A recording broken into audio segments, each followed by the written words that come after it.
Our story begins on the battlefield, exactly at the moment after the most epic battle in history. But battles are never beautiful. The protagonist looks around and confirms that all his friends are dead. The culprit behind all of this did the same to him. Furious, he swears that Cheonma will not survive either. The man in front of him is the demon who terrorized the world, the leader of the demonic cult known as Cheonma. Cheonma calls out to the protagonist, saying it is a pity that the most incredible member of the Manhua sect is in such a state. If he survived, it would be great, as they could fight again in the future. The protagonist stands up furious, saying that surviving after losing everyone is worse than dying. No fame or glory would be worth it, but he guarantees that Cheonma will not survive either. Cheonma tells the protagonist to feel proud, for he considers him the strongest blade in the world. The protagonist draws his sword with his only remaining arm and silences Cheonma forever. That bastard remained arrogant even after losing. When the demon's head hits the ground, the place falls silent. Our protagonist feels the weight of victory and falls onto the corpses. Even without strength, he looks again to be sure that Cheonma is dead. He remembers the past. I think everyone must feel this way on the verge of death. Cheonmyeong was known as the blossoming blade of Mount Hua, the absolute pinnacle of the entire world. If he had tried harder in the past, he might have had a better life. The protagonist was abandoned at the sect's gate and raised by the masters, but he was always a terrible student. The master said many times that martial arts used without ethics were just violence. Back then, he was angry at those teachings, but today he knows. If he had dedicated himself more, he could have saved at least the life of one of his friends today. He had countless regrets, but someone in his memories says he did not need to have regrets because all of this was part of the destiny of the Mount Hua sect, and he was sure they would continue to exist. The scene shifts. A man receives a blow to the head that shakes the whole house. Inside a tent, the boy tries to figure out where Cheonma is. The man holding a stick claimed he didn't know who Cheonma was, dismissing him as just a disgusting stray dog while noting that everyone else was begging for money while he had been trying to sleep. The boy, feeling confused and threatened by the beggar, demanded that he lower his weapon immediately or face a beating. The beggar simply laughed in response, which infuriated the boy, who felt that no one on earth should dare to disrespect him. When the beggar raised his stick and warned him that he was in trouble, the protagonist reached out, intending to teach the man a lesson. However, he quickly realized something was wrong. As the stick came toward him, he wondered why his arms felt so short. He was unable to block the blow and took a hard hit to the head. The boy attacking him wore an expression full of hatred and continued to land consecutive blows, shouting that there was a limit to a person's patience. Suddenly, another person watched the scene from a nearby tent with a worried face and, after a shout, said they would come back later. While wiping his injured nose, the protagonist thought about how cruel the boy was and decided that one day he would deal with the beggars from the Beggars' Union, who were part of one of the 10 great sects. Standing with his feet in the water, his body trembled slightly. When he looked at his own reflection, something deeply unsettled him. He didn't recognize the child he saw, no matter how closely he looked. Pulling at his own face with his hands, the young man tried to understand if this was the reincarnation mentioned in Buddhism, and thought that if he had known, he might have chosen the Shaolin temple. Suddenly, someone called his name, interrupting his thoughts. Cheonmyeong recognized the young man who had arrived while he was being beaten in the tent. The boy approached and said that Wang Cho always acted that way, but that today he had gone too far. Raising a finger, the protagonist asked for a moment and said he wanted to ask 2 questions, his eyes full of curiosity. The other boy watched, confused, as Cheonmyeong, with a firm but doubtful voice, asked if he was a beggar. The boy replied that it was obvious, just by looking at his clothes. In despair, the protagonist crouched down, unable to believe the situation, but he decided to ask his second question, asking if the boy knew who Cheonma was. The other hesitated,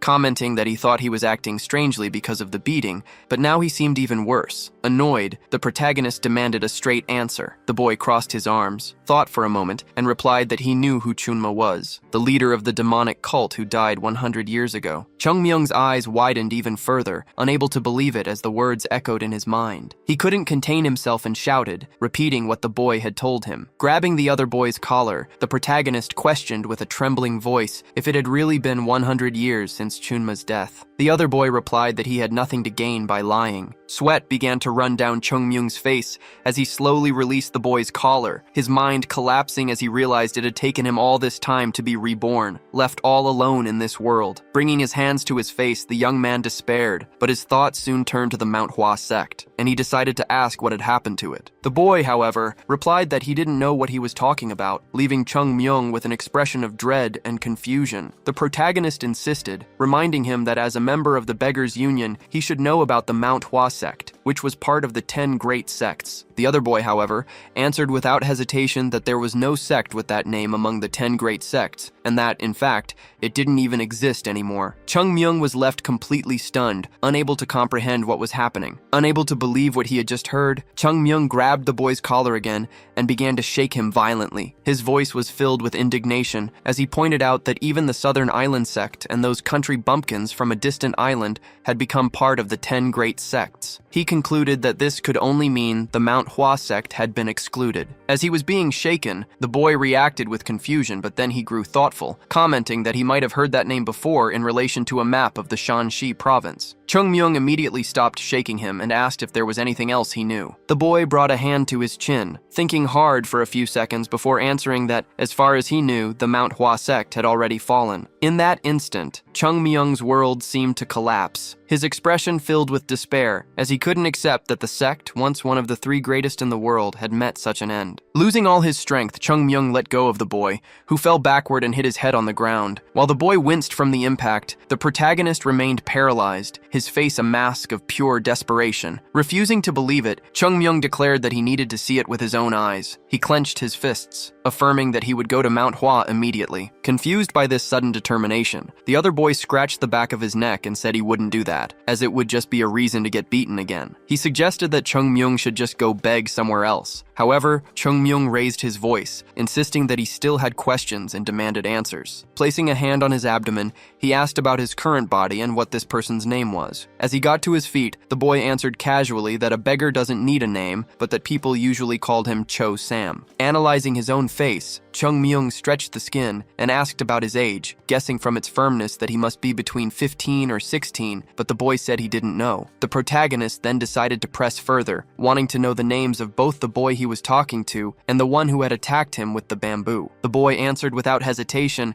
that his name was Ku Chil and the attacker was named Ku Pal, though he was better known as Wang Cho. After taking a deep breath, Chung Myung told Ku Chil to listen carefully, declaring that he repays favors twice over and grudges 10 times over. He ordered the boy to memorize his name, Chung Myung of the Manhua sect, and warned that when they met again, he would repay what happened today. With that, he turned and began to walk away with firm steps, but he suddenly stopped and came back as if he had forgotten something important. He then asked for the way to Manhua in the Shanxi province. Ku Chil just sighed in disbelief, realizing he was dealing with someone truly different. The scene changes, and we see Chung Myung running with all his might through the grass. He had decided to travel on foot, since even in his past life, he never trusted slow mounts. His face was red and his breathing was heavy as he pushed himself to the limit, but suddenly his body failed him and he collapsed. The young body couldn't handle so much pressure and was completely exhausted after only a few minutes of effort. He knew there was no other way to get there, but if he continued like this, he might pass out or even die on the way. With his face pressed into the dirt, the young man lay motionless and wondered how he would ever make it to Shanxi province. With a suspicious laugh, the protagonist realized this was the moment his cunning could come into play. He lifted his face from the ground and began to laugh with uncontained excitement,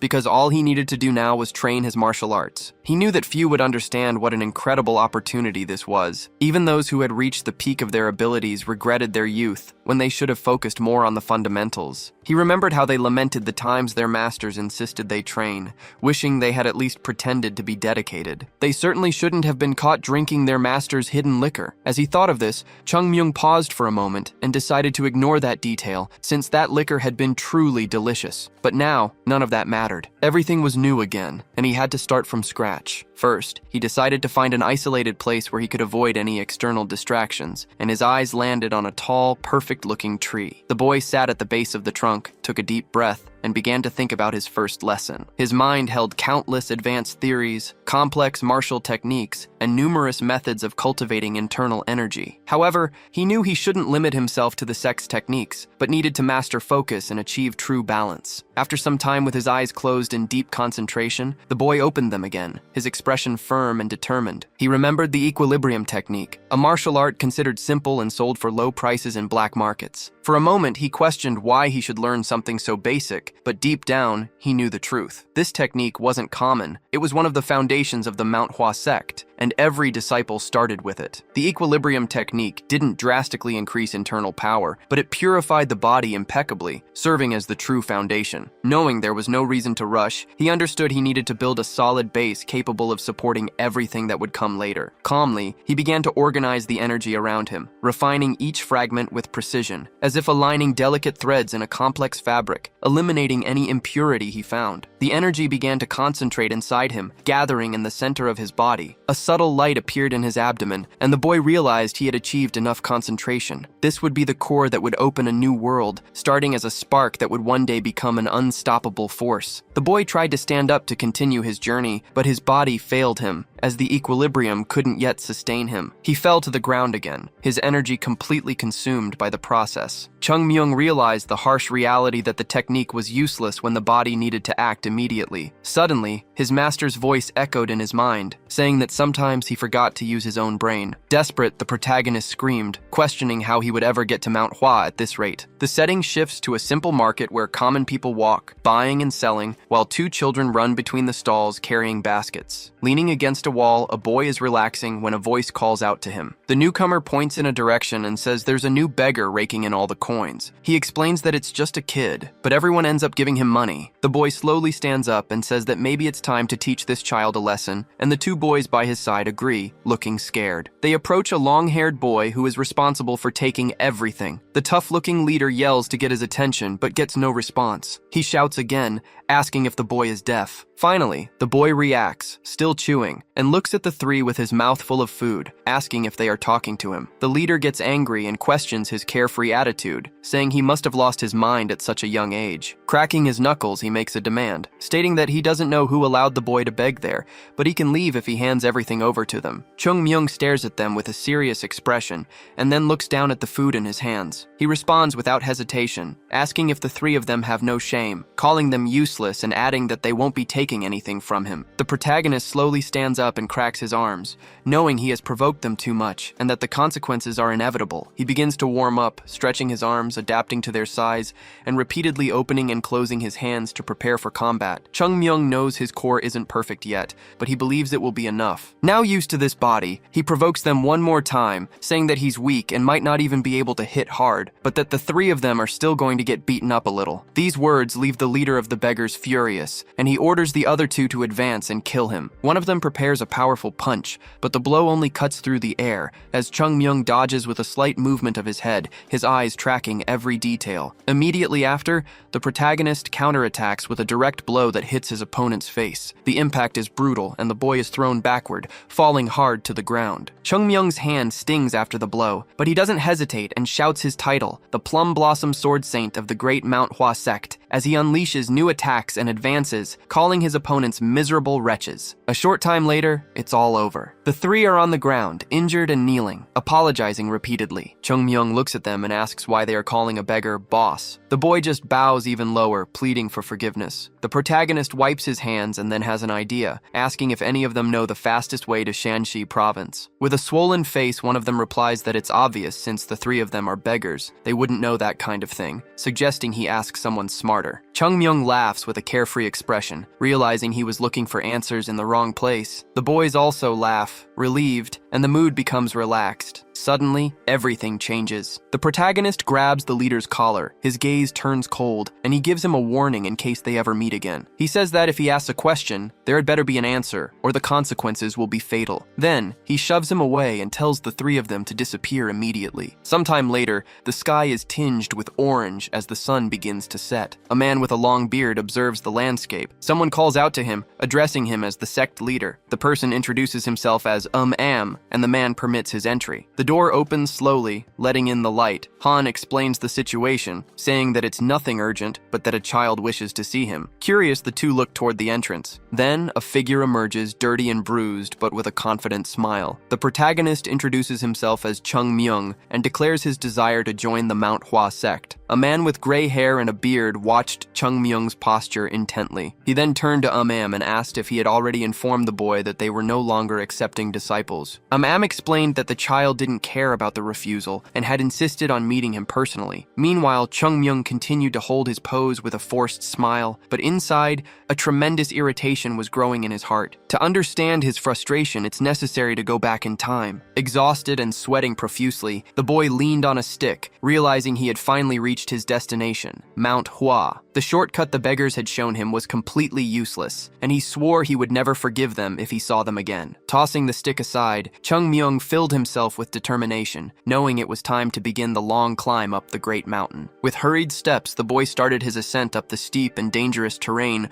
pouring all of his resolve into the climb as if his life depended on it. At a critical moment, however, one of the rocks he was holding onto began to give way, causing him to lose his balance and swing precariously in the air. The stone plummeted to the ground with a loud crash, making Chung Myung worry about what would have happened if he had been the one to fall. Still, our hero knew that anything was possible with persistence, so his hand quickly found another hold, and he resumed his climb. After some time, the setting sun began to paint the sky orange. The boy was utterly exhausted from the difficult journey, but upon reaching his goal, he noticed something important was missing. The sign for the Mount Hua sect, which Sahyung Jongmun used to clean so meticulously every morning, had simply vanished. The sight of the entrance without its sign made Chung Myung feel like he was going to lose his mind, and his shouting finally drew someone to the door, who opened it cautiously to see the unexpected visitor. The man who answered was surprised to see a child and asked how someone so small had managed to get there alone. Chung Myung ignored the question, instead asking if the man was a martial practitioner of the Mount Hua sect. The man confirmed that he was, giving Chung Myung hope that the sect hadn't disappeared completely. Hearing this, Am invited the young boy inside, explaining that while they didn't normally accept outsiders, it was far too late and dangerous to make the trip back down the cold mountain at night. As soon as Chung Myung stepped through the gates, his expression changed completely. The ground, which was once made of clean, luxurious marble, was now worn down and covered in dirt. The boy decided to hide his surprise, commenting to that the place seemed quite spacious. As they walked, he noticed something else was wrong. The golden celestial palace was also gone. Unable to conceal his shock, he pointed to the empty space and asked if something wasn't supposed to be there.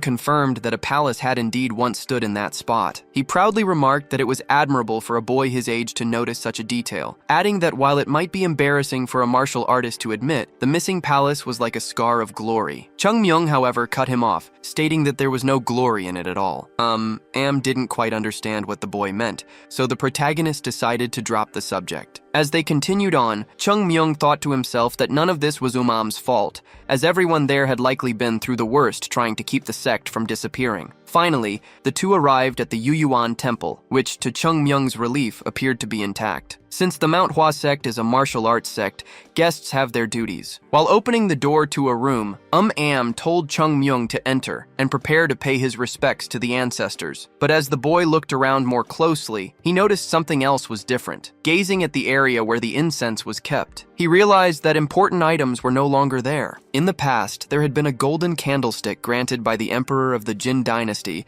and a handwritten scroll from the ancestor. In addition, there were gold-plated decorations and numerous paintings that had once filled the room, all of which were now gone. With wide eyes and an expression of pure shock, Chung Myung began to stammer, frantically searching for a specific flower that was supposed to be there. Impressed, Am asked how the boy knew about that and stroked his chin thoughtfully. He then recalled that there was once a plum blossom flower made of a strange white metal, but it had been sold some time ago. According to him, it had no use, didn't fit with the temple's aesthetic, and was just taking up space. At this declaration, Chung Myung fell to his knees. His heart ached as he remembered Sahyung, thinking that the Mount Hua sect was truly finished. That flower was one of the sacred artifacts that maintained the sect's righteous spirit, and the people now in charge had sold it off as if it were nothing. Resolute, Chung Myung decided he needed to intervene as quickly as possible before they made an even bigger mess. So, while kneeling respectfully, he pleaded to meet the sect leader and at the top of his lungs shouted that he wanted to join the Mount Hua sect. Returning to the present moment, the sect leader resumed the conversation about the boy's request. He asked if the boy was already familiar with the sect, and Chung Myung, a bit incredulous,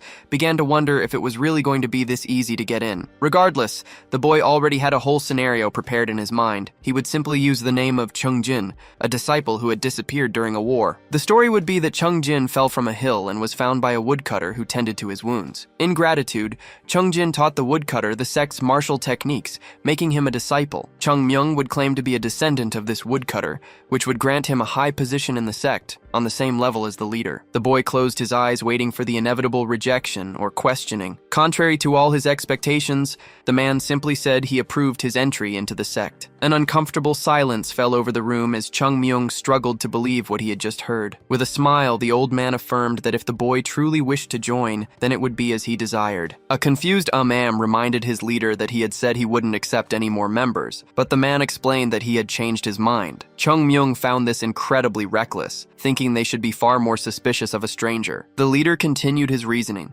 saying that the child's motive didn't matter, since he had come seeking them out. He compared the situation to not turning away a small bird seeking refuge from the rain, and for that reason, they could not deny a child entry. He then asked to prepare a place for the boy and the entrance ceremony. The protagonist was so skeptical of the situation that he could barely speak, realizing his planned position in the sect had just plummeted. Sometime later, handed the boy a uniform, explaining that it was the clothing of a third-rank disciple. Chung Myung tried to recognize the room, but only remembered it being used for guests, which was strange. In the old days, aspirants would form a bond with their teacher and stay in their master's room. Curious, he wondered if other people were staying in these rooms, but was startled when someone demanded to know who was there. Slowly, the boy looked back and saw another boy his age, who was furious and asking why he was snooping around someone else's room. A short while later, a few students began to gather, and one of them quickly explained to a senior disciple that Chung Myung had been snooping around his room. The commotion soon attracted the attention of an older man, who appeared and demanded to know what was going on. With a firm voice, he scolded the young men, reminding them that it was still training time and they should not be causing a disturbance. Immediately, all the students bowed, apologizing to the great Sasuk, the junior of the masters. It was then that the Sasuk noticed Chung Myung, who formally introduced himself. The man recognized him as the newcomer to the White Plum Pension, and seeing how late it was, told the young man to rest for the day, but to be sure to join the training the following morning. He then ordered everyone else to return downstairs at once. Before leaving, the irritated boy from earlier glared at Chung Myung, warning that he would deal with him later and teach him a lesson. Left alone in the hallway, Chung Myung tried to calm himself, remembering that these boys were his successors in the sect. He knew he needed to give them proper attention, even if his methods were a little different. When night fell under a star-filled sky, the same irritated senior ordered Chung Myung to take everything off. Shocked, the protagonist asked what he meant by that. The young man explained that he was to remove all his clothes, claiming it was how men grew closer and built bonds with their seniors. Chung Myung's expression, however,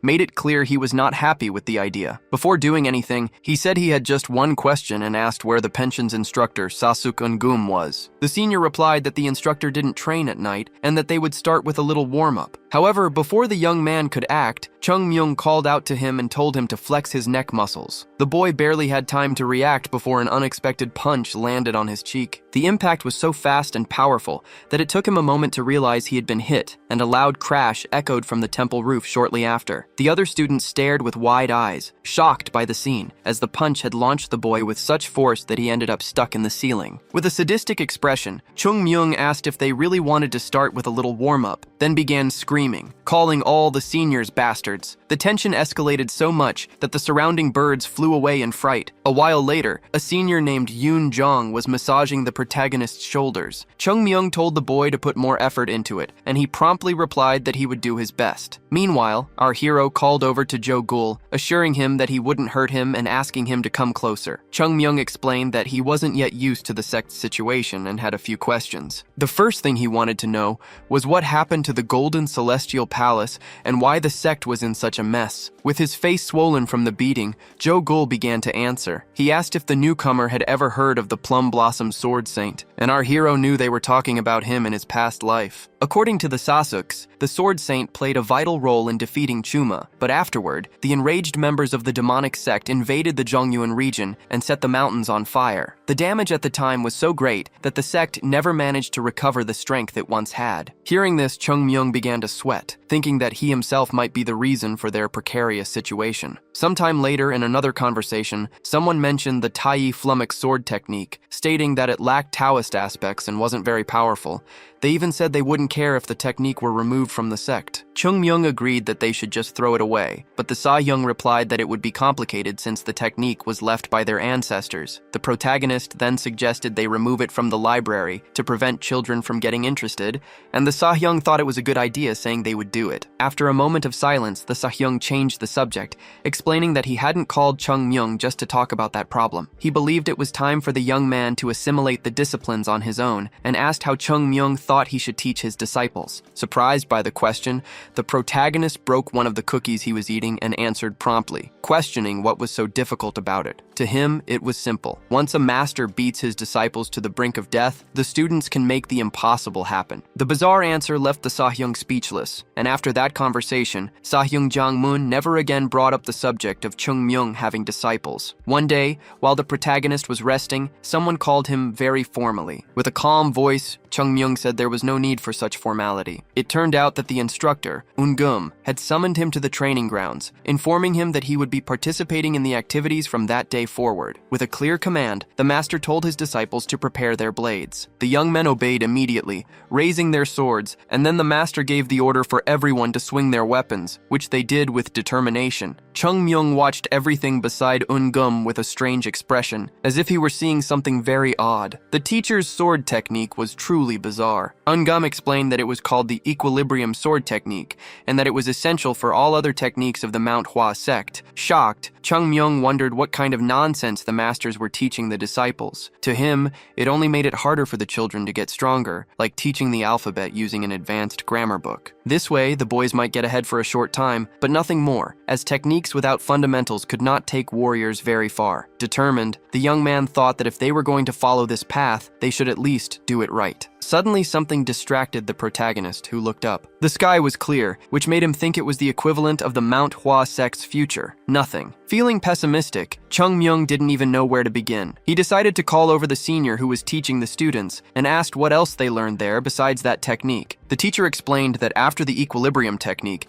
they learned the Seven Sages sword technique, and after graduating, the Lesser Qing sword technique. Chung Myung sighed without much hope. The teacher continued, explaining that after learning all that, it was time for the sect's sacred technique, the famous Tai Flummox sword technique. Hearing this, the protagonist was shocked. He remembered the conversation he had with Jang-moon, where they both agreed that this technique wasn't good enough for warriors and that they wouldn't mind if it were removed. And yet, this was the technique they were learning at the highest levels, instead of something truly important like the 24-movement plum blossom sword technique. As the teacher walked away, shouting and asking who was chattering again, the day began to grow dark. Later, someone called for the senior Jo-gul, who was surprised. The boy tried to be as respectful and formal as possible with Chung Myung, but the protagonist said it wasn't necessary and got straight to the point, asking if he could ask for a favor. He asked Jo-gul to tell everyone to be in front of the Plum Blossom Pension at 5 in the morning the next day, and to prepare a few things he was about to list, starting with 5 people of specific types. The night wore on as they talked. Scratching the back of his neck in confusion, Jo-gul repeated the order to be sure. Chung Myung noticed the boy's unease and asked if he wouldn't be able to do it, but the young man confirmed that he could. Praising his enthusiasm, our hero said he could leave. After the conversation ended, Chung Myung began to reflect. In their current state, the sect members had no physique, technique, or talent, so it wouldn't be surprising if the sect disappeared overnight. Of the 3 characteristics, the only one he had control over was talent. The current 3rd generation of disciples didn't seem very talented, but as they say, a journey of 1,000 miles must begin with a single step. Watching Jo-gul walk away, he knew that educating these untalented seniors would be his first step. As arranged, a group of people gathered at the location Chung Myung had requested. Many were still sleepy, and one of them wondered why a freshman was able to manipulate his seniors as he pleased. Jo-gul, however, thought that this disgruntled guy most likely wasn't at the pension when they got beaten up last time. Just then, Chung Myung appeared, asking if that was the freshman the boy was complaining about. Everyone was surprised to see him there, and the complaining boy's eyes widened. Angrily, he replied that it was him, because making seniors wake up at 5 in the morning showed no respect at all. The protagonist closed his eyes, remaining calm. With a sweet, forced voice,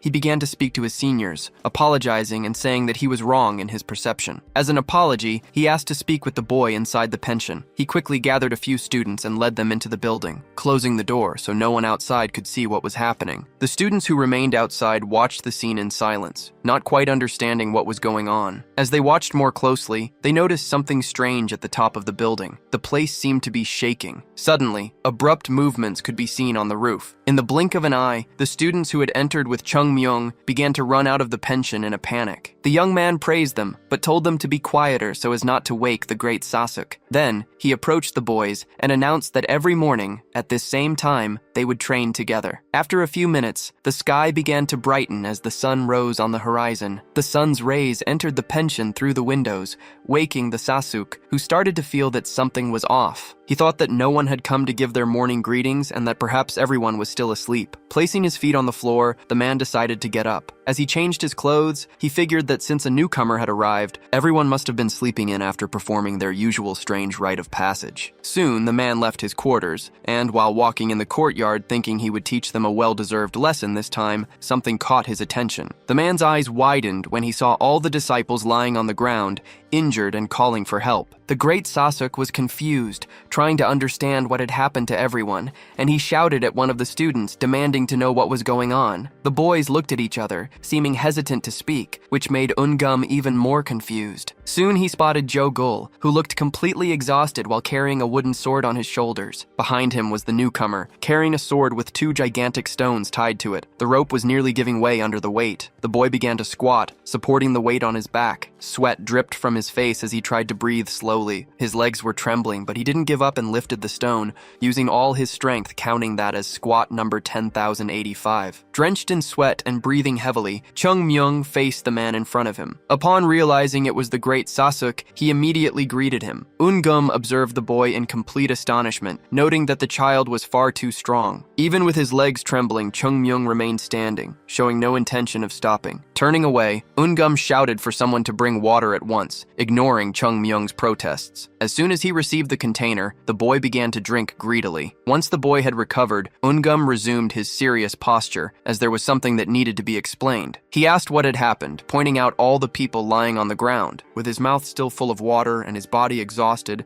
Chung Myung replied that it was nothing serious, just a morning training session they had decided to start that day. He claimed that since it was their first time, everyone had gotten a little carried away. Ungum glanced around to confirm the story, but the other students shook their heads in denial, stopping immediately when Chung Myung glared at them. The great Sasuke understood instantly that they were all afraid of the newcomer. Ungum reflected on how his students called themselves disciples of the Flower Mountain sect, yet they trembled before a new arrival. He brought a hand to his chin, considering a reprimand, but instead shifted his focus back to Chung Myung, questioning his audacity. The Plum Blossom boarding house had clear rules, and no one had authorized training at that hour, much less sacrificing the students' rest. Despite the scolding, Chung Myung remained silent with a calm and serene expression. He replied peacefully that if it was the master's will, the training could stop, an answer that surprised Ungum. Noticing the great Sasuke's reaction, Chung Myung maintained a gentle smile as if nothing were wrong. Ungum found himself in a dilemma. If he punished the boy, he would make his own students look weak for being pushed around by a novice. But if he ignored the situation, his authority would be compromised and he would look like a fool. Suddenly, Chung Myung broke the silence and asked for 1 month. With a smile, the boy requested this opportunity from the great Sasuke, promising to prove his worth in that time. Chung Myung continued, saying that he deeply admired and respected his seniors, because even with such intense training, not a single one had complained. He raised his hand enthusiastically and asked the other boys if that was not true, and they all confirmed it at once. Ungum watched the scene carefully and understood that no one there dared to contradict the young man. Still, there was something different about him. The man observed his slender body and wondered where someone like him could have come from. The great Sasuke then said it would not be an easy task and asked why he insisted so much on training every morning. Without hesitation,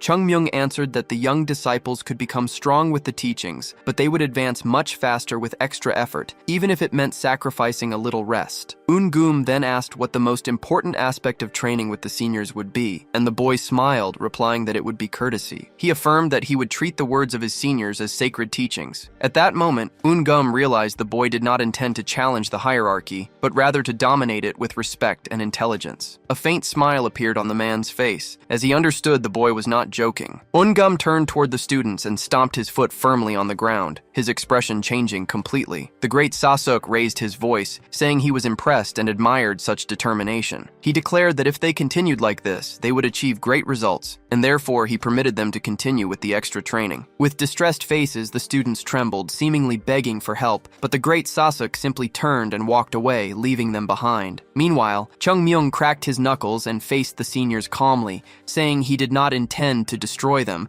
but that they should have a better talk back at the boarding house later. The seniors froze, their faces showing pure terror. Shortly after, sounds of sudden movements and shaking structures began to echo from inside the building. A few days passed. The protagonist was seen concentrating energy at the base of his abdomen, thinking that the disciples' energy cores were still small but were already showing progress. During this time, Chung Myung discovered that the White Plum boarding house was a type of private dormitory, just as he had expected. The sect leader came from a respectable lineage, but was just another weakling whose strength could not compare to the leaders from 100 years ago. His disciples reflected this, with most being third-class members who had joined merely for social convenience. As he focused, Chung Myung reflected that none of this mattered, because he was here now, and he was determined. After finishing his concentration, the boy stood up, his feet firm on the ground, ready for the next step as he remembered the strongest sect in all of Kangho. Sometime later in the dining hall, the students were having their meal. One of them was trembling so much while holding his chopsticks that he could barely keep control, letting his food slip. The boy complained that they had trained so hard they could no longer even eat properly, and turned to Joe Ghoul, asking him to speak with the crazy master of their morning training. Joe Ghoul lowered his head, closed his eyes, and replied that the boys there talked too much. He placed his chopsticks back on the table firmly and asked if he looked like some kind of messenger, telling them that if they had a problem, they should solve it themselves. Irritated, he stood up without having touched his food and called over another, more senior colleague, asking for a moment. Later, the two young men were walking down an illuminated corridor surrounded by sakura trees. One of them commented that Joe Ghoul seemed more cheerful. The boy looked up at the sky calmly and asked what his friend thought of the mountain sect. The other hesitated, saying it was a difficult question. Joe Ghoul continued, explaining that all of this would be over for him when he returned home, but it was different for his friend, who intended to stay there forever, which the boy confirmed. Silence filled the air until, suddenly, Joe Ghoul admitted that he used to think the sect was finished. Surprised, his friend asked him to be more respectful, but Joe Ghoul shook his head and explained that he had changed his mind. After Chung Myung arrived, everything was different. Even though they were being forced, they had evolved and been pushed to their limits. And yet, that boy never showed any signs of fatigue, despite training more intensely than everyone else. Seeing this, Joe Ghoul had decided to truly put in the effort. He turned to face his friend and, with a confident look, declared that he wanted to become strong enough to lead the world. His friend offered a warm smile and said that he felt the same way. As they talked, someone was watching them from the top of a tree. It was Chung Myung, who had listened to the entire conversation in silence. A confident smile appeared on his face, as he knew that two more had been won over. Ungum had also been easy to convince, but there was still much to do. Suddenly, his thoughts were interrupted by a shout that cut through the air. Someone was demanding the presence of the sect leader, surprising Chung Myung. Loud bangs echoed from the main gate, with demands for the door to be opened immediately. The men outside struck with such force that they eventually broke it down, and individuals carrying torches with hostile faces began to pour in. Staff members tried to stop them, saying they could not enter like that, while Chung Myung watched everything from the tree, not understanding what was happening. The invaders lost their patience, shouting that they had already waited long enough. Then, they began to demand payment, wanting to know when they would get their money back. In that moment, the boy understood everything. The sect was drowning in debt. The invaders continued to shout, demanding that the sect leader appear at once. In response, the door opened and the leader finally emerged, facing them as they stared back with harsh expressions, making the atmosphere heavy. Chung Myung silently approached and watched everything closely as the leader asked what brought them there at this hour of the night. Chung Myung analyzed his posture, noting an impeccable presence worthy of a true leader of the Manhua sect. A refined aura emanated from his every gesture, and each word carried authority, as if he were born for the role. The invaders, however, were not impressed and questioned his attitude. One of them raised a hand to his mouth, cleared his throat slightly, and with a forced smile, asked how the leader had been. Jang Moon replied calmly, saying he hadn't expected a visit from the owner of the Kong Pavilion. The man, in turn, claimed he didn't want to be there either, but was pressured to come, as climbing Mount Hua again was quite a hassle. He then got straight to the point, reminding them that the payment deadline had passed a long time ago. The pavilion owner explained that they had tried to be patient, but there were limits. According to the contract, they could demand severe fines, but considering their past relationship, they had decided not to be so harsh. He then set a condition, giving them 7 more days to make the payment. If the debt was not settled by then, they would confiscate everything from the Mount Hua sect. The news was so shocking that a small sound escaped Chung Myung's mouth, causing everyone to look in his direction. One of the men commented that the child had seen something he shouldn't have. Sometime later, the disciples were talking among themselves about the merchants from the Hua district, leaving Chung Myung quite worried about the consequences of having witnessed that scene. Jogul approached and asked if the Hua district wasn't located just below the mountain, and the other boy confirmed it. He suspected that the sect had borrowed money from the merchants, but his friend couldn't say for sure. The boy then revealed that he knew the owner of the Kong Pavilion, who also owned the Tai Hua Pavilion, the largest in the Hua district, and an influential man in various business sectors. Hearing this, Chung Myung reacted and asked about the pavilion. The others were surprised to see the tension on the young man's face, telling him to calm down because his expression was twisted with anger. But Chung Myung had already figured it out. The Tai Hua Pavilion had originally been a possession of the Mount Hua sect. He suddenly grabbed the boy's collar and forcefully asked if that man was really the owner of the Tai Hua Pavilion and was still trying to confiscate their temple after lending them money. The boy confirmed it. Chung Myung slowly released his collar, his mind racing. If the Tai Hua Pavilion belonged to the sect, it made no sense that they were now borrowing money from it. Something was very wrong, and he felt they had been on the wrong path from the very beginning. With a firm gaze, Chung Myung turned to Jogul and made a direct request, asking him to bring that thing. Jogul understood immediately, and with a slight nod, ran off, saying he would get it right away. Shortly after, he returned with a different black kimono and handed it to a still confused Chung Myung. Jogul asked what he planned to do with it, and Chung Myung calmly quoted an old Buddhist teaching. He explained that the phrase, "If you meet the Buddha, destroy the Buddha," was not literal, but meant to abandon any attachment that blocks one's path. As he adjusted his clothes, he repeated the words, stating that to walk the true path of the Tao, one must learn to break from their own path. Prepared to leave, he announced he was going to find the true path, but his friends reacted, saying he looked ridiculous dressed like that. Chung Myung ignored them completely, and, without looking back, leaped from rooftop to rooftop, moving like a shadow in the night. A short time later, the boy stopped atop a roof and observed the city below. His target was a luxurious and brightly lit building. Meanwhile, inside, the merchants were gathered, eating and talking about the sect leader. One of them mentioned the value of the dead, which was over 100,000 ryang, while another commented on the impact of Kong's presence. Soon, the pavilion owner himself spoke up,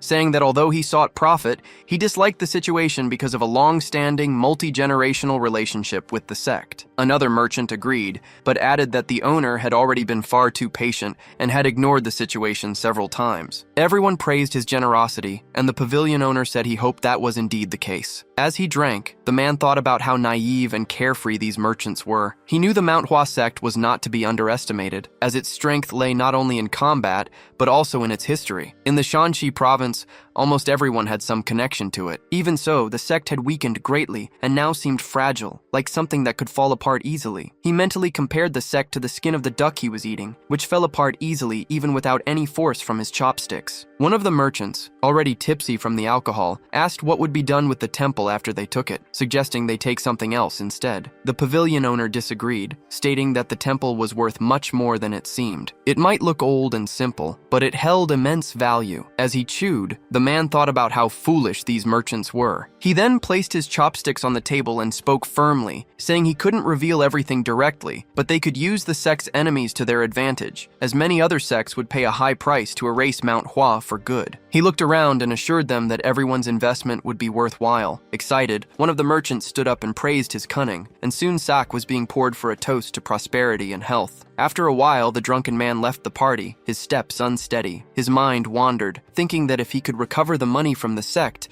he would have enough to live comfortably for the rest of his life. As he walked, he looked up at the sky and noticed the moon was missing, guessing it might be a new moon. He thought to himself that he should stick to the main roads on dark nights like this. With his face flushed from the drink, sleep began to weigh on him until something caught his attention. A figure appeared in front of him, but his vision was still blurry. He squinted, and then saw it clearly. Someone dressed in black like a ninja was standing before him. The figure spoke with a firm voice, telling the man to wait. The drunk man found the situation almost comical. The person looked like they had stepped out of a comic book, and on top of that, was short. The man crossed his arms and asked if the boy was a thief. Chung Myung replied calmly that he had no interest in money. He just wanted answers, and promised to let him go without any trouble if he cooperated. The man sighed and said it wasn't a matter of wanting to answer or not, but that he wasn't alone. Immediately, several figures emerged, men who approached quickly. They were his guards. Chung Myung realized they were experienced bodyguards. One of them asked what they should do, but the drunk man told them not to overdo it, just to capture the boy while making sure he could still talk. The man continued walking, thinking that he disliked violence, and moved on without even looking back, only hearing the sounds of the battle. Impacts, strikes, a sharp crack, and even the sound of bones breaking. He figured the fight must be intense, but he kept walking until a much louder sound made him stop. Startled, he decided to look back, complaining that he remembered asking them to leave the boy well enough to speak. It was then that he saw something that made him freeze. All of his bodyguards were on the ground, motionless and defeated. Only Chung Myung remained standing. The boy commented calmly that people really don't know how to listen, because even when someone speaks clearly, there are still those who choose to ignore them. The young man then gestured with his hand, beckoning the man closer, and repeated his offer. If the man answered, he could leave without any problems. But then, Chung Myung lunged forward and grabbed the desperate drunk by the collar. His eyes turned cold, and he clenched his fist, speaking in a firm tone that if the man had just answered before, none of this would have happened. But now, there would be consequences. The protagonist raised his fist and prepared to strike, but said calmly for the man not to worry, because he would still be able to talk after this. A short while later, the drunk man, his face completely bruised, was reluctantly providing the necessary information, speaking with difficulty due to his injuries. Threatening him with a raised fist, Chung Myung firmly ordered the man to answer properly or suffer the consequences again. The boy then asked if he had really loaned over 100,000 niangs to the Manhua sect, and the drunkard confirmed it. Chung Myung crossed his arms and let out a long sigh before shouting to get the injured man's attention. He argued that even if they sold everything in the place, including every piece of clothing, the total value wouldn't even reach 10,000 niangs. Yet this man claimed to have loaned 100,000 to a sect on the verge of collapse. The drunkard tried to justify himself, explaining that the high interest rates caused the debt to grow if it wasn't paid, continuing to increase until it far surpassed the initial amount. Irritated by this explanation, Chung Myung struck the man hard on the head, telling him it was nothing to be proud of. Next, he asked another question, confirming if the man owned a fabric shop in Hua, which he did. Chung Myung then wanted to know when he had acquired the business, but the heavily injured man replied confusedly that his family had owned the shop for generations. This surprised Chung Myung, as he knew that shop, along with many of the district's best businesses, had originally belonged to the Manhua sect. Everything had been taken while the sect was weakened. Filled with indignation at this thought, he continued to press and beat the man. Suddenly, a new voice emerged, calling Chung Myung a coward and questioning his surprise attack. With a firm stance, a man armed with a sword rose from the ground and demanded to know the aggressor's identity. He introduced himself as an escort warrior named Jung Bin. Chung Myung responded with a carefree attitude, saying it didn't matter and asking why he should identify himself. The man replied coldly that he needed to know the name of the one who would fall by his blade, even though he had already been defeated by Chung Myung before. Despite his injuries, the swordsman advanced, slowly drawing his blade from its sheath. His sword cut through the air with superior speed and power, demonstrating impressive force. However, Chung Myung remained unfazed by this difference in strength, knowing that brute force doesn't determine the outcome of a fight. With a precise movement, he grabbed a weapon from another fallen opponent and successfully defended against the bodyguard's attack, who was stunned that he couldn't keep up with the boy's speed. Chung Myung drew upon the vast experience from his past life as the legendary Plum Blossom Sword Saint. To compensate for his lack of physical strength, he used his enemy's momentum, redirecting his energy and sending him flying backward. Without giving the man a moment to recover, he prepared a final, precise spinning attack, with his eyes locked on the target. However, he stopped when he realized the man had already collapsed. The fight was over, and Chung Myung told his opponent to come back when he was stronger, ending the combat by tossing the man's sword away and discarding his own. The battle had ended, but a shout echoed, reminding him of the drunkard who had almost escaped. Chung Myung's body tensed, as using his sword techniques could reveal his identity. The man observed him and commented that his technique was refined and high level. Chung Myung began to sweat and his heart raced, wondering if the man had figured him out. 1,000 doubts raced through his mind, but the drunkard, lacking any real intelligence, simply asked if he belonged to the Southern Edge sect. The unexpected question created an uncomfortable silence until Chung Myung decided to just say yes. Satisfied, the drunkard told the boy he could ask whatever he wanted, promising to answer as best he could. Sometime later, the sky began to lighten as the sun slowly rose. In the dormitory of the Manhua sect, a few disciples were walking through the corridors. Jo-gul was restless, asking why Chung Myung was taking so long. His friend tried to calm him, saying that he wasn't a fool and would be back sooner or later as long as he hadn't gotten into trouble. Suddenly, footsteps echoed from outside and the door opened. It was Chung Myung, who entered with a serious expression and asked if anything had happened while he was gone. The boys closed the door to talk in private, saying they were more curious about what had happened to him. Chung Myung replied naturally that he was treated well and even got some new clothes, smiling slightly as he adjusted his robes. Inwardly, however, he was recalling his conversation with the drunkard. He was relieved not to have been recognized, but the fact that the plum blossom techniques had been forgotten bothered him, as they no longer represented the sect like they had in his past life. Jo-gul approached and asked what he was doing outside the temple. Chung Myung answered with a smile, saying it was nothing a child needed to know. Jo-gul immediately retorted, reminding him that Chung Myung was also a child, but the boy ignored him, changed the subject, and told them to gather everyone because they needed to train. Jo-gul was surprised to hear they would be training after everything that had happened. Chung Myung then spoke firmly to his senior, stating that no matter the weather, they could not miss a single day of training, and from now on, that was an absolute rule. Excited, Jo-gul accepted and said he would gather everyone immediately. However, Chung Myung interrupted him, explaining that he would not be participating in today's training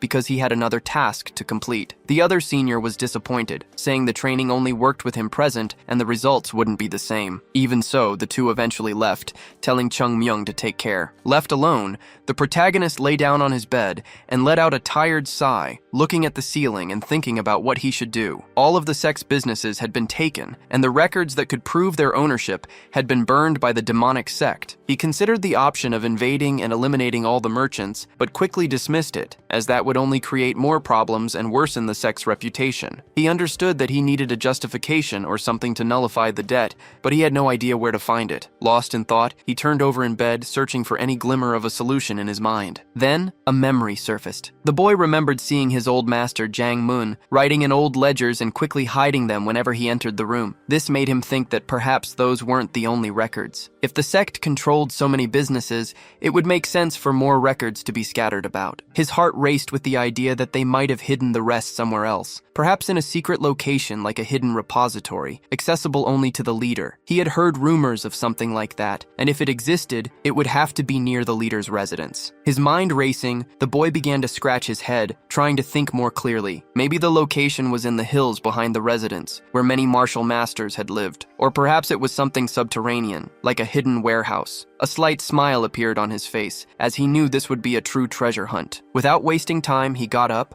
threw the window open with force, and leaped outside, asking his old master for forgiveness in case he was invading a forbidden place. But saving the sect came first. Holding a tool to help him on his mission, the boy ran across the rooftops with a determined smile, ready to solve everything. A blue light flashed across the mountains just before Chung Myung collapsed to the ground, completely exhausted. He knew that searching an entire mountain was no simple task, and that he would die of fatigue if he kept this up. Pushing his body to its absolute limit, he struggled to gather his energy, concentrating all of his chi in his abdomen. Soon after, a bright blue sphere materialized and began to pulse intensely between his hands. With great difficulty, he slammed this energy into the ground, hoping the impact would reveal the large, empty space of the warehouse he was searching for. Although he wasn't certain, he persisted, convinced that something had to be hidden in this location. After several failed attempts, he was left panting and powerless, muttering that he might be searching in the wrong place. Lying on the ground, completely drained, the boy stared up at the sky for a moment, but his stubbornness took over, and he decided to try one last time. This time, something was different.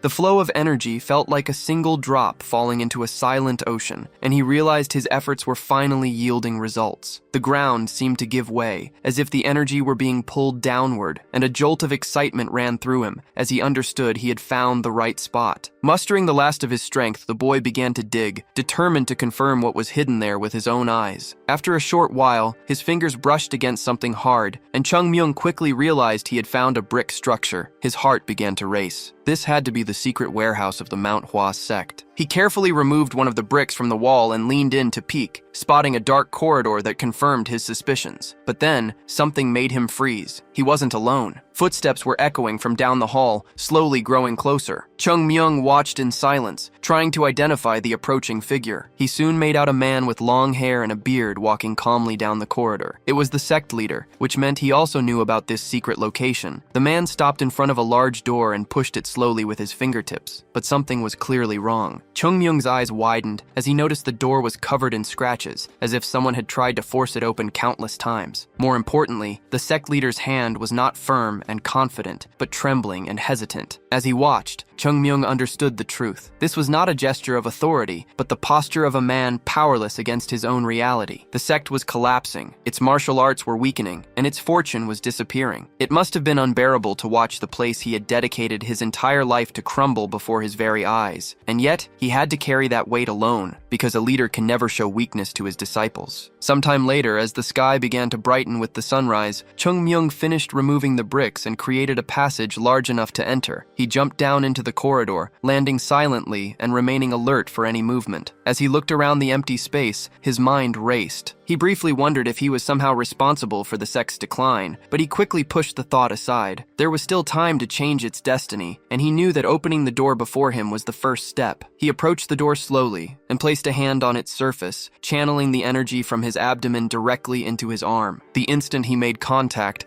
a powerful burst of energy was unleashed, creating a shockwave that whipped his hair about his face. Chung Myung staggered back in surprise as his own energy was repelled. It was then that he understood the door's true nature. It was forged from perpetual metal, a legendary and incredibly durable material. Now everything made sense. This was why the sect leader couldn't open it, and why he stood no chance of breaking it with brute force. However, something didn't add up. If the previous leaders had been able to enter, there had to be a specific method, a hidden key he needed to find. Chung Myung stepped closer and placed his hands on the cold metal, carefully observing the strange, irregular patterns marring its surface. These were not random scratches or signs of damage. As his eyes narrowed in focus, he recognized the distinct marks left by the plum blossom sword techniques. He began to analyze them one by one, identifying the sword of equilibrium, the sword of the bamboo leaf, the 24 movements, and finally, the plum blossom itself. It was a sequence that acted as a key. He now understood exactly how it worked. By executing the sword techniques in the correct order, the door would open. There was just one massive problem. His current body lacked the strength to perform the entire sequence. This would have been a trivial matter in his past life, but now it was an insurmountable barrier. Chung Myung scratched his head in frustration,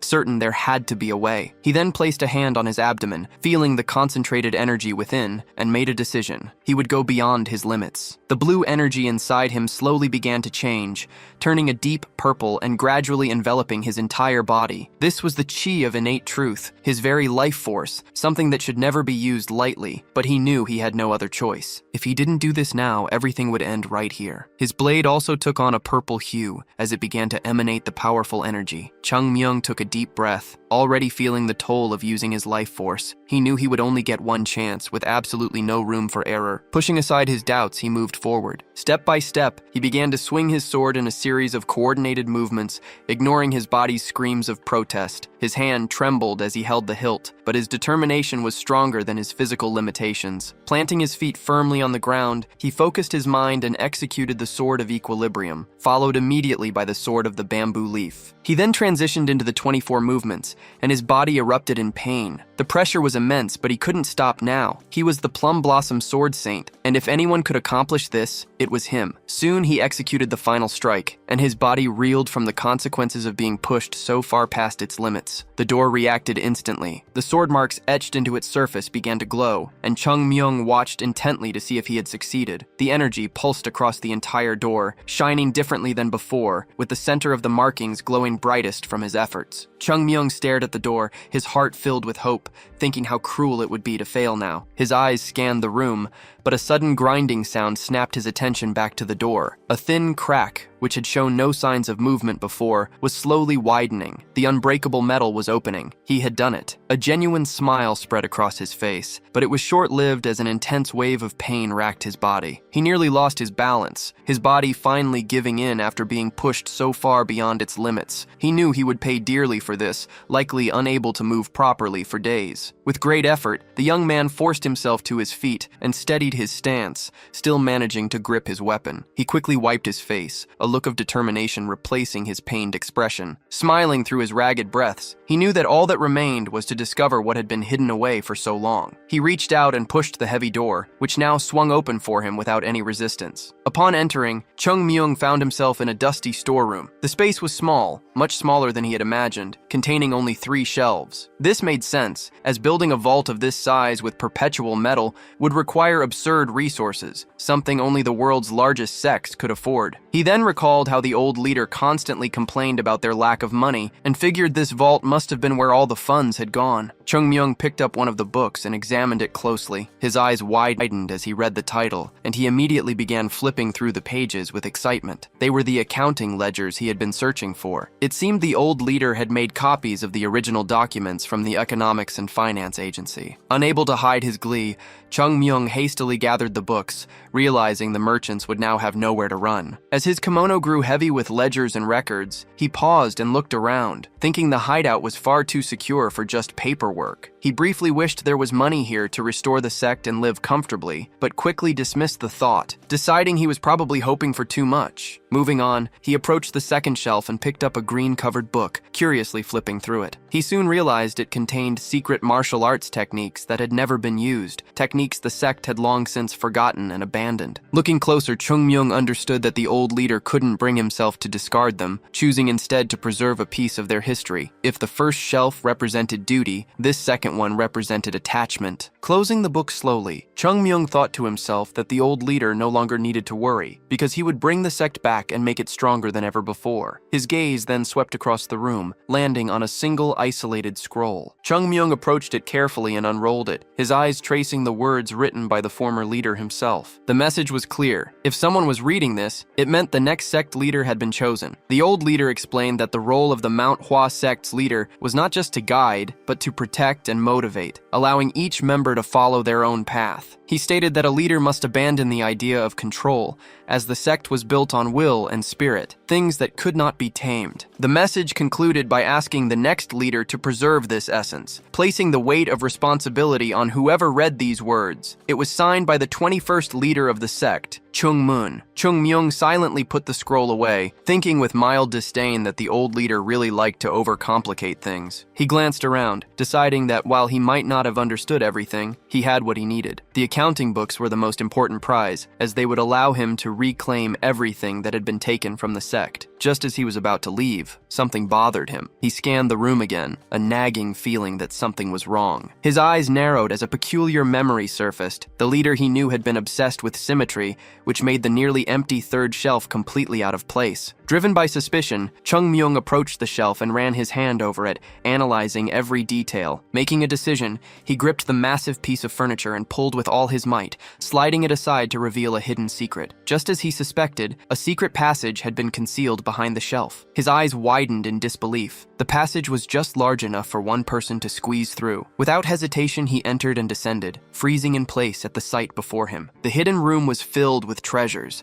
stacked gold bars, the rarest swords he had ever seen, unknown jewels, and even more secret books. His eyes gleamed with a mix of greed and satisfaction as he realized it was all worth an unimaginable fortune. Chung Myung thought to himself that he was now incredibly rich. Meanwhile, elsewhere, the current sect leader was watching the sunrise as the sky slowly brightened. He sighed, contemplating his predicament. While it might be a beautiful day for some, for him it was just another day of worry, with only 5 days left until his meeting with the owner of the Kong Pavilion. Suddenly, an urgent shout broke the silence, someone desperately calling his name. The leader quickly opened his door to find his disciple, Gum, looking frantic. The disciple said he would explain on the way, but insisted they had to leave immediately. Seeing the worried look on Gum's face, the leader agreed, and the two set off without delay. As they ran through the dense forest, the leader noticed people lying on the ground as if a fierce battle had taken place. Startled, he asked what had happened, but Gum explained it was just the children doing their extra morning training. They slowed their pace as they neared their destination, where they found Chung Myung crouched over some books. Gum called out his name, and the boy answered. When the leader looked over, he was shocked by what he saw. The boy's condition was deplorable. He looked completely exhausted, as if he hadn't slept in days. Chung Myung brushed off his own appearance, insisting there was something more important as he pointed to a box. The leader hesitated, thinking few things could be more urgent than a living person looking like a zombie, but he looked where the boy pointed anyway. The moment his eyes landed on the object, he was struck by an intense light, a brilliant gleam that radiated pure magnificence. The wind even seemed to pick up, rustling their hair as Chung Myung broke into a smile. Before them was an unbelievable, glittering pile of gold. The leader stammered, asking how this was possible, to which the boy simply replied that he must have trained too hard. But that wasn't all. There was something even more important. Beyond the absurd amount of gold, the chest held an even more spectacular secret, the sect's records. They were so significant that when the leader reached out, his hands began to tremble. He stopped himself abruptly, knowing that a rash move could lead to eternal regret, and gripped his own wrist to steady himself. It was then that his eyes focused on a curious green-covered book, and he had a feeling he knew what it contained. His hand shook as he picked it up, his entire expression changing in an instant. As the leader began to read, his cheeks flushed red, and his eyes widened as if he were witnessing the most incredible thing in his life. The shock was too much for his heart,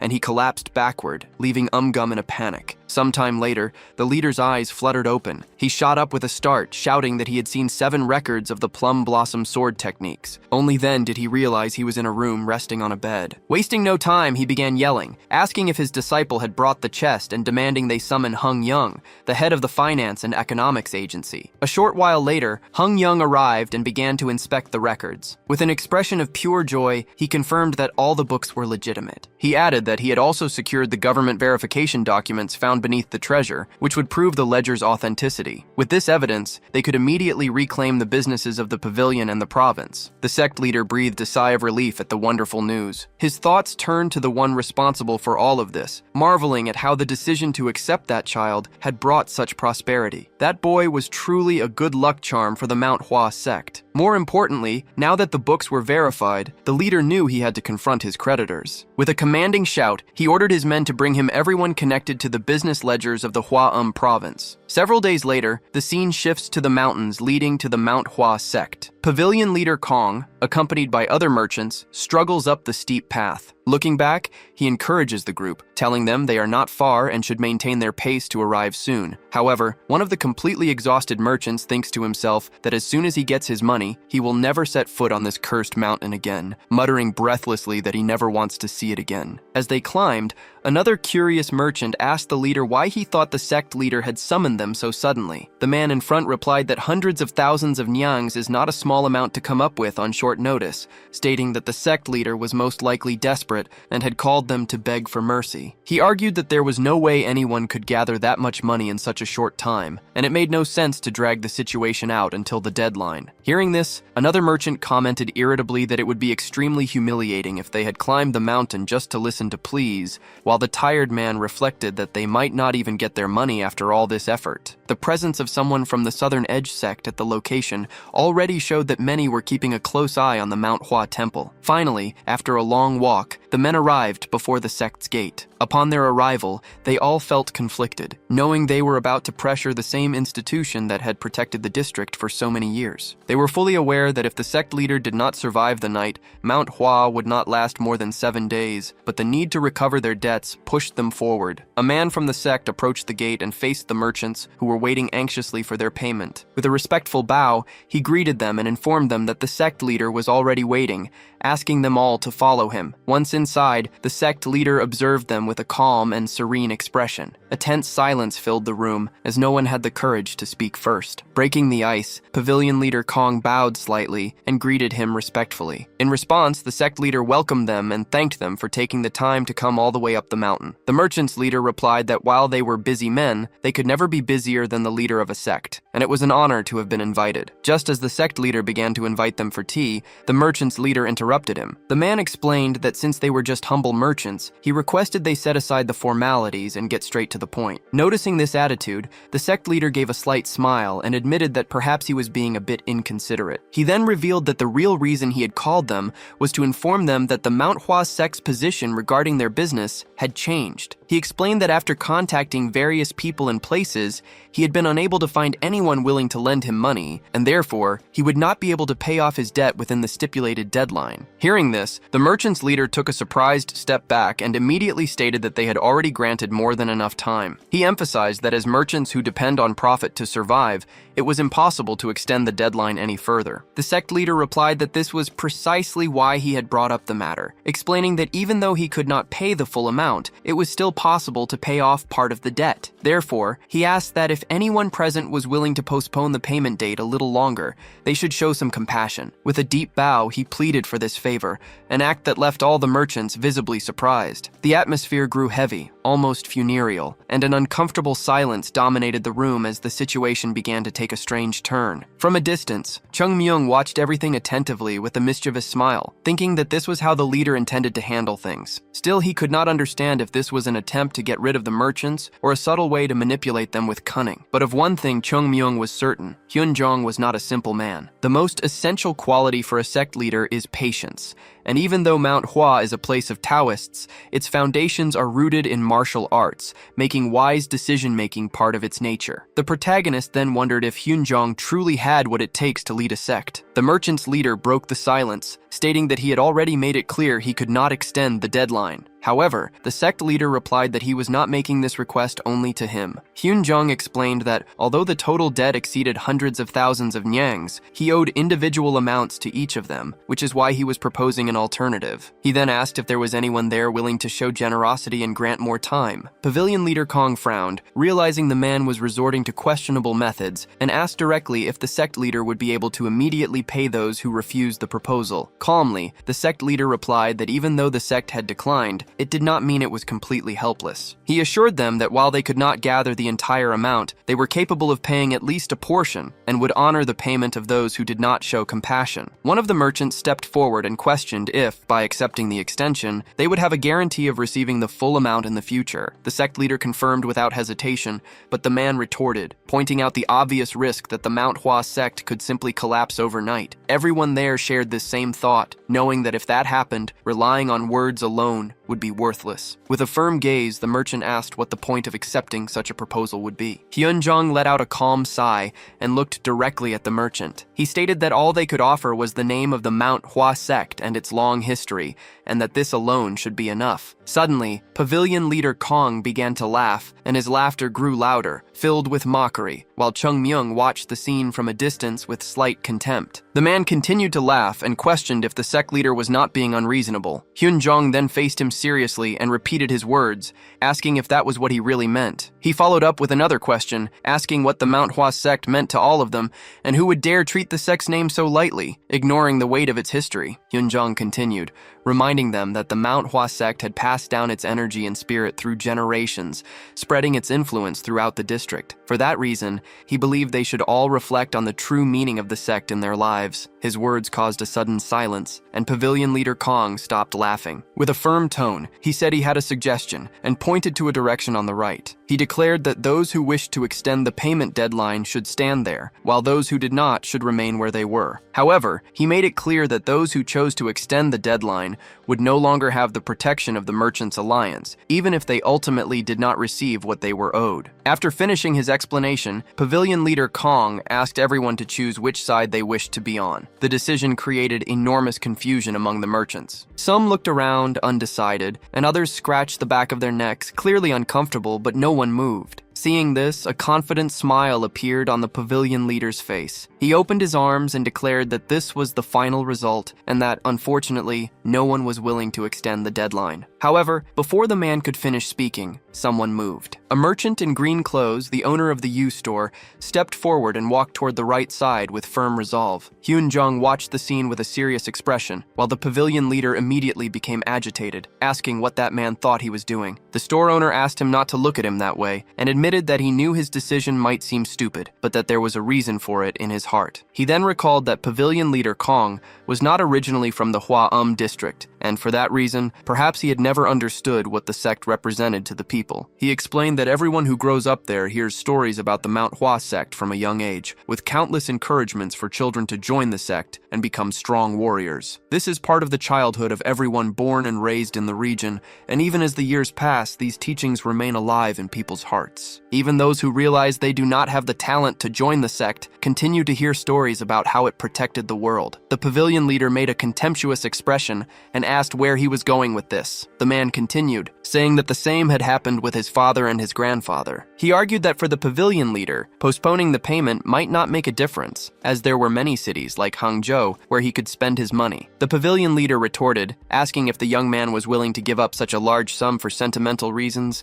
and stated that he would surely regret it. The store owner admitted that he had spent all this time anxiously waiting for the money, dreaming of never having to work again, and that he felt a certain nervousness just thinking that he had come all this way to say those words. But deep down, he knew he already had enough to live on. Even if he did not receive the money, he could accept it with a small regret. However, if he were responsible for the fall of the Manhua sect, it would be a regret that would follow him to his last breath. He concluded that he did not want to live carrying that kind of burden, even if he had so much money that he would never need to work again. The pavilion leader opened his arms and said that if that was his decision, then so be it, as nothing would change just because one person decided to give up the money. Suddenly, someone questioned that it would not be just one person. Other merchants began to move, and one after another followed the example of the U-store owner. In a few minutes, there were 5 men on the side willing to forego immediate payment, which left the pavilion leader visibly surprised. Hyun-jong, on the other hand, could not hide a slight smile, lowered his head, and let out a sigh of relief. He then declared he was satisfied that there were still people who maintained a significant bond with the Manhua sect. Next, he gave an order and asked Am to bring it. The man appeared carrying a box full of notebooks and books, and those present quickly recognized what the documents were. Pavilion leader Kong realized with alarm that they were the accounting books of the Hua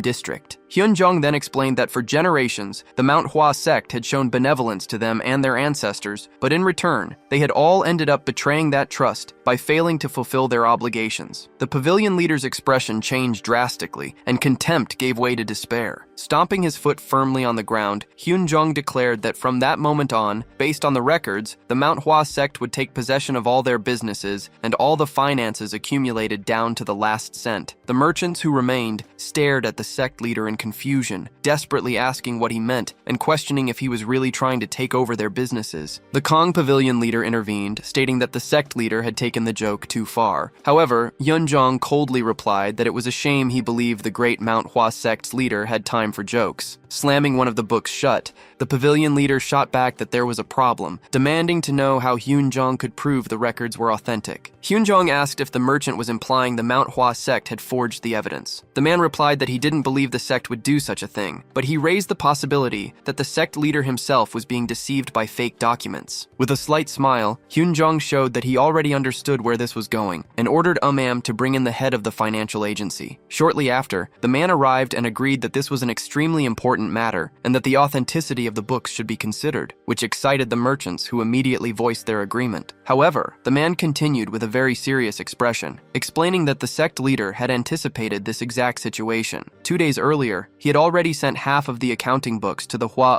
prefectural office for analysis. The revelation hit the Kong pavilion leader like a physical blow as he realized what this meant. If government officials started confiscating their businesses while the merchants were here, there would be nothing they could do. That was exactly why they had been summoned, to be kept away from their assets while the sect made its move. The pavilion leader understood that 2 days was more than enough time to verify the records. If only half were sent, it was obvious the other half would also be considered valid, meaning government soldiers were already prepared and just waiting for the right moment to act. his voice filled with fury. The pavilion leader roared the sect leader's name. Hyunjong, however, matched his tone and ordered him to lower his voice, as he had no right to shout there. He then declared that a true alliance is built on mutual aid, but there was no reason to help those who had betrayed them. Hyunjong warned them to return immediately, because by the time they reached the Hua prefecture, everything would already be decided. He added that if he were being truly just, he would leave them with nothing, and it was only out of consideration that he was allowing them to take part of their fortune. The Kong pavilion leader's face twisted with hatred, seeming to age years in an instant. With a voice full of resentment, he vowed that he would never forget this. Having no other choice, he turned and walked away as the other merchants watched him go, consumed by rage. Silence filled the room, and no one dared to say a word. Hyunjong then turned to those who had remained loyal to the Manhua sect. He explained that their businesses still originally belonged to the sect and would naturally return to its possession. However, he would allow them to continue managing the businesses and keep the profits. Furthermore, he wished to discuss a new arrangement that would benefit both sides, inviting all who were interested to come inside. The owner of the U-store reflected silently that, despite being in a better position than those who left, his situation had changed drastically. In an instant, he had gone from being an independent owner to a mere manager, and he let out a sigh. A slight regret filled his heart as he remembered his grandfather's teachings. Meanwhile, Chung-myung was fuming as he recalled Hyunjong's words. The boy couldn't accept that the leader had allowed the traders to take any part of the sect's fortune. Leaping from a rooftop, he angrily questioned who Hyunjong thought he was to give away something that belonged to the Manhua sect. Sometime later, a caravan of carts made its way down the road. The merchants traveled with what little fortune they had left, their faces heavy with frustration and anger. They had discovered that all their businesses had already been seized by government soldiers, and if it weren't for the sect leader's mercy, they would have lost everything. Now, they all knew the Kong Pavilion leader was to blame, and many regretted trusting him. One merchant, overcome with anger, demanded answers, reminding the pavilion leader that he was the one who had told them to just trust his word. The pavilion leader shot him a cold look and asked if he was being blamed for everything, causing the other man to hesitate. Suddenly, the pavilion leader dropped his cart and turned around, stating that there was no reason to despair, as the situation was only temporary. He was convinced that the accounting books were fake and had been forged by the sect leader himself. Another merchant argued that the documents were validated by the prefectural office, but the pavilion leader insisted it was all a setup. He concluded that their best move was to retreat to the city of Luoyang and seek support from even higher authorities. Suddenly, a voice interrupted their conversation, and everyone turned around to see Chung-myung dressed in a dark, stealthy outfit. The pavilion leader narrowed his eyes and asked if he was the one who had just spoken. Chung-myung let out a slight cough and replied that he didn't see anyone else around. The man observed the boy, who, despite being dressed like a thief in broad daylight, carried himself with the strange posture of an experienced old man. The pavilion leader assumed he was after their fortune and advised him to leave before he lost his life for nothing. Chung-myung laughed and asked if they really thought he was there for money. With an irritated glint in his eyes, he replied that he hadn't come to steal, but simply to take back what was already his. The declaration made the leader realize the boy belonged to the Manhua sect, and he considered it a perfect opportunity for revenge. But before he could give an order, several other warriors appeared surrounding them. Without hesitation, they advanced on Chung-myung with their weapons drawn. Alone against several opponents, the boy showed no fear, only raising a calm and confident gaze. In the next instant, he leaped and dodged their attacks with ease. Before they knew it, he was face to face with the warriors. Using his sword scabbard, he struck one man in the cheek. A precise kick then caught another on the chin, knocking him down, while a third was struck on the back of the neck and fell unconscious. His movements were too fast to follow, and in a matter of seconds, everyone was on the ground. Chung-myung then walked toward the pavilion leader and explained that no one who defies his words gets away unscathed. The leader was visibly shocked to see that someone of that level still existed in the Manhua sect and ordered his remaining men to stand down. Facing Chung-myung, he said that if a warrior like him had appeared sooner, the sect wouldn't have fallen into such a state. But now, he had arrived too late and would pay for it with his life. The man declared he would kill the boy and send his body back as a warning, certain the sect leader would be devastated. As he gathered his energy, the man prepared to fight. Chung-myung just watched and commented that he knew the man was hiding something, as his skills were far beyond those of a simple innkeeper. Even so, he showed no concern and made a final warning. He would be careful not to hurt the man's mouth too much. After all, he would still need him to be able to speak after the fight was over. The impacts of the battle echoed through the forest, audible from a great distance as the pavilion leader concentrated energy in his hands. He knew the first rule of a martial artist is to never underestimate an opponent, recalling the saying that even tigers use their full strength to hunt a simple rabbit. After seeing the masked man defeat the escort warriors so easily, the leader had no intention of letting his guard down. Despite this, his adversary seemed completely bored, which irritated him deeply. Determined to wipe that expression off the masked man's face, he resolved to use his full power. Gathering his energy, the leader lunged forward with his fists enveloped in a purple aura, but Chung Myung remained perfectly calm. With precise movements, the young man parried the blows using only the tip of his still-sheathed sword. As the pavilion leader tried to press his attack,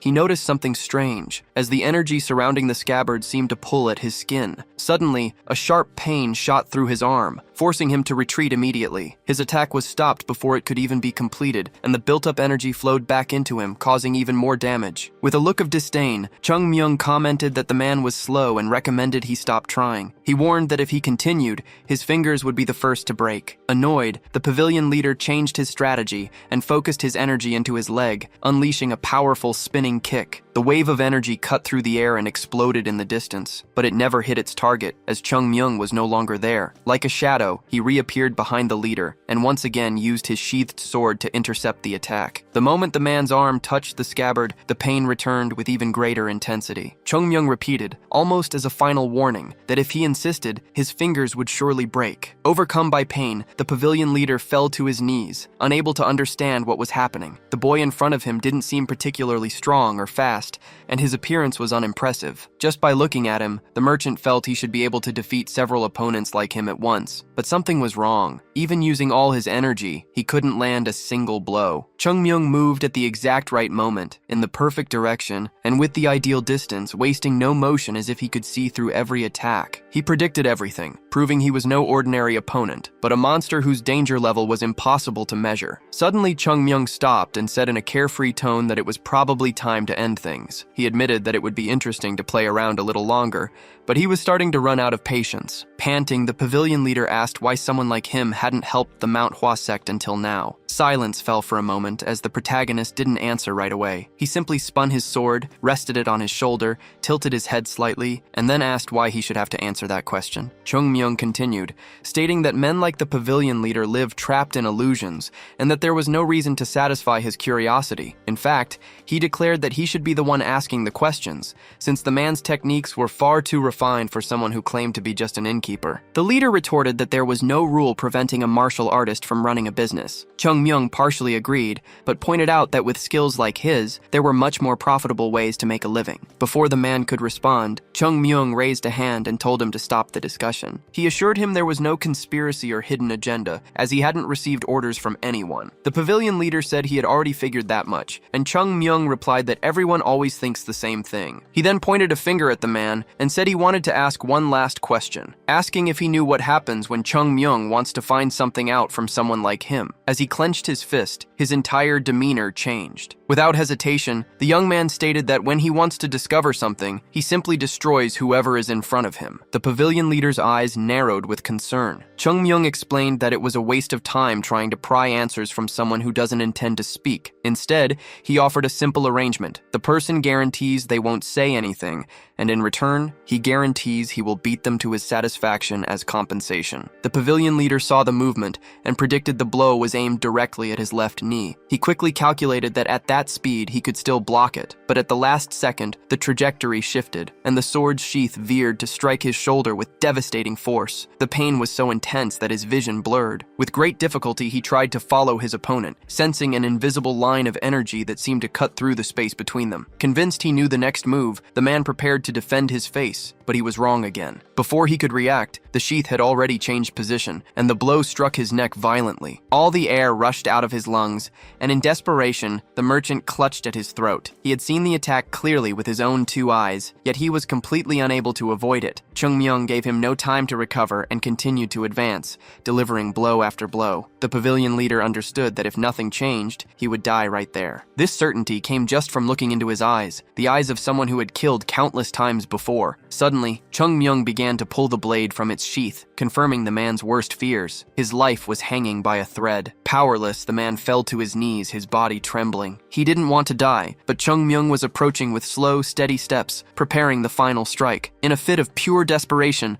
the pavilion leader screamed and instinctively threw his hand up in front of his face. Just then, an explosion of blue energy shattered the forest's silence, echoing throughout the entire region. Sometime later, the dust began to settle, and the trees slowly came back into view. The merchant's hand was trembling, a small spark of energy still dancing on his fingertips. He stared at his own hand, in disbelief that he was still alive. The technique he had just used was the Taiyi Divine Palm. Kneeling beside him was Chung Myung, observing everything with rapt attention. His eyes were now red as he stared at the man. With a firm voice, the young man asked if he belonged to the Southern Edge sect. Continuing his line of thought, Chung Myung stated that it was too much of a coincidence, and that he was convinced the pavilion leader was part of the Southern Edge sect. Stepping even closer, he stared the man down and asked directly if he had been sent by them. Cornered, the merchant realized the fatal mistake he had made by using the Taiyi Divine Palm technique in front of someone from the Manhua sect. He knew he would now have to face the consequences,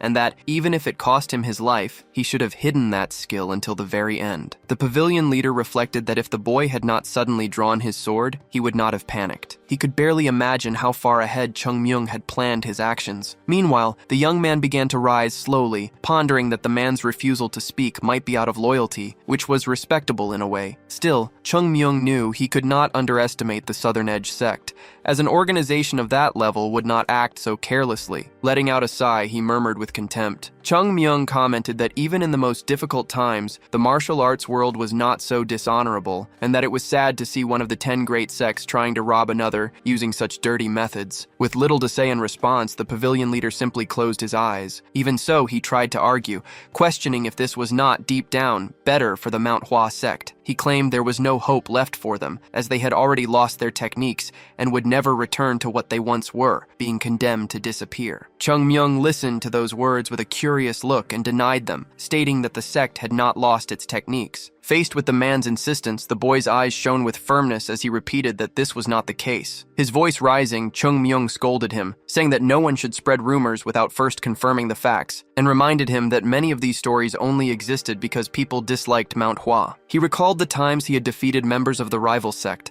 aware that when two such similar great sects coexist, it is inevitable that one of them is destined to fall. The man shouted, claiming he did not belong to the Southern Edge sect, to which Chung Myung sarcastically replied that he did not belong to the Manhua sect either. Suddenly, the tone of the conversation shifted, and the air grew heavy. Coldly, Chung Myung said he would show the man something interesting in exchange for revealing the Taiyi Divine Palm. The merchant tried to get up, but his body trembled with the blade threatening his life. Chung Myung continued, saying it would be a shame if the man could not see the interesting experience through to the end. With his eyes red and filled with malicious intent, he demanded that the man say exactly what he had reported to the person who sent him there. Chung Myung's hands gripped the sword firmly, and the blade touched the pavilion leader's neck. Suddenly, the boy began to move only his arm at a speed impossible to follow. The wind generated by the movements was so intense that the man almost lost his balance. Even without advancing, just by swinging the sword, Chung Myung created an overwhelming pressure, though no cut directly struck his opponent's body. Calmly, the young man explained that plum blossoms reveal their most intense essence when they bloom in the snow,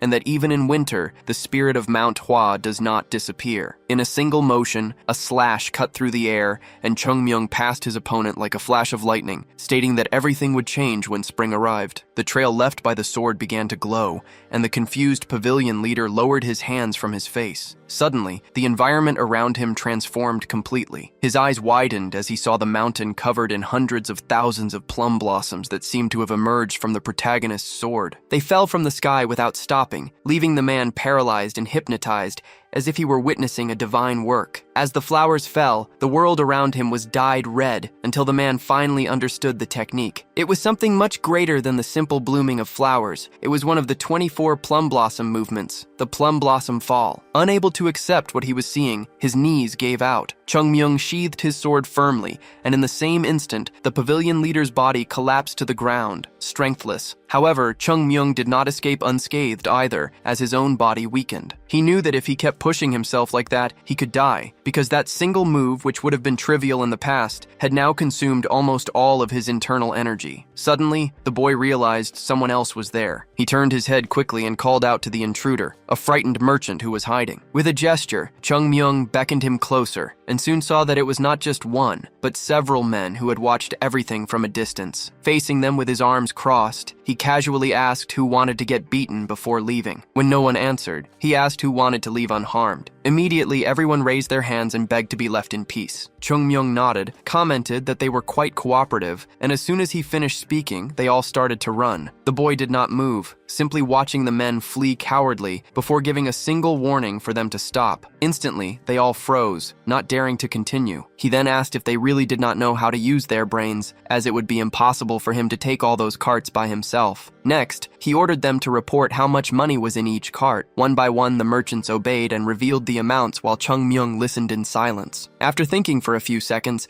he opened his eyes and made a decision. He ordered one of them to go to the city of Zhenjiang to convert everything into cash, with no names and no records. Chung Myung warned that if he found out they did not follow the agreement, he would kill them all. One of the men, trembling, asked what would happen if the person sent to Zhenjiang did not return. With a contemptuous laugh, Chung Myung retorted, questioning what they would do after running away, since they would be without money and with nothing but the carts. He concluded that if they wanted to recover what was left, they would have to come back. Another merchant raised his hand and asked what would happen if they reported him to the government. Without answering directly, Chung Myung lifted his leg and slammed it into the ground, causing an impact that made the earth tremble. A loud boom echoed through the forest, startling even the birds. Only then did the protagonist reply that they could try, but that they had better flee to the other side of the continent, because he would find them wherever they went. Silence fell over the group, and they all came to the conclusion that there was no escape, so they simply obeyed under Chung Myung's watchful eye. Sometime later, the protagonist held a wad of cash and sniffed it with satisfaction. His eyes shone and a smile spread across his face. Without wasting any time,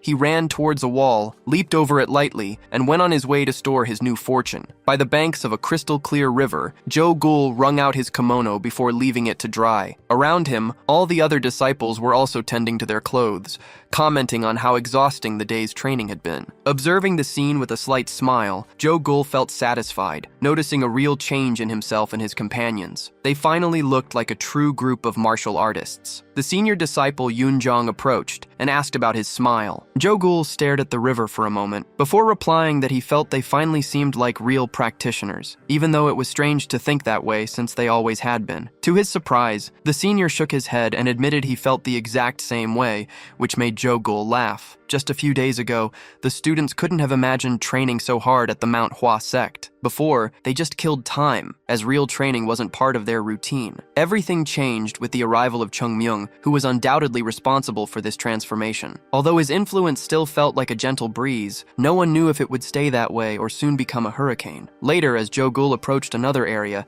he heard shouts and orders. The environment was chaotic, with workers carrying pieces of wood from one side to the other, while a man complained that something shouldn't be placed there, and that he had already told them to organize everything after bringing the materials. The disciples approached in confusion, trying to understand what was happening, and then they saw the great Sasuk energetically coordinating everything. Noticing the students' presence, he stared at them. Yoon Jong stepped forward and asked what was going on, and Sasuk replied with an animated smile, explaining that these were workers hired to renovate the temple, something that had been planned for a long time. After all, as everyone knew, the place was old and in urgent need of repairs. Suddenly, Sasuk's tone changed as he asked why the boys were still standing around. He harshly ordered them to start helping immediately, since the workers were exhausted from carrying materials up the mountain. Then, laughing, he pointed in a direction and told them to get to to work. When the sun set, it was time for dinner. On the table, a beautiful piece of roasted chicken, golden and juicy, made the disciples' eyes sparkle. It had been a long time since they had seen a meal like this, and their hunger was instantly awakened. Excitement filled the room as they realized there was enough meat for everyone, and raising their chopsticks, the young men celebrated the true feast. The changes Chung Myung brought were happening faster than anyone expected. During the meal, the students talked, surprised at how they never imagined they would be renovating the temple, eating meat, and even receiving new uniforms. In the midst of the conversation, Yoon-jong fell silent, and Jo-gul, noticing this, asked what he was thinking about. The young man replied that he was reflecting on how, in the end, money really made a difference. Jo-gul agreed, saying he had also caught himself thinking about that, especially since they suddenly had access to such a large sum. Yoon-jong commented that the superiors probably didn't enjoy living in poverty either, but had no choice. Still, he had never seen the great Sasukun Gum smile like that before. Jo-gul then asked his friend what he thought they should do from now on, and the other replied with conviction that the Manhua sect was changing rapidly, so they needed to prepare for what was yet to come. As he observed the new set of uniforms in his hands, Jo-gul wondered what it would take to keep up with these changes. Yoon-jong added that it wasn't just about financial prosperity, as the secret martial arts books that had been stored away had also reappeared. The scene had been almost comical, with Chung Myung pretending to trip to reveal the chest with the books and gold bars. No one knew how he had found it, but one thing was certain. The sect was undergoing drastic transformations, and everyone would inevitably be swept up in this storm. If they weren't prepared, they would be left behind. Jo-gul laughed, telling his friend he didn't need to worry so much, and Yoon-jong laughed along. The young man then changed the subject, asking if he knew where Chung Myung was, as he hadn't seen him since the morning. Yoon-jong replied that he heard the sect leader had summoned him, so he was probably still in his quarters. Meanwhile, in the leader's quarters, Hyun-jong spoke serenely, stating that it was natural to reward those who achieve great feats, which was why he had called for Chung Myung. The boy, visibly tired, asked what kind of reward the leader intended to offer. Hyun-jong said he could ask for anything he wanted, even part of the fortune he had given to the sect. Chung Myung, however, refused, claiming he had little interest in money since there was nowhere to spend it on the mountain. The leader smiled, interpreting this as a sign of detachment from someone who understood the way of the Tao. Internally, Chung Myung thought the opposite, knowing the leader wouldn't have much to give back anyway, and he had already secured enough for himself. The leader then offered something else, like learning an advanced technique, which would not normally be authorized. Once again, Chung Myung refused, justifying that he believed in the learning order established by the ancestors, though deep down he thought it was all nonsense. He knew he could teach much more than he could learn, but he needed to think carefully to avoid raising suspicion. After some thought, the protagonist finally made a request: freedom to go to the Hwa district whenever he wanted,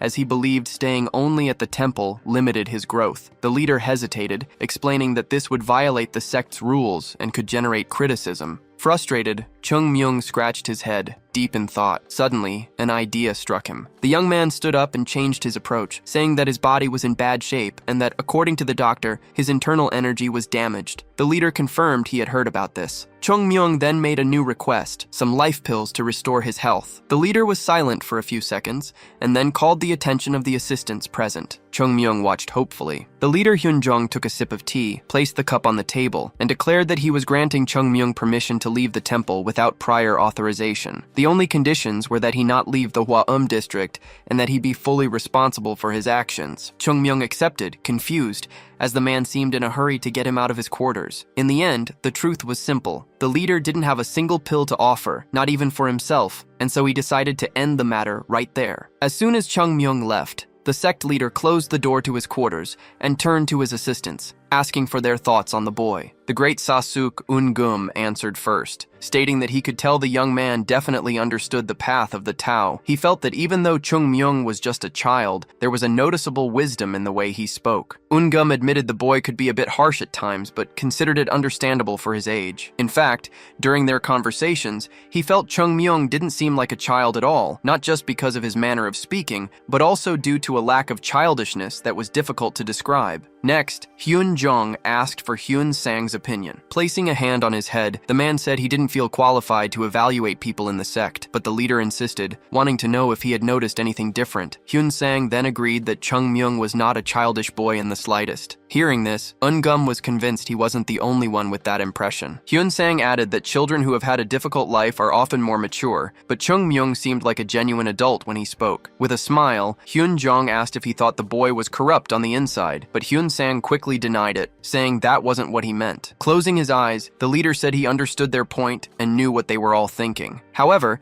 he asked them to avoid such thoughts, because in reality, Chung-myung was just an innocent child. Hyun-jong explained that the sect's purpose was to educate people, not use them for their own benefit, so they needed to help the boy in his growth. The two assistants bowed and agreed with their leader. Changing the subject, Hyun-jong asked Eun-gum about the progress of the construction. The great Sasek explained that due to the mountain's incline, they were having trouble gathering more lumber. Even after felling the nearby trees to make the most of their resources, the situation remained difficult, as they would need several more days to dry and trim the logs. The leader asked if it seemed like he was caring too much about the temple's appearance just because he had secured some funds, but Eun-gum denied it. Hyun-jong then asked them to understand his good intentions, explaining that the Manhua sect needed to be rebuilt, and when a person makes new resolutions, they must first organize their surroundings. Eun-gum bowed, agreeing that his leader was absolutely right. The leader then instructed Hyun-sang to finish interpreting the new techniques they had acquired as quickly as possible. He warned him not to make any careless mistakes, as the sect's fate depended on how these techniques were taught to the disciples. To conclude the meeting, Hyun-jong said that he was counting on both of them to do good work. After the meeting, Hyun-sang wondered if he should tell the leader about something he had noticed. The technique books were strangely new, considering they should have been at least 100 years old. There were even fresh ink marks, as if someone had written them in a hurry. At first, he thought it might be some kind of scheme, but after a careful analysis, he confirmed the books were real. It seemed that someone was trying to help the sect, but needed to keep their identity a secret. Far away, Chung-myung was furious, thinking that the leader shouldn't have kicked him out just because he didn't want to give him any pills. The boy felt he had gained nothing by interrupting his own goals to rewrite all those technique books, especially to help a sect that not even a beggar would want to join. He suspected the leader had lost the recipe for the life pill along with all the sect's money. Suddenly, the boy stopped walking, thinking that this whole situation was a pain. While channeling his purple energy,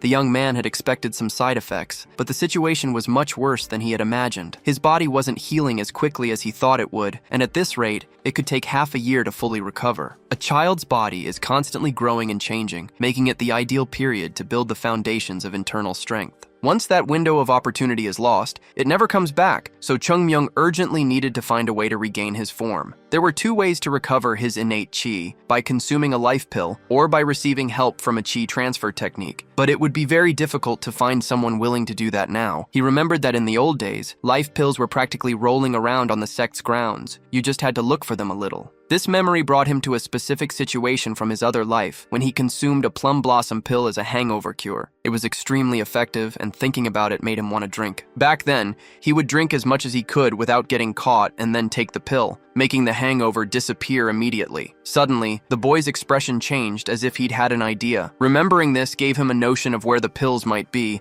and now he had hope of getting some. In a rush, Chung-myung started running in the direction he remembered. His steps hurried as if his life depended on it. Having a bad memory like his sometimes helped. Night fell, and the forest was faintly illuminated by the moonlight. Panting after his run, our hero stopped and looked up, facing a large stone wall in front of him. It was a cliff known as the most dangerous and steep even among the 5 great mountains. There was a secret place here that only Chung-myung knew about in the entire sect. Since the area was off limits for disciple training, he considered it the best place to hide from his seniors, where he could drink, take a nap, or eat meat without being seen. He questioned why his Sahyung had let him live, since he didn't seem like a worthy person. But that question wasn't important right now. What mattered was that somewhere in the middle of those mountains were the pills he had hidden in his past life. If he were in his old body, he could reach the spot in 2 leaps, but now he needed to find a way to climb without damaging his current body. The boy backed up a bit, and after running across the grass, returned holding a large, very long rope. After analyzing the situation, he made a decision. Instead of climbing up, he would climb down, which was approximately 10 times more dangerous. Even so, Chung-myung decided to face the challenge, thinking that you only live once, although this was technically his second time. The young man tied the end of the rope to a very thick tree trunk at the edge of the cliff. In a situation of extreme risk, he wondered why it was so difficult to revive the Manhua sect. The incline wasn't the only reason the place had been banned for training, as the cliff was called the disconnected uneven cliff for a reason.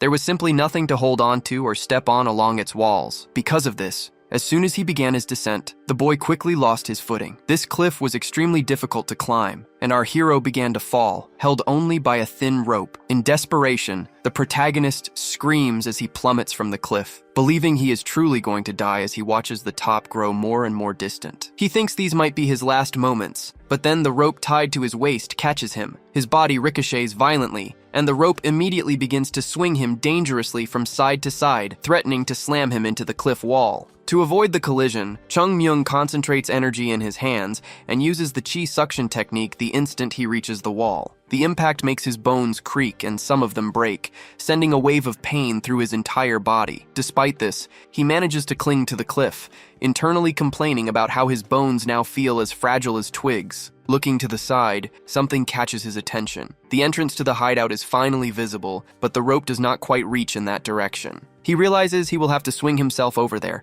which means abandoning the chi suction technique and using the rope's own momentum to gain impulse. The rope creaks dangerously as he begins to move, swinging from one side to the other with each motion increasing his speed. Chung Myung pushes even harder, needing enough distance for the jump. When he feels he has reached the ideal momentum, he decides to go for it, but the rope can no longer take the strain and snaps. The boy's eyes widen as his only salvation disappears. His body plummets like a stone, fast and without control. Desperate, he uses the chi suction technique again, but the pressure nearly shatters the bones in his fingers, preventing him from getting a firm grip and causing him to slip. He is thrown violently to the other side, slamming against a small stone platform, but still sliding dangerously toward the void. Then, like a miracle, the broken end of the rope snags on a sharp edge of the cliff, and the sudden jolt halts his fall. Now, the boy is left dangling right next to the hideout he built in his past life. His entire body aches from the numerous injuries sustained during the descent. Even so, using the last remnants of his strength, he begins to climb slowly. When he finally reaches the cave entrance,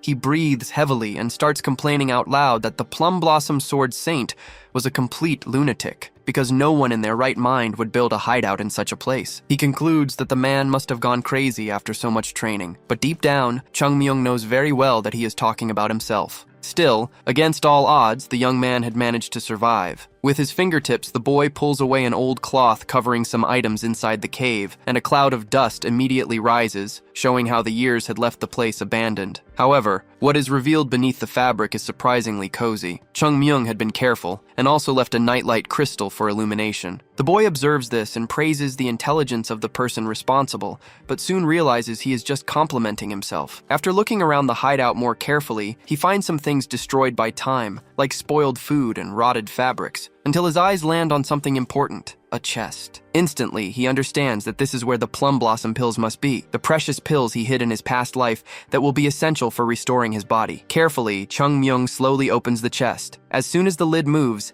an intense red light escapes from within. When the chest is finally opened completely, the light covers his face and a rich, refined fragrance of plum blossoms fills the cave. These are the priceless snowflower pills, even rarer and more valuable than the plum blossom pills. Chung Myung even mutters an apology to his former superior, but at least he did not hide the life pills here as well. Without hesitating, he picks up one of the snowflower pills, knowing his body needs to be restored as soon as possible, and if possible, he wants to rebuild his internal strength in the process. Without a second's hesitation, the young man places one of them in his mouth. He feels the difference almost immediately, as if it were already taking effect before being digested. A burning sensation courses through his insides, and a small red flame is born within him, beginning to travel throughout his body and fill voids that had long been forgotten. The pill melts completely before he can even chew it, and its elegant essence explodes within his system. But Chung Myung has no time to admire it. He immediately closes his eyes, knowing he must concentrate and focus all his attention on controlling that energy. He cannot allow even a fraction of the snowflower pill's chi to escape uselessly, and with a clenched fist,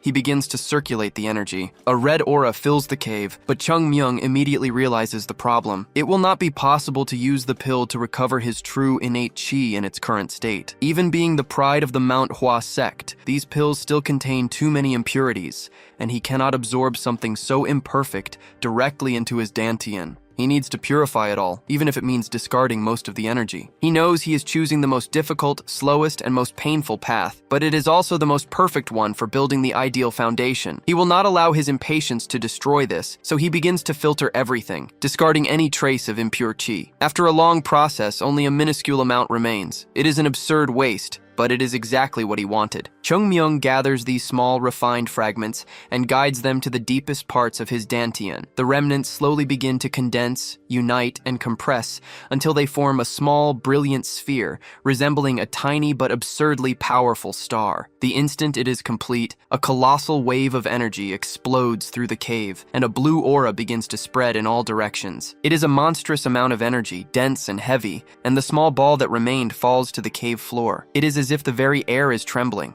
The energy overflows from the boy's body uncontrollably, and suddenly his body begins to float. Like someone entering a state of enlightenment, his neck tenses violently, causing the veins to bulge. When Chung Myung opens his eyes, his pupils have vanished, replaced by an intense blue light. The energy escapes from his eyes and mouth, as if his body can no longer contain such immense power. The sheer concentration of energy was almost too much for his body to handle, making his hand tremble with overwhelming force. Yet Chung Myung's perseverance was absolute, and he finally managed to clench his fist. The cave fell into a deep silence, illuminated only by the power radiating from his body. With his eyes still closed and his focus unwavering, he slowly opened them to reveal a startling transformation. His gaze had shifted, and an intense blue light now poured from his irises. Something deep within him had transformed. The fractures riddling his body began to seal, and his scars faded away as his bones strengthened, becoming even more resilient than before. His body's response to the pills was extraordinary, far exceeding any expectation. Impurities were expelled through his pores, and with every breath, as each part of him purged accumulated waste. Simultaneously,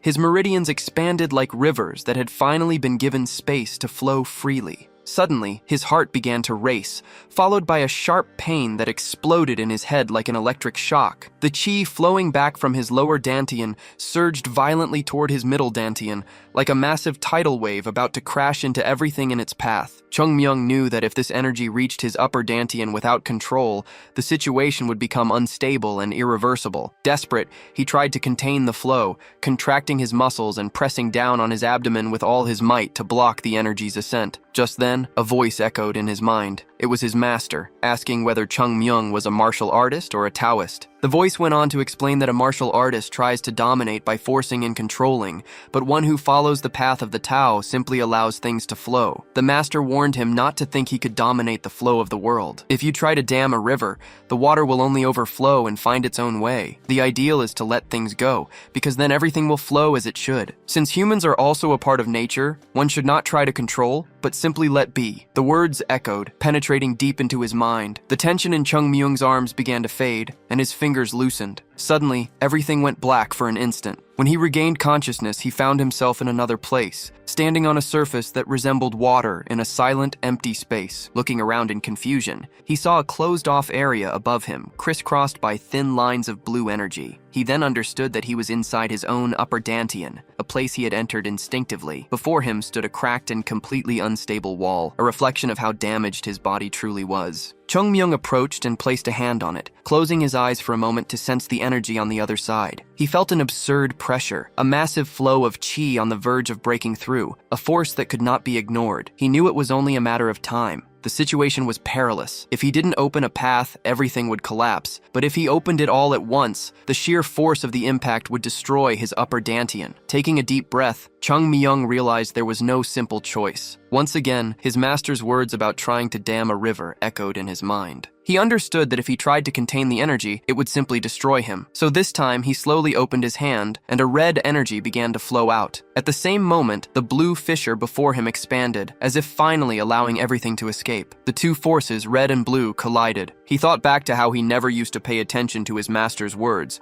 dismissing them as nagging. A bright light emanated from the impact, but the two energies didn't conflict. Instead, they intertwined and balanced each other, and in that instant, he finally understood what his master meant. The flow of chi inside Chung Myung transformed completely, and for the first time, he felt true harmony. Meanwhile, outside the cave, the sun was rising over the horizon. Time had passed without him even noticing. Suddenly, his eyes snapped open to find his body floating, suspended in midair. But as soon as he fully awoke, the levitation failed, and he dropped right onto his mat. A dull pain shot through his body, and he grumbled in confusion, wondering why he had been floating. He then raised his hand and stared at it. The same hand that had been so grievously injured was now completely restored. Memories of the colliding energies flooded back, and he could feel that his meridians were unblocked and his strength had fundamentally changed. Chung Myung found it hard to believe his young body had endured such an ordeal, as even the slightest mistake would have been fatal. Deep down, he knew he couldn't have succeeded without his master's teachings, and now he felt it had all been worth it. He hadn't just recovered his innate chi, he had refined it,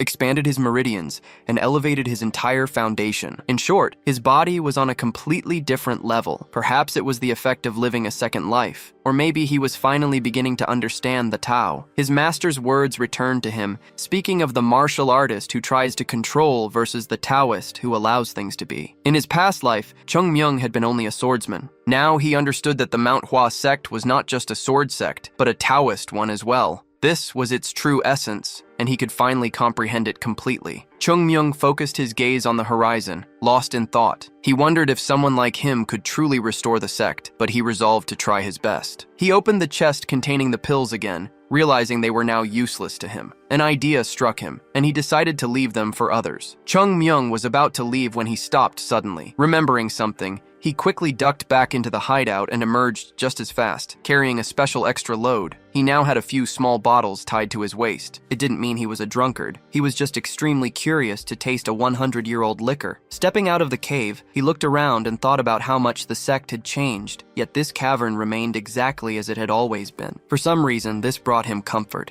making him feel as if he were reliving his past. A wave of nostalgia washed over him, and a pang of longing tightened in his chest. He decided he should try to come back here more often. Without a second thought, he bent his knees and leaped with an absurd amount of force. His body shot into the air, reaching an impressive height before he landed lightly and effortlessly on another part of the slope. Now he ascended the mountain using only his feet, without needing his hands for support. His movements were fluid and natural, his body responding perfectly through a series of jumps, spins, and bursts of speed. He gave one last push, planting his feet firmly on the ground. With this final leap, he soared high enough to nearly touch the clouds. From that vantage point, he watched the slowly rising sun create a magnificent view on the horizon. Then he descended, landing from the absurd height without taking any damage. He dusted off his clothes and noticed how light his body felt, as if it were free from any weight, a sensation he had always longed for. Chung Myung took a deep breath, intending to savor the fresh mountain air, but his face immediately scrunched up in disgust. A horrible smell invaded his nostrils, and it took him a moment to realize the stench was coming from his own body. It seemed it was definitely time for a bath. Discontent was brewing in the sect's temple. One student complained about how cold it was, while another said his body was so tired that the fatigue just wouldn't go away. A third grumbled about being too sleepy to rest properly. Amidst the complaints, two boys whispered about the protagonist, Chung Myung, commenting on how strange he had seemed lately. With his face a mess and looking completely out of shape, he didn't even seem like the same person, and he had stopped participating in their training sessions. One of the boys asked his friend if the rumors about Chung Myung suffering from an internal overload could be true, since his physical condition was only getting worse by the day. They reasoned that if he was missing training due to health problems, then the other students shouldn't have to train either. The atmosphere was thick with suspicion, and some students swallowed hard at the thought. Before, everyone did what Chung Myung said because they knew it was impossible to fight him. But in his current state, the idea seemed like a joke. Perhaps if they all worked together, things could be different, and they might be able to fight back against the tormentor who forced them to train non-stop. Noticing the conversation, Yoon Jong approached Gojul and told him to leave the boys alone, stating that while they were naive, they would eventually discover the truth. Just then, the door behind them began to open. Light from the room spilled outside, and everyone turned to see who it was, their anticipation growing with each second. A person approached with slow, confident steps. To everyone's surprise, the figure had glowing skin and silky hair, radiating perfect health. The martial artists stood with their mouths agape because it was Chung Myung standing before them, looking like the very picture of health. Witnessing the scene, they all realized they would die if they tried to fight him, as the boy looked completely renewed. Chung Myung then got their attention, saying he couldn't express how bad he felt for them. He explained that he had no choice but to neglect their training because of his health, and he felt a deep sense of responsibility for his actions. Observing the situation, the students began to sense that something bad was about to happen, and tried to console him. But the young man placed a hand on his heart and said he knew they had all been training hard in his absence. He continued, stating that even if mistakes are made, they can always be compensated for, and if what they lacked was training, they would simply have to train more than usual. With a gesture, Chung Myung pointed his thumb behind him toward a huge, steep mountain that was difficult to climb, and uttered a single word for everyone to run. The group was thrown into a state of deep confusion, unsure of what to do. The protagonist then clarified that the first to arrive would be the first to be rewarded, and the slower half would have to run it again. The students were stunned, realizing that Chung Myung wanted them to climb Lotus Mountain. Suddenly, one of them started moving. It was Yoon Jong, followed closely by Jo Gul, both ready to accept the challenge. They leaped over the temple wall with great determination, and soon more students followed their lead. Everyone remembered that if they finished too far behind, they would have to run again, so they all began making their way to the mountain with all their strength. Once the dust from the stampede settled, Chung Myung commented to himself that it was cute to see his friends conspiring against him. Deep down, he admired those who had the courage to try something like that. However, he believed that if they didn't have the skills to back up their plans, they were nothing but trash. If they wanted to earn the right to speak their minds, the first thing they needed was skill, and Chung Myung was more than happy to help them get it. He reflected that in the 1,000-year history of the martial arts world, there had been countless individuals who had single-handedly risen to become one of the strongest in the world, but a single person can never make an entire sect prominent. For that, all its members need to be strong. The protagonist wanted to restore that strength so the sect would become even more powerful than it was in the past. His dear, beloved Manhua sect would prosper again. To boost his colleagues' motivation, Chung Myung shouted that the last one to arrive wouldn't get breakfast today.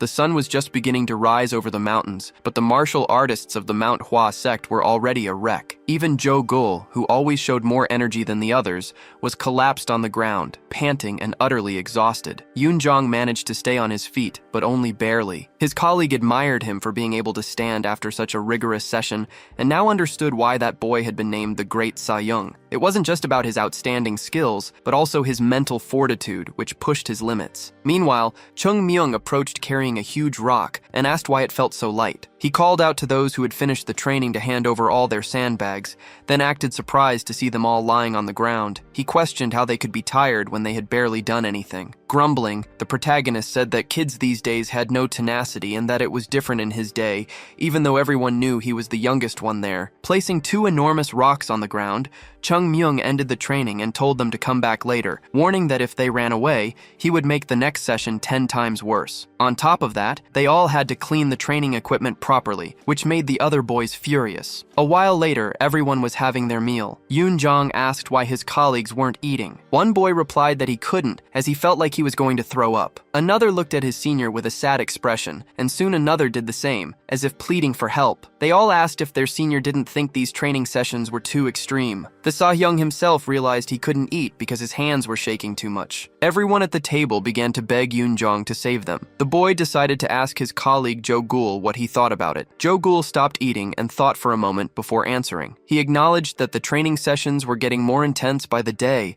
and had reached a point where their bodies were suffering greatly. Jo Gul said that iron gets stronger the more you hammer it, but that wasn't the case for humans. However, for some reason, Chung Myung hadn't realized that yet. Therefore, Jo Gul believed it would be best to just continue at this pace for now. But if nothing changed over time, then they would talk to him. The other students were satisfied with their colleagues' words and agreed. Yoon Jong added that if it came to that, he would be the first to object. Sometime later, Jo Gul threw himself onto his bed, completely drained. The boy took a deep breath, trying to rest, but he knew he would have to train again before he even woke up, and felt like his body was going to break. In his mind, the young man had thought he could overcome any challenge no matter what it was, but now he questioned if he could keep up with such intense training. A moment later, he heard a voice calling his name a few times and opened his eyes. It was Chung Myung, who gestured for his colleague to be quiet. The boy was holding something and explained that it was difficult to get, but he was giving it to him because he believed Jo Gul deserved it. Then, the protagonist held out his hand and showed his friend. The young man's eyes widened when he saw what Chung Myung was holding. Unable to control his voice, the boy asked if that was a pill of life. The protagonist insisted he keep quiet, and the boy asked why his colleague was giving him something so precious. Chung Myung explained that he was doing it because he knew Jo Gul needed it, but that he had to keep it an absolute secret from the other students. He then told his friend to swallow it first and said he would help him. The boy felt ashamed for ever thinking thinking Chung Myung was a bad person. The protagonist placed his hand on his colleague's back, and while helping him, he thought with a sadistic expression that, as the saying goes, a thirsty man is only grateful when his thirst is quenched, and that things were about to get even harder for his senior from now on. Night fell, and a malicious laugh could be heard. The next day, the students gathered again to train, this time holding their swords. Everyone was determined to improve their skills and practice their movements. The great Sasuke watched the class, feeling that something was different. The students' sword paths seemed much more stable. Although they had been practicing the same thing over and over, their movements were sharper and more consistent. Furthermore, the man could feel the firmness and strength in their stances. This strength allowed their upper bodies to stiffen, enabling them to put more weight into their swords. Eun-gum wondered if this was really possible in such a short amount of training. He remembered when Chung Myung had asked with a confident smile for just 1 month, promising he would definitely deliver results within that period. The great Sasuke wondered if it could be thanks to the morning training, but then his eyes caught something that drew his attention. The student's eyes were sharp, something he hadn't seen in those kids for a long time. Forcing a cough, the man decided to call a break in the training. He commented to the students that the tips of their swords looked very lively, and added that he was very pleased to see everyone participating so fiercely in the training. Because of this, if they continued on this path, the man planned to skip all the remaining steps and teach them the Tai Yi bewildering sword technique. No one would have imagined that third-class disciples would learn such a technique, which could only mean they had all truly improved a great deal. Those who work hard are rewarded, and those who are rewarded tend to work even harder. In this way, these children would become great swordsmen. At that moment, someone approached the area, calling for Eun-gum. It was the sect leader, who seemed to be in a great hurry. The two stepped away from the students to talk, and the great Sasuke asked what brought the leader to the White Plum Blossom boarding house. Lowering his head, Hyun-jong said that he thought they had a problem. He showed him the Equilibrium Sword Technique book, which had been inside the chest Chung Myung found, and asked the man to read the last page. Eun-gum quickly flipped through the book and stopped at the final page. What he read made his eyes widen, and he turned back to the sect leader, unable to understand what he had just seen. The book was addressed directly to the sect leader's successor, with every word written with him in mind. The author began by explaining that there was no issue with modifying or improving the Manhua sect's techniques. In fact, they were expected to evolve and be refined over time. However, the text stressed that the Plum Blossom sword technique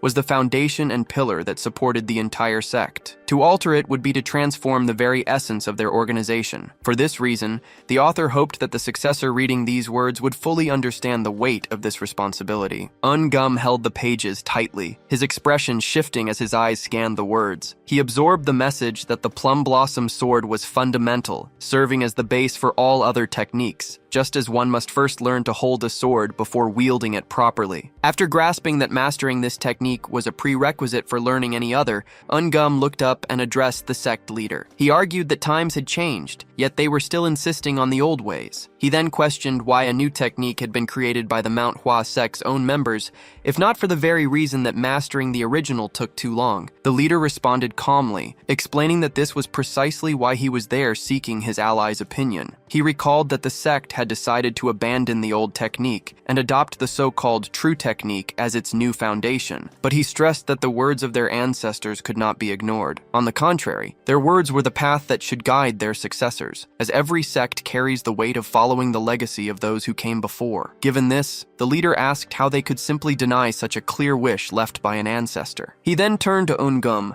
reminding him that he was responsible for teaching the youngest disciples, and that his honest opinion was therefore essential. The great Sasuke looked down, flipping through the book slowly as his thoughts churned over the great dilemma between following tradition and making changes. After a moment of silence, he raised his head, his voice firm. Eun-gum first explained that the true Plum Blossom sword technique was created out of necessity, as the sect had no time for gradual training at that point and could have disappeared at any moment. He then posed a direct question to the leader. Did he believe the Manhua sect had a future now? The question caught Hyun-jong completely off guard, his eyes widening in surprise. The old man hesitated, knowing that while their situation had improved, they had only solved a fraction of their problems. Taking a deep breath, the leader admitted he couldn't answer with certainty and asked Eun-gum to understand that there was no simple reply. At that moment, the great Sasuke snapped the book shut, the sound echoing sharply in the room. He declared that he was against the change, causing Hyun-jong's eyes to widen even further. Eun-gum then glanced back toward his disciples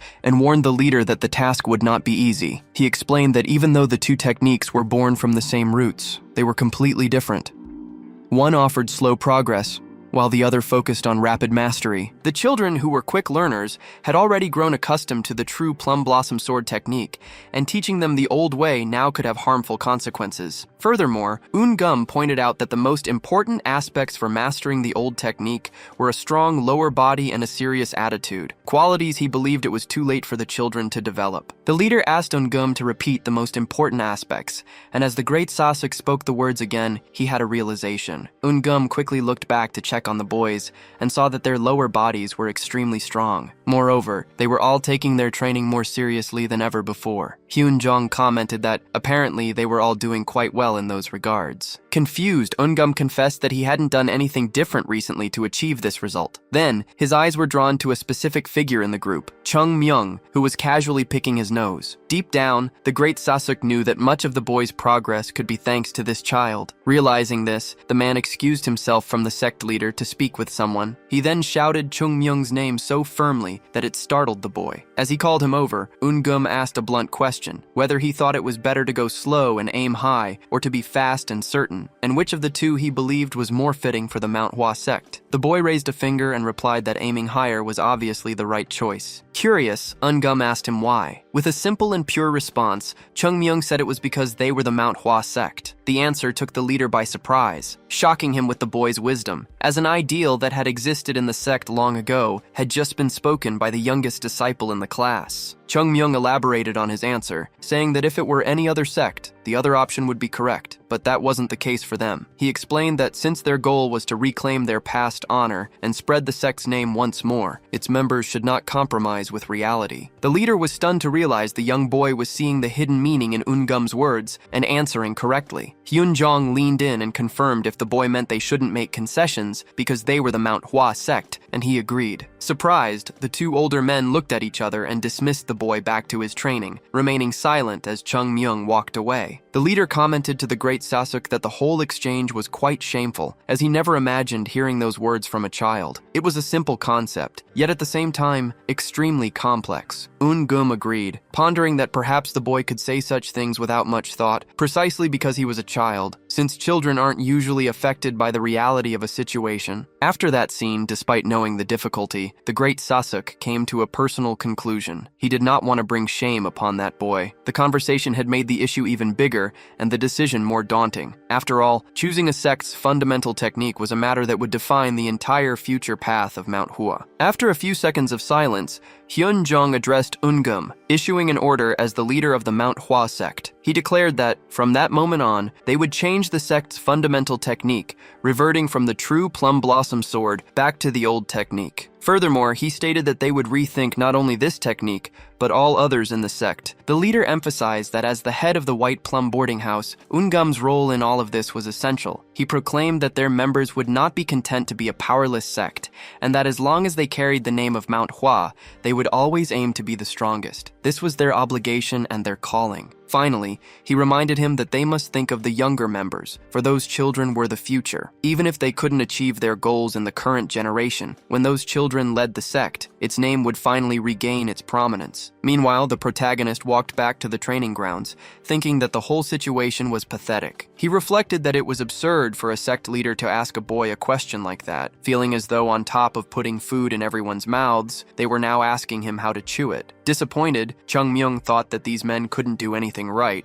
and were probably messing up everything he had done so far. Because of this, the boy decided he would need to visit the Hua district soon, since they were likely ruining the businesses there as well. In the end, he let his thoughts slip out loud, grumbling that the sect was truly lost without him. After a long period of hardship, the Mount Hua sect finally seemed to have found peace. Their financial problems had been solved, and new techniques were established, paving a new path to a future where laughter should have filled the temple. At least, that's how it was supposed to be, but the reality was quite different. Seeing that the place was in absolute chaos, Chung-myung sighed and called one of his seniors over for a talk. Jo-gul approached, and Chung-myung got straight to the point, asking if it was true that he was the youngest son of an influential merchant family. Chung-myung wanted to know if his family owned any major businesses on the continent, but Jo-gul just rolled his eyes, explaining that they were just a small merchant family and nothing special. Playfully, Chung-myung insisted that the young man should realize what was happening, and that perhaps he was hiding some special talent. Confused by the insistence, Jogul didn't understand, so his junior decided to drop the subject, telling him to forget it. The two then turned to observe their surroundings, and the sense of unease only intensified. The customers were dissatisfied, with one complaining that the tea was bitter, and another saying he had received the wrong order. With his arms crossed, Jogul commented that the former administrators of the place were crooks. However, despite being corrupt, they knew how to manage the business and had a good reputation with their employees. Many of the staff were family or acquaintances,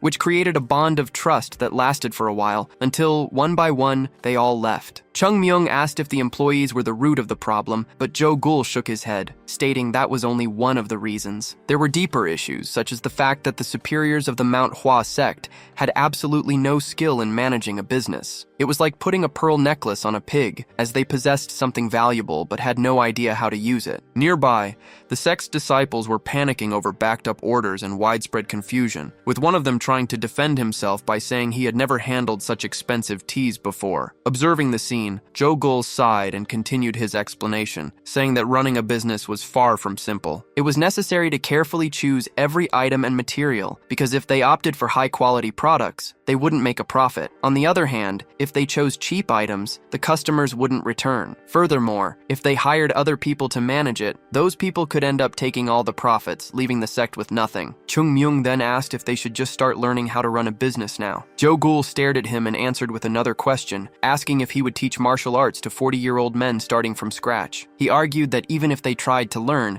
they would continue to be cheated, as suppliers would quickly notice their lack of experience and take advantage, draining all the sect's money. Discouraged, Jogul lowered his head, convinced that everything was doomed from the start. In silence, Chung Myung watched thoughtfully until a memory of his old master surfaced, making him realize just how great that man truly was. Frustrated, he remembered how prosperous the businesses were when his master was alive, even thinking it would have been better to stay dead than to deal with this. Tired, Chung Myung asked Jogul what the solution was, but his friend replied irritably that he already said he didn't know. He claimed that if he had the skill to solve something like this, he would already be a great merchant, and that not even his own father could handle such a situation. Worried, Chung Myung asked if it was really that serious. His senior confirmed it, explaining that to run a business of that size, you needed history, tradition, and a reputation, all things they lacked. Sighing, Jogul commented that if Elder Huang were still active, things would be completely different. The name caught Chung Myung's attention, as he had never heard of such a person. Jogul explained that Huang was a great merchant, famous throughout the region,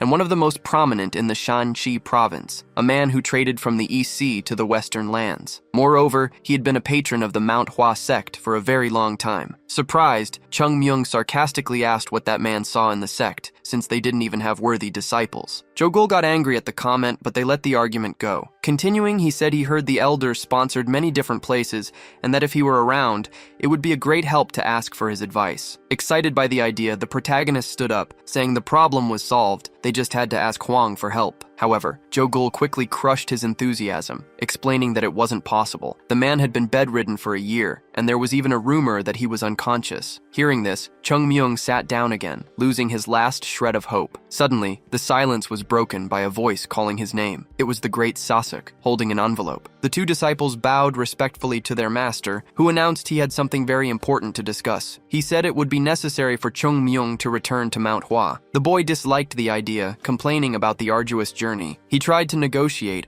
saying his body was the youngest and therefore the weakest, but Ungum retorted that he was also the only one not doing anything. The young man laughed and argued that he had swept the garden earlier, but seeing there was no escape, he asked the reason for the trip. Handing over the envelope, the great Sasuk explained that he needed the boy to deliver it to the sect leader, as it seemed to be something urgent and very important. The sender was the Yunha Merchant Guild, so he should handle the matter with great care. Upon hearing the name, Jogul whispered to his friend that this was the guild Elder Huang belonged to. With this new information, Chung Myung suddenly became very interested in the task. He accepted the envelope and was told by his master to leave immediately. With a determined expression, the young man promised he would deliver the letter as quickly as he could. Our hero then promptly began his journey, starting the long walk back to the sect. Worried about the cargo he was carrying, he glanced from side to side, paying close attention to the path. Carefully, he took the letter from inside his robes to take a peek. It was the letter from Elder Huang's guild, and since rumors said the elder was unconscious, he probably wasn't the one who wrote it. The curiosity to read the contents was immense, but the letter was sealed with an official seal. Despite this, a dark idea crossed the boy's mind. He thought it would be normal to want to see what was inside such an important letter,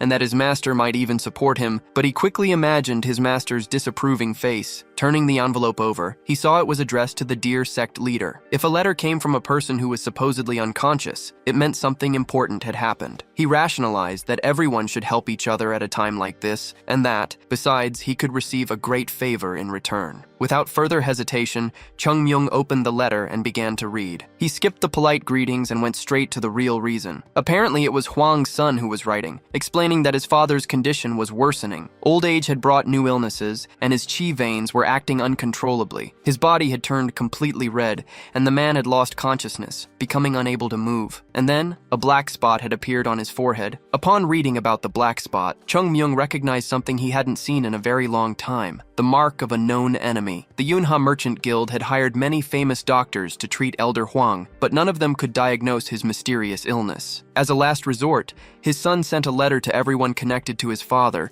asking them to get in touch if they knew anything. The man promised a tremendous reward in the guild's name to anyone who could provide information on how to treat the sickness. With that, Zhongyi Huang, the guild leader, waited anxiously for good news. As Chung Myung read the letter, a mix of thoughts filled his head. He knew it was impossible for ordinary doctors to cure this type of illness, known as the demon flower. Outwardly, its symptoms resembled severe poisoning, which was likely how the doctors had tried to treat it. However, the real reason the protagonist was so nervous was something else entirely. The demon flower was connected to his old acquaintance, the feared Chunma, as it was a symptom that appeared when someone was struck by specific techniques of the celestial demon sect. Angrily, the boy gritted his teeth and blamed the demonic sect. For a while, he had believed most of them were eliminated in the Kilian Mountains, but it seemed their lineage had survived. The problem was that if those fiends were still alive, they must be plotting something in Zhongyuan. Still, something else worried him more. Perhaps these demons still held a deep grudge against the Manhua sect, as they continued to cause trouble even after so much time. Of all people, they had decided to attack Elder Huang, a figure who could greatly help their current situation. Chung Myung stared at the letter, lost in thought. He wasn't absolutely certain it was the demon flower just from the description, so the best course of action was to confirm it with his own eyes. Besides, the words "tremendous reward" echoed in his mind, fueling his desire to go. According to Joe Gould, the Yuna Merchant Guild possessed an absurd fortune, so a reward from them would be truly substantial. On top of that, there couldn't be many people who even knew about the demon flower, meaning the competition was practically non-existent, since those who knew anything were wiped out in the Great Battle. While resealing the note, the boy considered that he didn't know what had happened all this time, and that someone else might still recognize the disease. If the letter fell into the wrong hands, it could turn into a huge problem. He couldn't let that happen, so he needed to act before anyone else. Quickening his pace, he decided he had to resolve this as soon as possible, and of course, secure his reward. He then broke into a full sprint and let out an excited shout, warning that no one should dare steal the prize from the great Chung Myung. After a long journey, night finally fell, and the sky filled with stars. The disciples were wearily climbing the mountain, and some began to complain about how difficult it was to do this every day. Yun Zhong led the group in silence, until someone suddenly called his name with urgency. It was Zhou Gull, running toward him in a complete panic. Yun Zhong narrowed his eyes, thinking his colleague was becoming more and more immature, but something about his desperation caught his attention. The boy arrived out of breath, and unable to control himself, yelled that it was an emergency involving Chung Myung. The moment he heard that name, Yun Zhong's demeanor changed completely. Without a second thought, he shot forward, running as fast as he could. The two of them reached the boy's room and threw the door open, only to find the space empty. Worried, Yun Zhong frowned, wondering where that maniac had gone now. Zhou Gul then pointed to the bed where a small note lay. Without wasting time, Yun Zhong grabbed the paper and began to read. The message said that Chung Myung would be away for a few days, and asked them to invent an excuse for his absence, while also demanding they not skip their training. A vein instantly popped on Yun Zhong's forehead as his patience reached its limit. Zhou Gul, completely lost, looked at him and asked what they should do. Yoonjong took a deep breath and took the lead, saying that for now, they needed to make sure no one else found out about his absence. Crushing the letter in his hand, the young man stated firmly that it wouldn't make a difference to tell the other disciples. Since Chung-myung said he would be gone for a few days, it was best to hide it for as long as possible. If no one started a search for him, the superiors wouldn't even notice, since he was just a third-class disciple. Jo-gul swallowed hard, saying he had no idea what would happen if they were caught. Yoonjong turned slowly to his friend and asked if that was really his biggest concern right now, because in reality, there was something much worse. The senior was more curious about what kind of mess that maniac had gotten himself into this time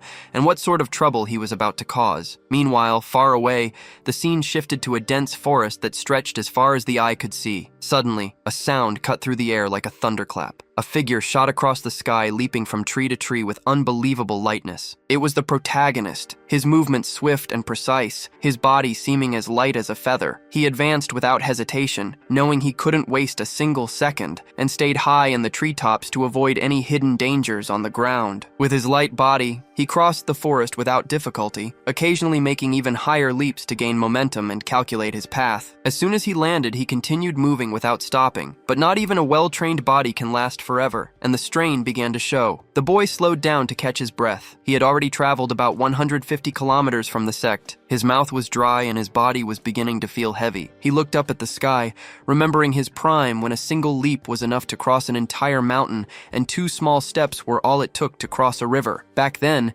even walking slowly was incredibly fast, but now, all the young man wanted was a huge glass of ice water. Chung-myung wiped the sweat from his face, and his thoughts shifted as he recognized the place. Down below, the city of Xi'an shone brightly, alive and bustling, as he watched it all from the mountaintop. This place held many memories, and one of them surfaced immediately. He saw himself in his past life, holding a bottle of liquor. At that time, he was known as Chung-myung, the great second-class disciple of the Manhua sect. Walking through the streets completely carefree, he thought there was nothing better than drinking in secret, away from the elders. Laughing and living without a worry, he was already a bit drunk after a few drinks when his shoulder bumped against someone else's. The bottle, still half full, slipped from his hand and fell to the ground, grabbing his attention. The young man turned and met the gaze of the person he had bumped into. The man in front of him looked anything but pleased, and asked with irritation if the boy shouldn't apologize. A moment later, his tone shifted to heavy mockery, saying he could already smell rotten plums nearby. He stared at the boy with contempt and asked if he was another fool from the Manhua sect. The spilled drink bottle still lay on the ground from the collision. The protagonist watched in silence, waiting for a reaction from the man who had bumped into him. When nothing happened, he coldly ordered the man to pick it up, but in response, the man just gave a sarcastic smile. He remarked that everyone from the great Manhua sect seemed the same and had no respect, adding that many of their young masters had been chased away like dogs because of their arrogance. The man continued his tirade,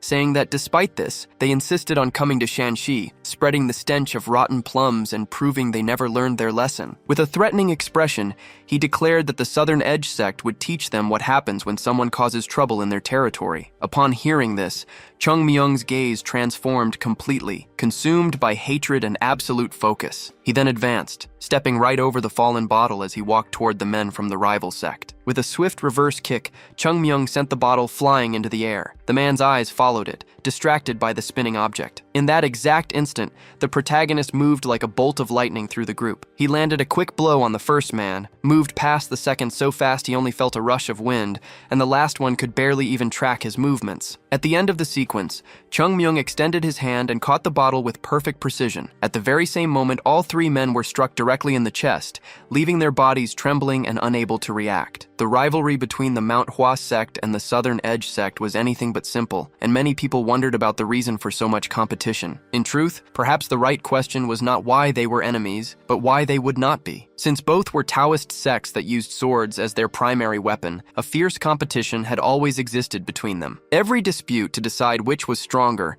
inevitably turned into a sword duel, and for this reason, the disciples of Manhua typically avoided confrontations with the Southern Edge, which included staying away from Shanxi altogether. However, this rule never applied to the protagonist. For him, Shanxi was the perfect place to escape the watchful eyes of his master, a place where he could drink, play, and do as he pleased, even if it meant getting into countless fights. Although he was never the type to start these brawls, he always finished them as the victor. Ultimately, it was the men of the Southern Edge sect who never stopped looking for him, showing incredible persistence by continuing to challenge him even after being beaten nearly to death, as if getting thrashed was one of their hobbies. This almost sick obsession was likely one of the factors that shaped the current strength of the Southern Edge sect, and it is precisely why this whole mess exists. It is also why the protagonist knows that dealing with these rivals will be a huge problem. Coming back to his senses, the young man lightly patted the sex symbol embroidered on his robe, took a deep breath, and told himself that everything would be fine. After all, the situation was different from his past life, when they had hunted him relentlessly. Meanwhile, far away, Elder Huang, the leader of the merchant guild, was lying down and being observed in silence. His arms were abnormally red with veins bulging beneath the skin, and his condition was visibly grave. The men gathered around exchanged looks heavy with pessimism, and the elder's son, Zhongyi, lowered his head in depression, recognizing the enormous challenge ahead. Zhongyi explained that not even the experts from the Sichuan Tang family,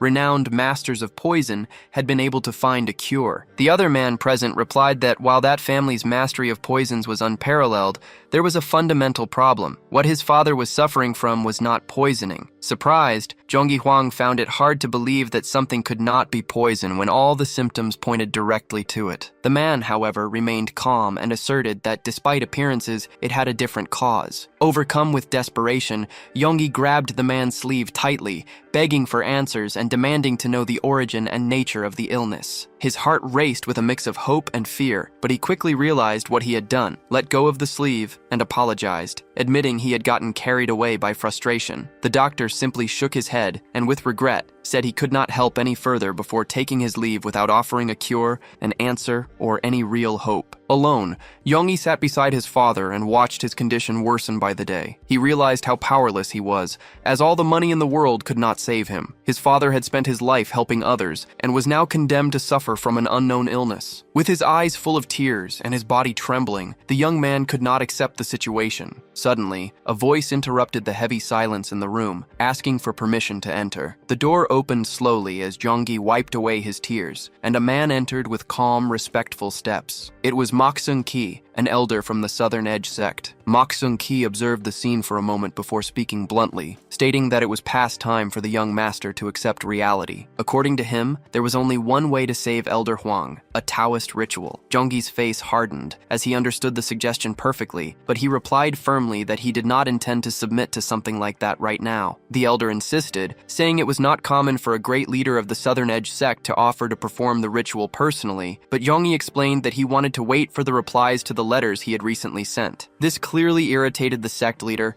who complained that waiting was completely useless, making Zhongyi uncomfortable. As he closed his eyes tightly, Zhongyi thought the comment was extremely rude, but he knew there was nothing he could do. Moksung Ki was an elder from the Southern Edge sect, one of the 10 great sects, which had recently become an unrivaled force. When an elder from such a sect made a suggestion, the son of the guildmaster could not simply refuse. He imagined they would charge a fortune for the ritual, but money was not an issue if it could save his father. However, he suspected they would ask for payment after the cure, which meant they were after something else entirely. Moksung began to lecture him, saying that waiting for letters would not help, but he was interrupted by an employee who shouted his master's name in an anxious voice. The employee came running in, clearly frightened, and announced that someone from the Manhua sect had appeared. Zhongyi immediately remembered that this was the last sect he had sent a letter to. The message should have only just arrived, and yet someone was already here. Upon hearing the sect's name, Moksung Ki's face twisted in contempt. He declared that the sect was collapsing and insisted they must be plotting something, adding that they should not have the audacity to show up. Placing a hand on Zhongyi's shoulder, the man spoke coldly, saying it was a waste of time and there was no reason to receive someone from a failed sect, questioning if Zhongyi truly believed they could cure Elder Huang. Zhongyi remained calm and explained that since he was the one who had asked for help, he could not bring himself to turn away someone who had traveled so far without at least greeting them. Moksung fell silent for a moment, his gaze hardening, but he eventually accepted and slowly removed his hand from Zhongyi's shoulder. The guild leader then headed down the corridor accompanied by a servant and asked where the visitor was, as they should not keep someone who came from afar waiting at the entrance. To him, even in the midst of chaos, manners still mattered. As the two approached the main gate, the leader's son gripped the handle and took a deep breath, thinking that perhaps this was the chance to save his father. A moment later, he opened the gates, bowed deeply, and apologized for the disrespect. He introduced himself as Zhongyi Huang, young master of the Yunha Merchant Guild, taking full responsibility for his subordinates' failure and asking the visitor to forgive their rudeness. The visitor replied naturally, saying that he understood and had not come expecting hospitality. Zhongyi's gaze first fell to the person's feet, where he noticed something strange. The visitor was balancing on just one leg. As his eyes slowly traveled upward, his expression changed completely. Standing before him was just a boy, a disciple of the Manhua sect. The silence hung heavy in the air, uncomfortable and unexpected. Zhongyi was the first to break it, asking where the others who had come with the young man were. Chung Myung simply replied that he had come alone, which only deepened the surprise. The boy repeated his claim, stating that he knew a method to cure Elder Huang and asking to be taken to the man immediately. Without the slightest hesitation,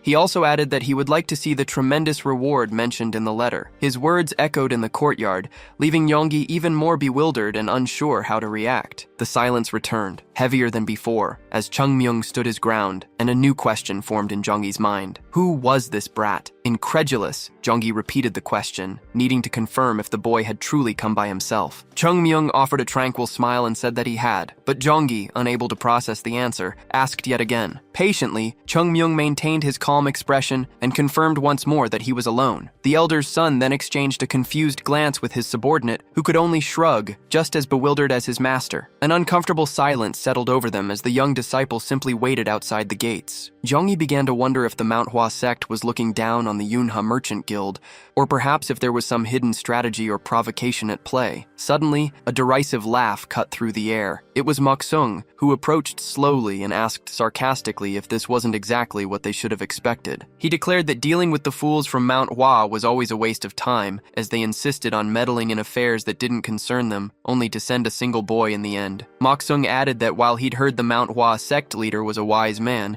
he couldn't be that impressive if he resorted to such cheap tricks. Chung Myung listened to the insults in silence. Deep down, he understood that his youthful appearance made such reactions inevitable. Deciding it was time to raise their expectations of him, the young disciple stepped forward and gave a respectful bow, apologizing for the delayed greeting. He then clearly introduced himself as Chung Myung, a third-class disciple of the Manhua sect, and confirmed that their letter had been received. He went on to state that he had come because he recognized the symptoms described and believed he knew the nature of Elder Huang's illness. The words struck Zhongyi like a physical blow, and his eyes immediately widened. Unable to hide his excitement, he asked if the boy truly knew something about his father's condition, to which Chung Myung confirmed. Zhongyi's heart pounded as he clenched his fist. This was the first time anyone had spoken with such certainty. Numerous renowned doctors had visited, but none could identify the illness without examining the patient first. The conviction in the young man's voice sparked a flicker of hope in Zhongyi, but Moksung quickly intervened with a look of pure contempt. He sneered that it was ridiculous for a brat to be deceiving people at his age. Turning to Zhongyi, he warned him not to listen to any more of it, insisting they were wasting their time and should leave. Before they could leave, Chung Myung politely asked for a moment. With his hands clasped behind his back, he faced Moksung directly and asked why he was being called a brat. The uncomfortable silence immediately returned. The leader of the Southern Edge sect pointed to himself, asking if the question was directed at him. Without hesitation, Chung Myung replied that no one else was calling him by that name. Moksung's expression twisted into pure irritation, and he raised his voice, declaring that a disciple of the Manhua sect should show more respect. As Moksung shouted, Chung Myung casually stuck a finger in his ear. He then asked if the man was from the Southern Edge sect, commenting that he had assumed he was a doctor since he was acting like such a know-it-all. If that was the case, Chung Myung continued, then he must have a way to cure Elder Huang. Feeling challenged, Moksung scowled and replied that the elder was suffering because he had strayed from the path of the Tao, and the only solution was a Taoist ritual. Chung Myung immediately retorted that if that were true, they should hurry and call for the Wudang or Kunlun sects, since they were the experts in such matters. After all, it was obvious that neither the Southern Edge sect nor the Manhua sect specialized in that field. Looking directly at Zhongyi, Chung Myung added that the best course of action was always the one with the best cost-benefit to avoid being swindled. He then asked if the elder's son didn't agree. This comment left Moksung absolutely furious. His face red with rage, he demanded to know if the boy had never learned to respect his elders. He then spun toward Zhongyi, questioning if he was really going to continue dealing with such a brat. Zhongyi, however, simply took a deep breath. After a few moments of silence, he finally stated that this was the Yunha Merchant Guild, not the Southern Edge sect. and it was his decision alone how to treat their guests. Jeonggi then turned back to Chung Myung, saying he wanted to ask a few questions first to hear more about this supposed clue. Chung Myung stated that he'd heard Elder Hwang traveled frequently and guessed that just before falling ill, he must have visited the Kilian Mountains. He finished with a smirk, asking if he was correct. Surprise flickered in Jeonggi's eyes, but he replied that the boy was wrong. Shocked, Chung Myung asked if Hwang had been ambushed during his travels, but Jeonggi denied this as well, stating his father hadn't been cornered in the last 5 years. Confused, the young disciple tried to figure out where the elder could have possibly been struck. Whatever little hope Jeonggi had was instantly extinguished, and Moksung burst into uncontrollable laughter. He gloated that he had warned them it would be a waste of time, claiming the Manhua sect was full of charlatans trying to deceive people,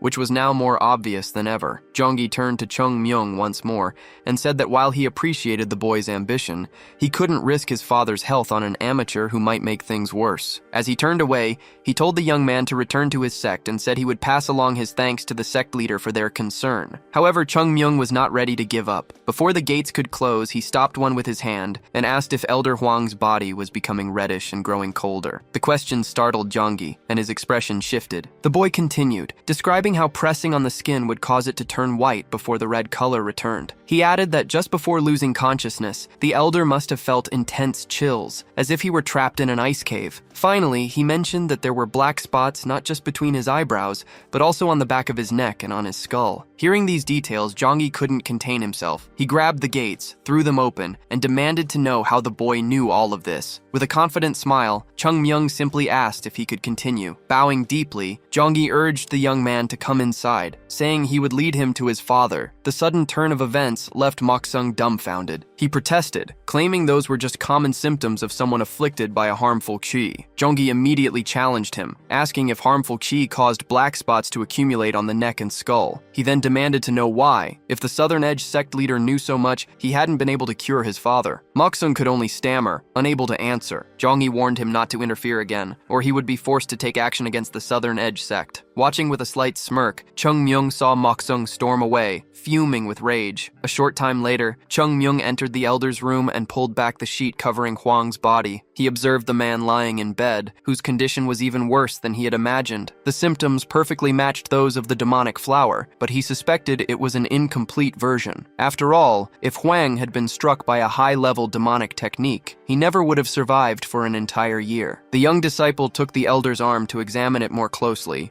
and a blue energy began to flow from his hands into Hwang's body. With this, Chung Myung confirmed his suspicion. The demonic flower was indeed incomplete. Anxiously, Jeonggi asked if it would be difficult to solve the problem. Chung Myung replied that he didn't think treating Hwang would be very hard. Jeonggi, however, misheard him and began to lament how difficult it would be, only for the words to finally register a moment later. He let out a startled cry, realizing the young man had said it would not be difficult. Chung Myung simply widened his eyes and repeated that it would not be a hard task, and because he had already taken some preliminary measures, the elder was no longer in danger of dying. A closer look revealed that the center of Hwang's forehead was already returning to a more normal color. Chung Myung explained that a full recovery would take time and require several stages of preparation. Shocked, Jeonggi asked what kind of preparations were needed. Looking up, the boy listed the very first thing on his list: breakfast. Some time and several empty bowls later, Chung Myung was happily devouring the hearty breakfast provided by the guild. Still anxious, Jeonggi asked again about the preparations. The hungry hero took a moment to swallow his food before explaining that the treatment required a great deal of energy,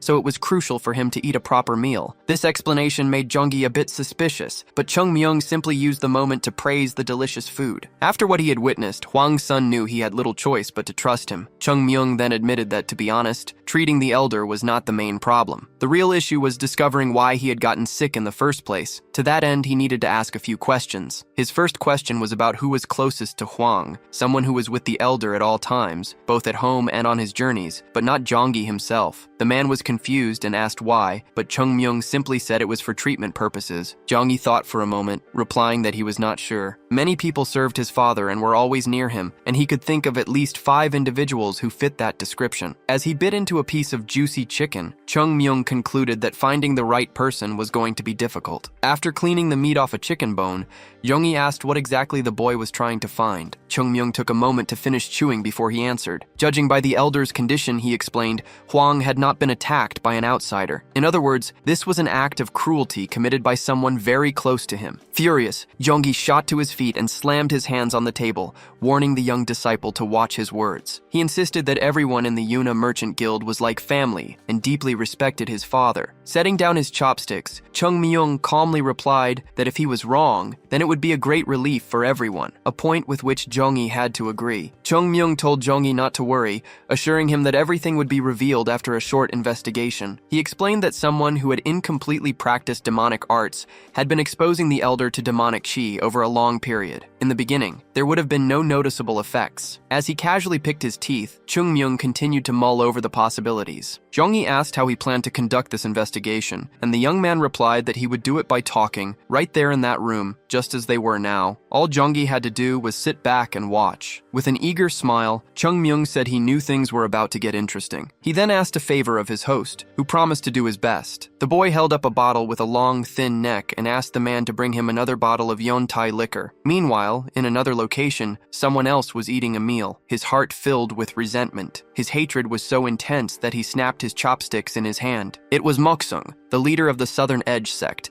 who was grumbling about how a brat from the Manhua sect had been allowed into the Merchant Guild. He felt the boy's name was familiar, and then it hit him. He clearly remembered the name associated with the Plum Blossom Sword Saint. Songbak Lee, a second-class disciple of the Southern Edge sect, asked his master if he was talking about the Plum Blossom Sword Saint. The leader's reaction was immediate and violent, as he slammed his fist on the table and angrily shouted that the scoundrel did not deserve such an honorable title. Meanwhile, the disciple watched silently, noting that his elder always lost control whenever the Manhua sect was mentioned. This intrigued the young man, since the Plum Blossom Sword Saint had died over 100 years ago, yet his name lived on. Trying to calm the situation, the disciple urged his master not to get worked up, but the leader was unconvinced. He retorted indignantly that some arrogant brat had shown up claiming he could cure Elder Hwang, yet his own disciple was asking him to just ignore it. More seriously, Songbike asked if the boy could really do such a thing. The leader, now more composed, replied that the elder's condition did seem to be genuinely improving. These words came as a shock to Songbek, who lowered his gaze. He knew that Elder Hwang was known for honoring his debts, and if that boy actually managed to cure him, the Merchant Guild would be indebted to the Manhua sect. This would change everything, as the guild would never again let the sect struggle and would use all its resources to help them. Quickly grasping the weight of the situation,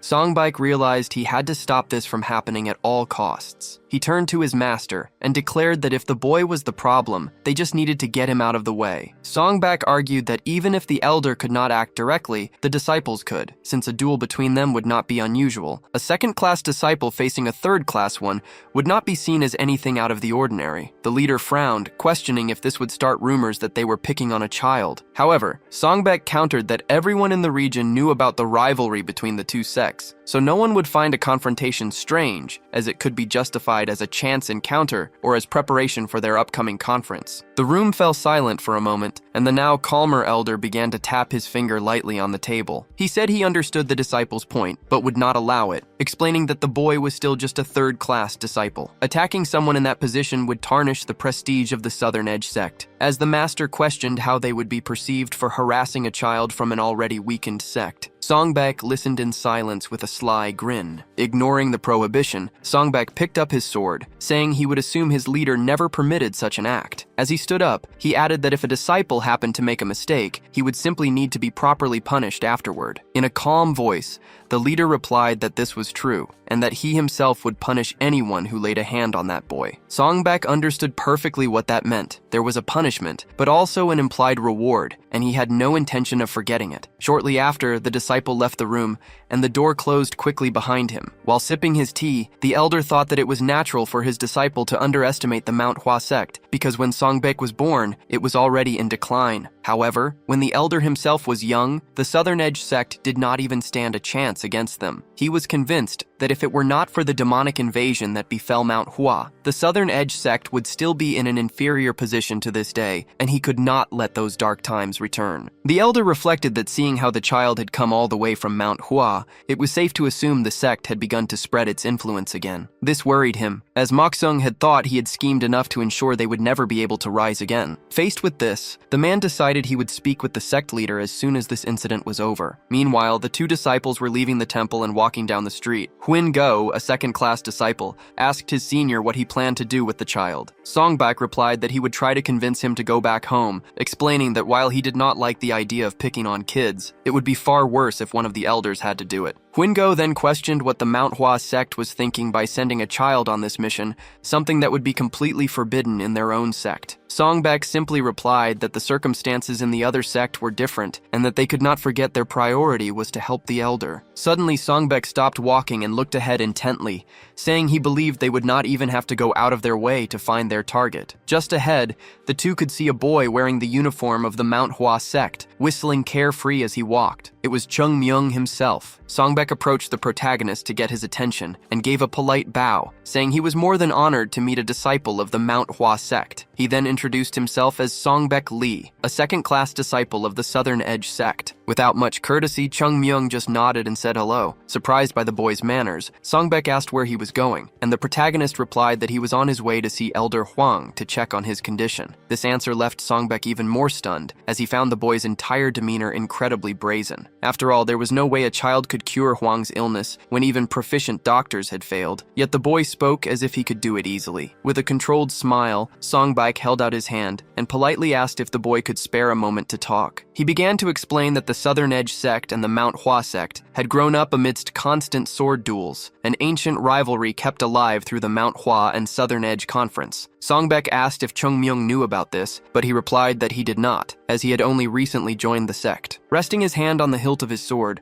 Songbak thought that if the boy had witnessed the conference, he would not be acting so arrogantly. As the wind began to pick up around them, he continued, saying that experiencing the swordsmanship of the Manhua sect would be extremely helpful for his training, and asked if Chung Myung would be willing to grant him this honor, though inwardly, he was sure he would be refused. But before he could even finish the thought, Chung Myung interrupted him. With a sneer, he bluntly asked if the guy was trying to pick a fight. Songbak was taken aback by his posture and, for a moment, was speechless, trying to correct him that it was not exactly a fight, but just a friendly exchange of techniques. The protagonist, however, became even more cutting and called it all a load of nonsense, impatiently asking if it was not obviously a fight. He told him to stop beating around the bush, declaring that he would accept any challenge as long as the other guy did not regret it later. The wind grew more violent, and leaves began to swirl through the air as the two youths backed away, creating distance between them. The duel was now inevitable. Gripping his scabbard, Songbak asked for the boy's monastic name, but Chung Myung, with his hands in his pockets,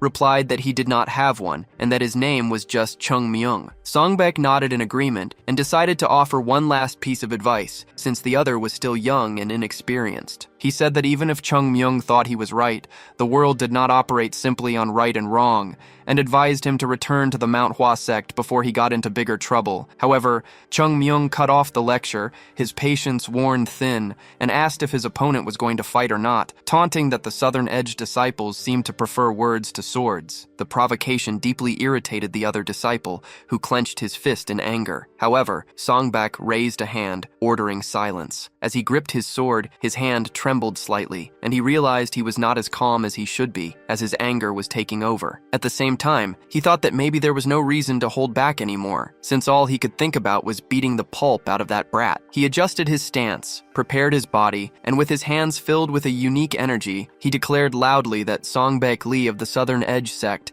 humbly requested a sword duel against Chung Myung of the Manhua sect. Just before their match began, Chung Myung asked his opponent to wait a moment. A confused Songbak asked what the problem was this time, but the protagonist explained that he wasn't talking to him. Instead, Chung Myung pointed behind Songbak, indicating he was addressing the other disciple. The young man in the back pointed to himself in confusion as Chung Myung held out his hand, hand, asking to borrow his sword. The request left both disciples from the Southern Edge sect in shock, as lending a sword is unthinkable for a serious practitioner. The very first lesson for any swordsman is to never let another person touch their weapon. Songbak questioned what kind of swordsman didn't carry his own blade, and Chung Myung replied that he simply hadn't expected to fight there. He added that if they couldn't lend him one, he could just improvise with something else. Understanding the situation, Songbak intervened and told his companion to lend him the weapon, stating it would be shameful to face an unarmed opponent. Shortly after, the other disciple called out to Chung Myung and tossed the sheathed sword in his direction. The blade flew through the air, and the protagonist caught it with ease, thanking him before resting it casually on his shoulder and asking if they could begin. Intrigued, Songbak asked if his opponent wasn't going to unsheath the sword. Chung Myung replied that there was no need since they weren't trying to kill each other, but added that if his rival wanted to, he was welcome to do so. Songbak felt his patience wearing thin, realizing that all his mental training seemed useless against this kid. He had only planned to scare him a little, but now he understood that wouldn't be enough. With a changed expression, Songbak warned his opponent not to let his guard down, because by the time he realized the seriousness of the fight, it might be too late. A visibly bored Chung Myung just told the guy to stop talking and get on with it. Songbak finally assumed his combat stance, beginning to move his sword with precise, refined, and calculated motions. He then lunged forward with so much force that the ground beneath his feet cracked from the momentum, launching him at high speed toward Chung Myung. Even so, the protagonist's expression didn't change as he calmly watched the attack approach. Using only one hand, he gripped the sheathed sword and used it to block the blow at the exact right moment. The impact was powerful, sending them both flying backward and causing Chung Myung to stabilize himself in midair with a slight look of surprise. However, his opponent had no intention of retreating and advanced again without hesitation. A heavy blow came crashing down, and this time Chung Myung had to use both hands to defend himself. The impact echoed through the area, and the protagonist realized this fight wouldn't be as simple as he had imagined. From a distance, the sound of swords cutting through the air and the heavy clashes resonated, kicking up dust around the combatants. The younger disciple watched the fight intently and noted that his senior was visibly irritated, with no intention of ending the fight anytime soon. That kid had really managed to provoke him, and it seemed he had picked the wrong person to mess with. The disciple thought that even if the child was managing to hold on, it must be taking everything he had. Songbak could end the fight at any moment, but if he did, it would look like he was just bullying a child. So, he was holding back his strength, using just enough to pressure his opponent and delivering blow after blow without giving him room for a proper defense. He was teaching him a lesson, little by little, and although the younger disciple thought his senior was being a bit too gentle, he just hoped he wouldn't overdo it. The fight continued intensely, with Songbak's sheathed sword getting closer and closer to Chung Myung's body. The protagonist was sweating and his breathing grew heavy, giving the impression that he was at his limit. The sound of metallic clashes continued to echo, and each impact required more effort to maintain his balance. Suddenly, the two retreated for a moment. Songbak was also breathing harder now, with sweat dripping down his face, when he realized something strange had happened again. Once more, his attack had been blocked and deflected with precision, even though he was using a heavy, sheathed sword. Only then did he notice something important. The boy had blocked the previous blow as if he already knew where it was going, as if he had predicted the blade's trajectory. Songbak narrowed his eyes, wondering if his opponent was reading his movements. Even if he was exaggerating, the kid couldn't be more than 15 years old, and it was absurd to think someone so young could pull off such incredible moves. On the other side, Chung Myung stared firmly at his opponent, now taking the fight more seriously. Songbak, however, refused to give up and lunged forward again, cracking the ground with the force of his push-off. The young man cut across the battlefield, rushing Chung Myung with everything he had. But the protagonist used some quick footwork and turned his sword just before his opponent got close. Then, with only one hand, he managed to block the rival's powerful strike. Songbak realized the boy was indeed deflecting every single one of his attacks and decided to back off slightly. With a surprised expression, he began to observe his opponent more carefully. His own talent with the sword was considered among the best in the Southern Edge sect, yet he was struggling to land a single hit on this child. The boy's anger began to build, and his hand tightened around his sword. A blue energy started to emanate from his body, surprising Chung Myung. It was as if his hands were concentrating all of his chi into the sword, and soon both his hands and the tip of the weapon were glowing bright blue. Songbak's eyes reflected his indignation at not having landed a single blow yet. This concentration of power began to stir the wind around him as his glazed eyes fixed completely on his opponent. He declared that he possessed a blade that could cut the world itself. Concentrating to perform the 36 movement sword technique, one world World for All, he charged at the protagonist. His fellow sect member shouted for his senior to please calm down and not do it. Songbak's gaze seemed to show he had come back to his senses, and he immediately began trying to control his movements and momentum. Even so, Chung Myung managed to stop his sword with just one hand,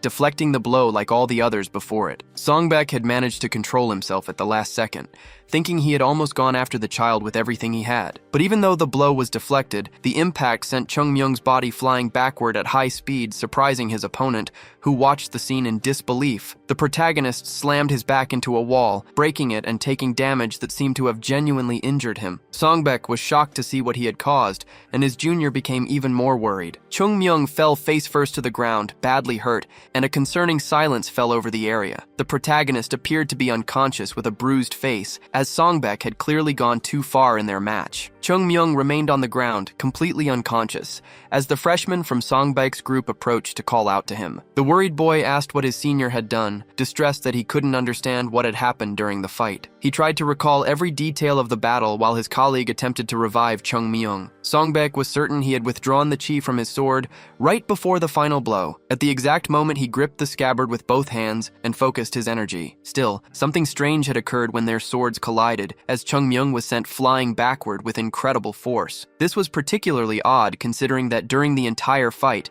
Songbak hadn't been able to land a single scratch on him, even when attacking at full power. It was inexplicable that the boy had been thrown so violently by a sword without any chi. Suddenly, like a geyser, Chung Myung began to spew jets of red liquid from his mouth, sending the poor freshman into a panic. Songbak thought he had never imagined something like this could happen to a person, and the sight sent a strange, uncomfortable shiver down his spine. Just then, a new figure appeared on the battlefield, and upon hearing his voice, Songbak knew immediately that he was in deep trouble. The freshman, who was holding the blood-soaked protagonist, was also shocked, his eyes wide with the realization of who had just arrived. It was Zhongyi Huang, who began shouting and demanding to know what was going on. The courtyard was a complete mess, with parts of the ground completely destroyed. Shortly after, a few medics arrived to examine Chung Myung. One of them stated that the boy's condition was extremely delicate, explaining that his insides were in total disarray and that he required immediate treatment. Without wasting a moment, the medics rushed away, carefully carrying the boy with them. Meanwhile, Songbak was overcome with guilt,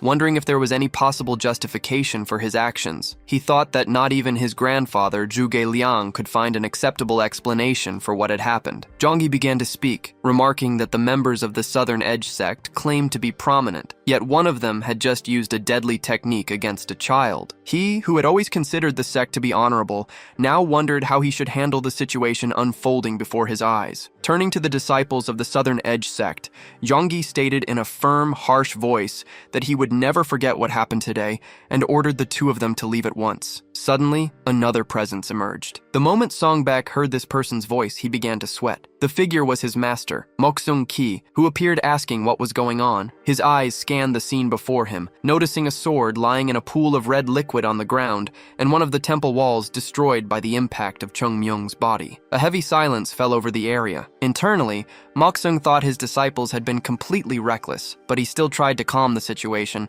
telling Yongyi that it all seemed to have been an accident. Yongyi, however, responded sharply, questioning if this truly looked like an accident. After all, the child who was treating his father had nearly lost his life at the hands of Moksung's disciple, and yet the man dared to call it an accident. He continued, stating that an accident is something that happens without intention. Songbak tried to intervene to de-escalate the situation, claiming it was all a misunderstanding and that he never intended to use so much force. With a serious expression, Yongyi immediately shot back, asking if using excessive force was really the only problem here. The real issue, according to Yongyi, was that Songbak had pointed his sword at a disciple of the Manhua sect, something that should never have happened. Although he wasn't fully familiar with the rules of Kangho, the man remembered hearing that sword duels only make sense between people of similar levels. Songbak had faced a child who hadn't even lived half his age. With a tone full of contempt, he questioned if this was how things were done in the Southern Edge sect. Yongyi then declared that there was nothing more to be said and ordered Moksung to take his disciples and leave immediately, making it clear that this was an order from the leader of the Unha Merchant Guild. With a grim expression,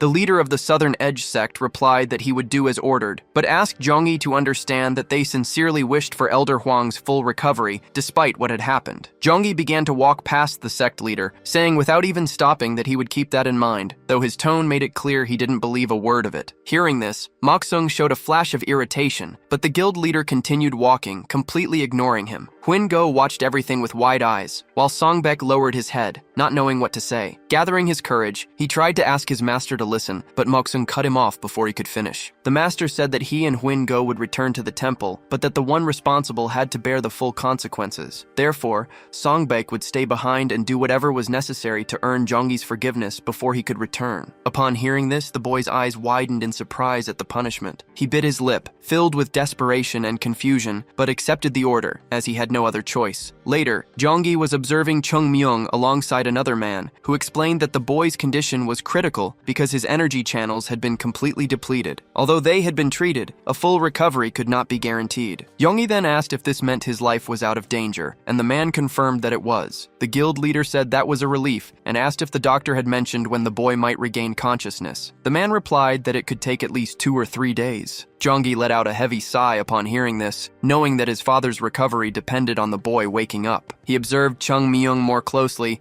and commented that he hoped his father's condition wouldn't worsen in the meantime. After all, this child was the only one who had been able to improve his condition and was perhaps their only hope of saving him. The man recalled with frustration that the disciples of the Southern Edge sect had attacked the boy and left him unconscious, something they wouldn't have done if they had even the slightest respect for the Yunha Merchant Guild and his father. Clenching his fist, Zhongyi thought that the Southern Edge sect had become far too arrogant. The man beside him questioned if the leader truly believed the child could cure his father, admitting that he still found the situation hard to accept. Zhongyi replied that numerous experienced doctors had been unable to even identify the illness, yet Chung Myung had managed to describe every symptom without even seeing the patient in person. As he remembered this, hope began to grow in his heart again. Furthermore, his father's condition had visibly improved after the boy's intervention. His confidence in the youth was not unfounded. He saw it as help sent from the heavens. In any case, he affirmed that they must do everything they could to ensure Chung Myung's swift recovery. Sometime later,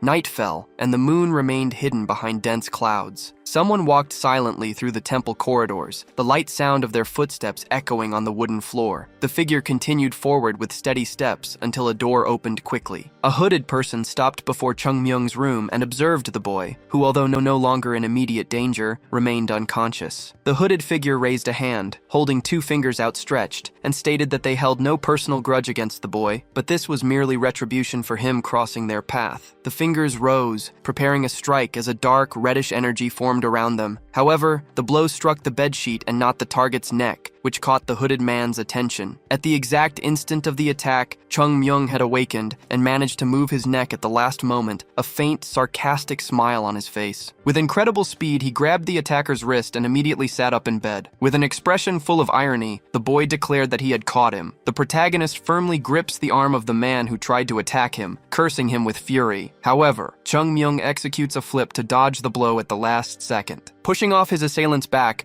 the boy gains more momentum and lands on the ground just behind him, leaving the hooded man gritting his teeth in rage. Chung Myung then notices another attack is coming, as his enemy's fingers are now completely enveloped in a dark reddish energy. The man fires the blow in the boy's direction, but Chung Myung dodges once more with another agile flip and observes his opponent from above while still in the air. The hooded man prepares a new attack, believing he has finally cornered the boy and doubting he can escape this time. He then opens his hand and launches the strike with all his might, but the protagonist reacts at the last moment, deflecting the attack with a precise kick. The energy is diverted and hits the wall behind the enemy, leaving him completely surprised by the display of power. Shortly after, Chung Myung uses his internal energy to control his descent and lands firmly on the ground, stable and ready. The boy says his adversary still doesn't understand the situation, stating that someone there is truly out of luck. Meanwhile, drawn by the noise, someone approaches the room, and the hooded man also notices their presence. It is Zhongyi and several of his men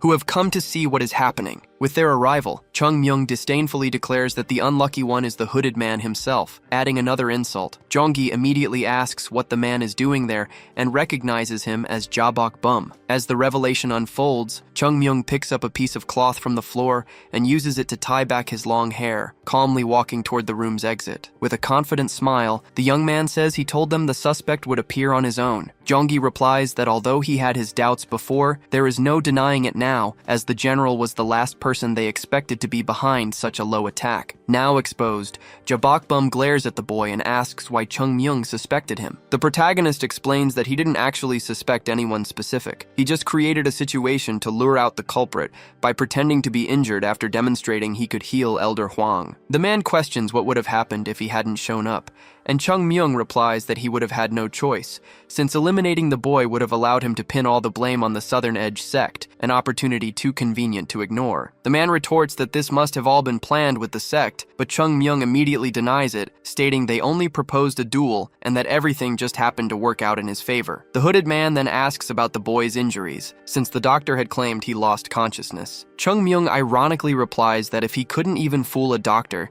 he never would have put this plan into motion in the first place. The boy comments that the man seems to have a lot of questions, but makes it clear they are not there to answer them. The important thing is that he fell into the trap, and now everyone knows who poisoned Elder Huang. Hearing this, the man flashes a sarcastic smile and then begins to laugh out loud, leaving Jonggi and the others confused by his reaction. The man questions the logic of the accusation, asking if they are concluding he is responsible for the elder's illness just because he tried to attack the boy. According to him, that makes no sense, and the boy has ignored the most important point. Jabok Bum asks who would truly have a motive to eliminate the master, saying he would never do such a thing since he was always treated with consideration by the elder, which should be enough to dismiss any suspicion. Jonggi firmly counters, asking why the man tried to kill the boy and hid the fact that he was a martial artist. The hooded man claims that the child is just deceiving his young master, since even experienced doctors failed to cure the elder. Jonggi shouts back, saying the man should have spoken to him first and that nothing justifies his actions. Jabok Bum retorts that his master was no longer listening to anyone and was out of his mind, as deceived people rarely listen to others. Therefore, the only way to bring him back to his senses was to eliminate Chung Myung. The boy's expression changes upon hearing this, clearly annoyed, and he soon begins to mock the hooded man, asking how much longer he has to listen to this nonsense. He then starts to approach his enemy as a bluish energy concentrates in his right fist. The protagonist says he has decided to resolve this quickly and will teach the man a small lesson before ending it all. Jabok Bum, however, moves his arm to defend himself and manages to deflect Chung Myung's blow. The impact turns the boy's hand an intense red, and he falls to the ground, feeling the effect of the counterattack. But he quickly gets back up, raising his arm and drawing everyone's attention. His hand now has the same appearance as Elder Huang's body, which makes Jonggi's eyes widen. Chung Myung explains that this is known as the demonic red hand, and that if someone is struck by it, their entire body becomes marked with the same coloration. He comments that this version isn't the most powerful, but it is more than enough to kill someone, especially an elderly person with no martial arts training. With the proof in hand, Chung Myung suggests that if it wasn't Jabok, then the culprit who used this poison must be found, leaving the implication hanging in the air. Before any more words can be exchanged, Jonggi shouts an immediate order to arrest the general without delay, authorizing his elimination on the spot if he resists. But Jabok Bum has no intention of surrendering and begins to concentrate energy in both arms. Annoyed, he complains that he was so close to solving everything and blames the boy for ruining his plans. Meanwhile, elsewhere, Songbek is sitting pensively on the temple steps. The young man recalls his master's words, who said that whoever caused the problem must take responsibility and fix it, understanding it was more of a punishment than an order. Suddenly, his attention is broken when he notices smoke and hears noises coming from another part of the temple, and he watches in surprise at the unusual commotion at this time of night. Back at the scene of the confrontation, Jabok Bum destroys part of the room's wall, his hands completely scarlet with accumulated energy. Chung Myung extends a hand and glares at him, questioning who the man just called a brat. He shows that he already understands the whole situation, knowing that everyone there has their own issues to resolve, but that can wait. For now, he just wants to end this fight. Jabok Bum looks on with contempt, finding it absurd that a child believes he can face him. He questions if the boy really thinks he can win,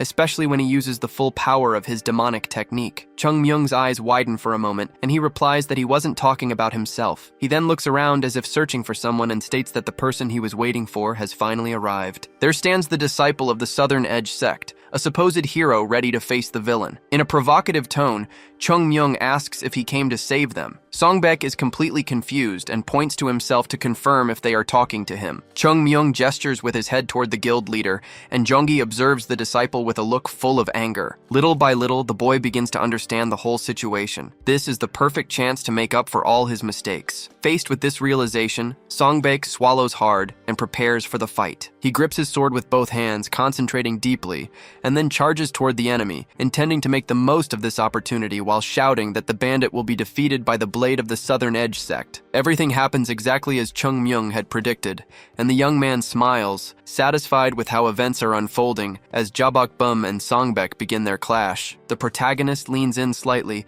and comments to Yeonggi that one of the problems has already been solved. He believes the fight will end quickly. After all, Songbek is a disciple of a renowned sect, and it wouldn't make sense for him to lose to someone with superficial training. Yeonggi finds this confidence strange, especially after seeing the boy's hand get injured so easily. But upon closer inspection, he notices something surprising. Chung Myung's hand is already healing. The young man then admits that he exaggerated the effects on purpose to show the master how far the technique could evolve, but he makes it clear that the opponent's current level is not that high. Jeonggi watches the boy carefully and asks if he is really a Taoist. With a confident smile, Chung Myung replies that he is, and in fact, he considers himself the most experienced Taoist in the world. While the fight between Songbak and Jabok Bum unfolded inside the temple, Chung Myung sat on the steps outside and let out a huge yawn, clearly exhausted. He looked up at the sky with sleepy eyes for a moment, but when he glanced back, he noticed that Songbek was completely dominating the fight. Chung Myung then asked Jeonggi if the two had been fighting for over an hour, commenting that it might have been better if he had just handled it himself. Suddenly, the enemy was thrown into the air and crashed hard onto the ground, defeated. Songbek was completely exhausted, his body covered in wounds and signs of wear, but he had clearly won. He turned and announced that the enemy was defeated, his face slick with sweat and marked by the struggle. Jeonggi congratulated him on the victory,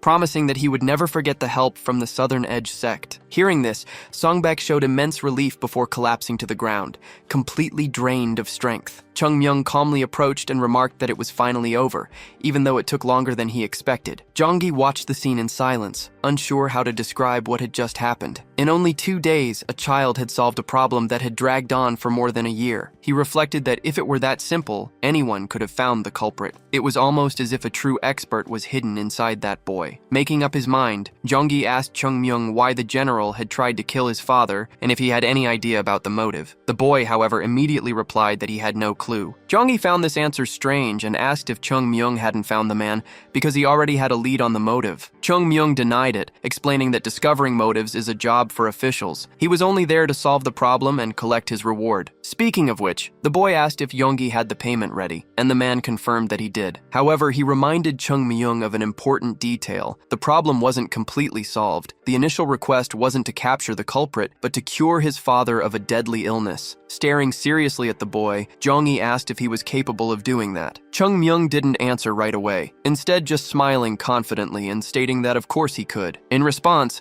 Jeonggi extended his hand and promised that if it was true, he would do whatever it took to help the Manhua sect, even if it meant turning the entire merchant guild upside down. The declaration surprised Chung Myung, whose eyes widened as he quickly grabbed Jeonggi's hand with both of his own. The guild leader laughed at his reaction, telling him there was no need for such excitement since he was only doing what he felt was right. However, Chung Myung interrupted him, asking if this was some kind of joke. He argued that the reward should be his, not the sect's, and that this arrangement wasn't fair. After all, he was the one who had solved everything on his own, so the sect shouldn't get the credit. Hearing this, Jeonggi began to think the boy was even crazier than he first appeared. Sometime later, Chung Myung stood before Elder Huang, knowing that all he had to do now was cure his illness. The mission hadn't been difficult, and the boy had even enjoyed the opportunity to annoy the Southern Edge sect in the process. But now, he faced a real problem. Being completely honest with himself, he wasn't very confident. Despite acting with absurd certainty in front of Jeonggi, the boy wasn't sure if it was possible to cure the elder. After all, his current self was not the Plum Blossom Sword Saint he had been in his past life. If he made the slightest mistake, the demonic chi inside Huang could run wild, and his weak body might not be able to handle it. Still, he knew he wouldn't find out unless he tried, and he decided not to blame himself too much if things went wrong. Focusing, Chung Myung took Huang's hand and began to channel a blue energy through his arm. It was as if particles of energy, taking the form of a miniature Chungmyung, traveled through the old man's veins, arriving inside his body in a dark place with red walls. The protagonist observed the area carefully and realized that, unfortunately, the demonic chi had taken over everything. The malevolent energy behaved like snakes, slithering through the elder's veins, ready to release their venom and destroy any threat. Huang's body was overflowing with demonic chi. Chungmyung wasn't sure if his own chi would work, but he knew it was the last hope. The boy managed to create a sword made of energy just as a snake made of demonic chi lunged at him. He decided he would do his best to resolve the situation, pouring all his energy into his sword strike. With an extremely fast movement, he managed to slice the snake into several pieces. From the outside, all anyone could see was the boy holding Elder Huang's hand as the man's skin slowly began to regain its natural color, a sign that Chungmyung was making progress. The boy finished his technique and looked around. Suddenly, a light appeared before him, like the end of a tunnel, and in that instant, he realized this might actually be possible. However, as he moved forward, new serpents began to attack him. The boy realized he had gathered only the purest energy within himself. If he hadn't been so demanding, he would have accumulated much more power,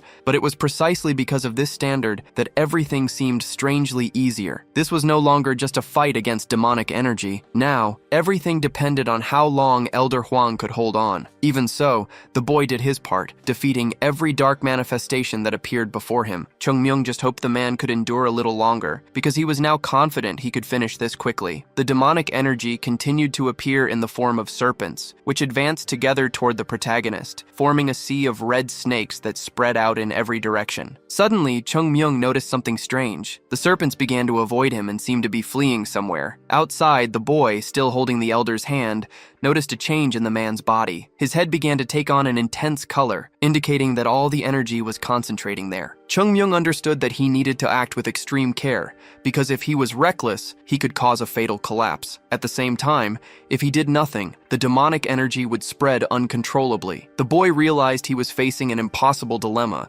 If he attacked, the elder might not survive, but if he didn't act, the result would be the same. He swallowed hard, seeing no way out for a moment, but then he made a decision. Concentrating his energy in his hands again, he channeled it into the elder's body, choosing not to follow either of the obvious paths. He then placed one hand on the man's head, and his eyes widened as he realized something. The boy's own body began to react, and half of it took on the same intense color because he had finally reached the demonic energy's hiding place. The protagonist's arm was now completely overtaken by an intense color, and with his other hand, he tried to channel his own energy to stabilize the situation. However, he was clearly struggling to contain the power, which became obvious when his eyes turned a milky white and expressionless. Soon, his entire body took on the same scarlet hue as the demonic energy threatened to overwhelm him completely. Trembling, the boy collapsed to the ground, but he knew this was no reason to give up. His pride as the Plum Blossom Sword Saint would not allow him to be defeated by something like this. Suddenly, something went wrong, and his vision began to blur, slowly failing as if he were losing his sight. Clenching his fist tightly, the boy tried to hold on, knowing he had to concentrate. If he lost consciousness now, it would all be over. He recognized that this body was still young and had its limits,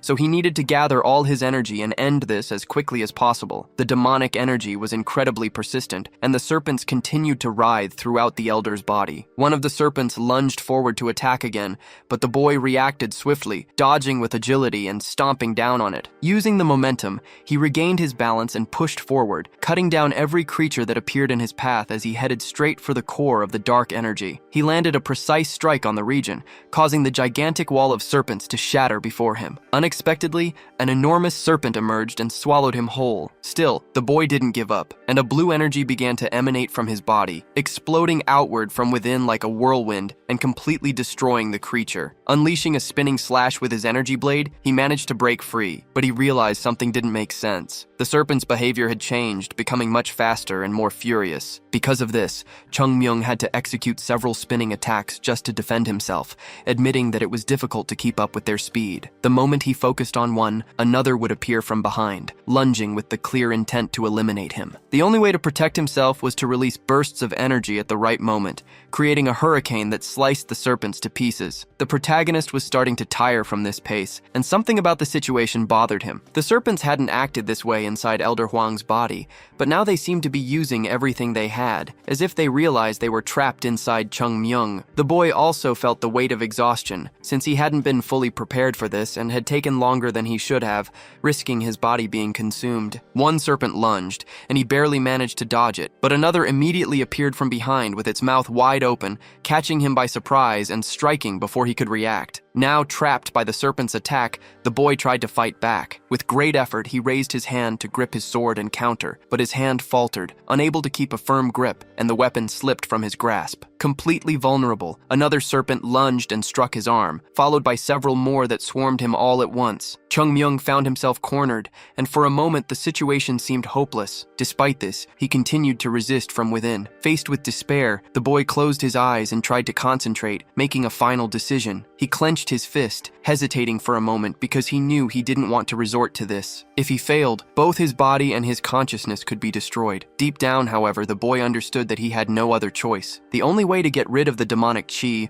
was to circulate the energy from his dantian throughout his entire body. The energy surged through every vein and every part of his being, forcing the serpents to release him. Without even moving, his aura exploded around him and began to destroy all the demonic manifestations, and he realized he could eliminate them all at once. His body reached its absolute limit, and every part of him began to glow with intense energy. His face turned red, his eyes became completely white, and he screamed, releasing everything he had. Internally, he felt his own body losing control as its limits began to disappear. His skin, his limbs, and even his organs felt like they were coming apart, and the skin on his fingers started to slowly peel away. At the same time, the demonic energy also began to vanish. Back in the outside world, his body collapsed next to Elder Huang as a thick smoke spread all around them. Sometime later, he began to regain consciousness, slowly opening his eyes. A deep sense of despair washed over him, and he clutched the kimono over his heart. Startled, he quickly sat up. This time, Chung Myung realized just how close he had come to death and promised himself he would never do something like that again. He acknowledged that this type of energy was not something he could handle at his current level,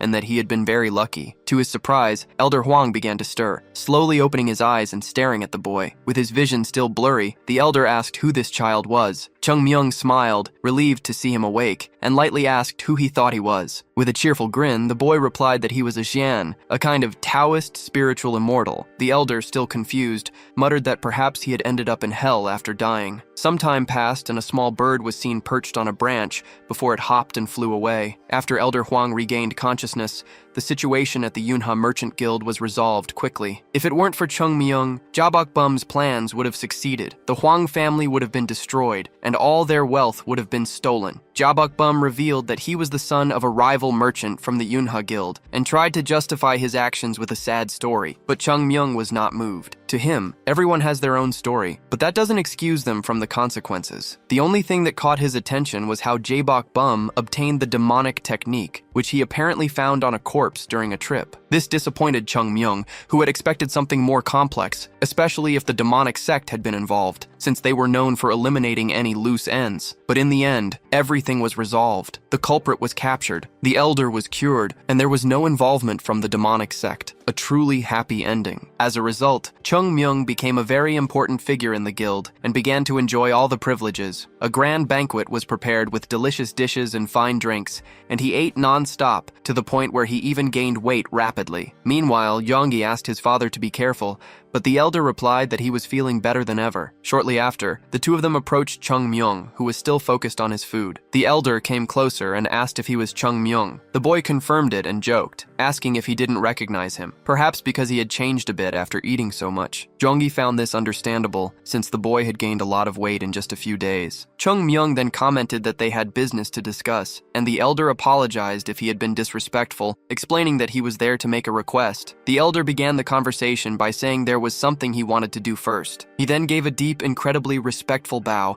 so low that his son Yonggi was visibly embarrassed. Elder Huang declared that the young disciple had saved his life and that he didn't know how he could possibly repay such a favor. With his mouth full, Chung Myung told the man to stand up, but the elder continued, stating that he had heard everything that happened and would do whatever was in his power to pay him back, urging the boy to ask for whatever he wanted. Chung Myung questioned how a Taoist could accept rewards for helping someone, as it could cause trouble if his sect found out. However, The boy quickly admitted that he had come there without his sect's permission, since the situation had been too urgent to wait for authorization. Hearing this, the elder bowed even more deeply, insisting that in that case he needed to repay him even more. He assured Chung Myung that no one from the sect would ever know, which the boy took as a promise. Confirming that there would be no problems, Chung Myung then picked up a book with a moss green cover, which caught the elder's attention. Chung Myung explained that it was just something he wrote to compensate for his poor memory. When the elder asked what was written inside, the boy began to calmly flip through the book, reminding the man that he himself had said to ask for anything. Realizing his intention, the elder's eyes widened in surprise. With a mischievous grin, Chung Myung revealed his plan. He wanted everything recorded in that book and asked if they could start negotiating. Later, as evening approached, Jong-gi went to speak with his father and asked how he was feeling. The elder replied that it was hard to believe, but his body felt so light he could fly, as if he had become 10 years younger. Jong-gi, however, changed the tone of the conversation, saying that something strange had happened. The elder noticed the weight in his son's words, and looking away, asked what was wrong, doubting that Yonggi was there just out of concern. He wanted to know the real reason for the visit. Respectfully, Yonggi addressed his father as the guild leader, mentioning that he had heard he was reducing business with the Southern Edge sect and had promised a great reward to the Manhua sect. The elder confirmed everything without hesitation,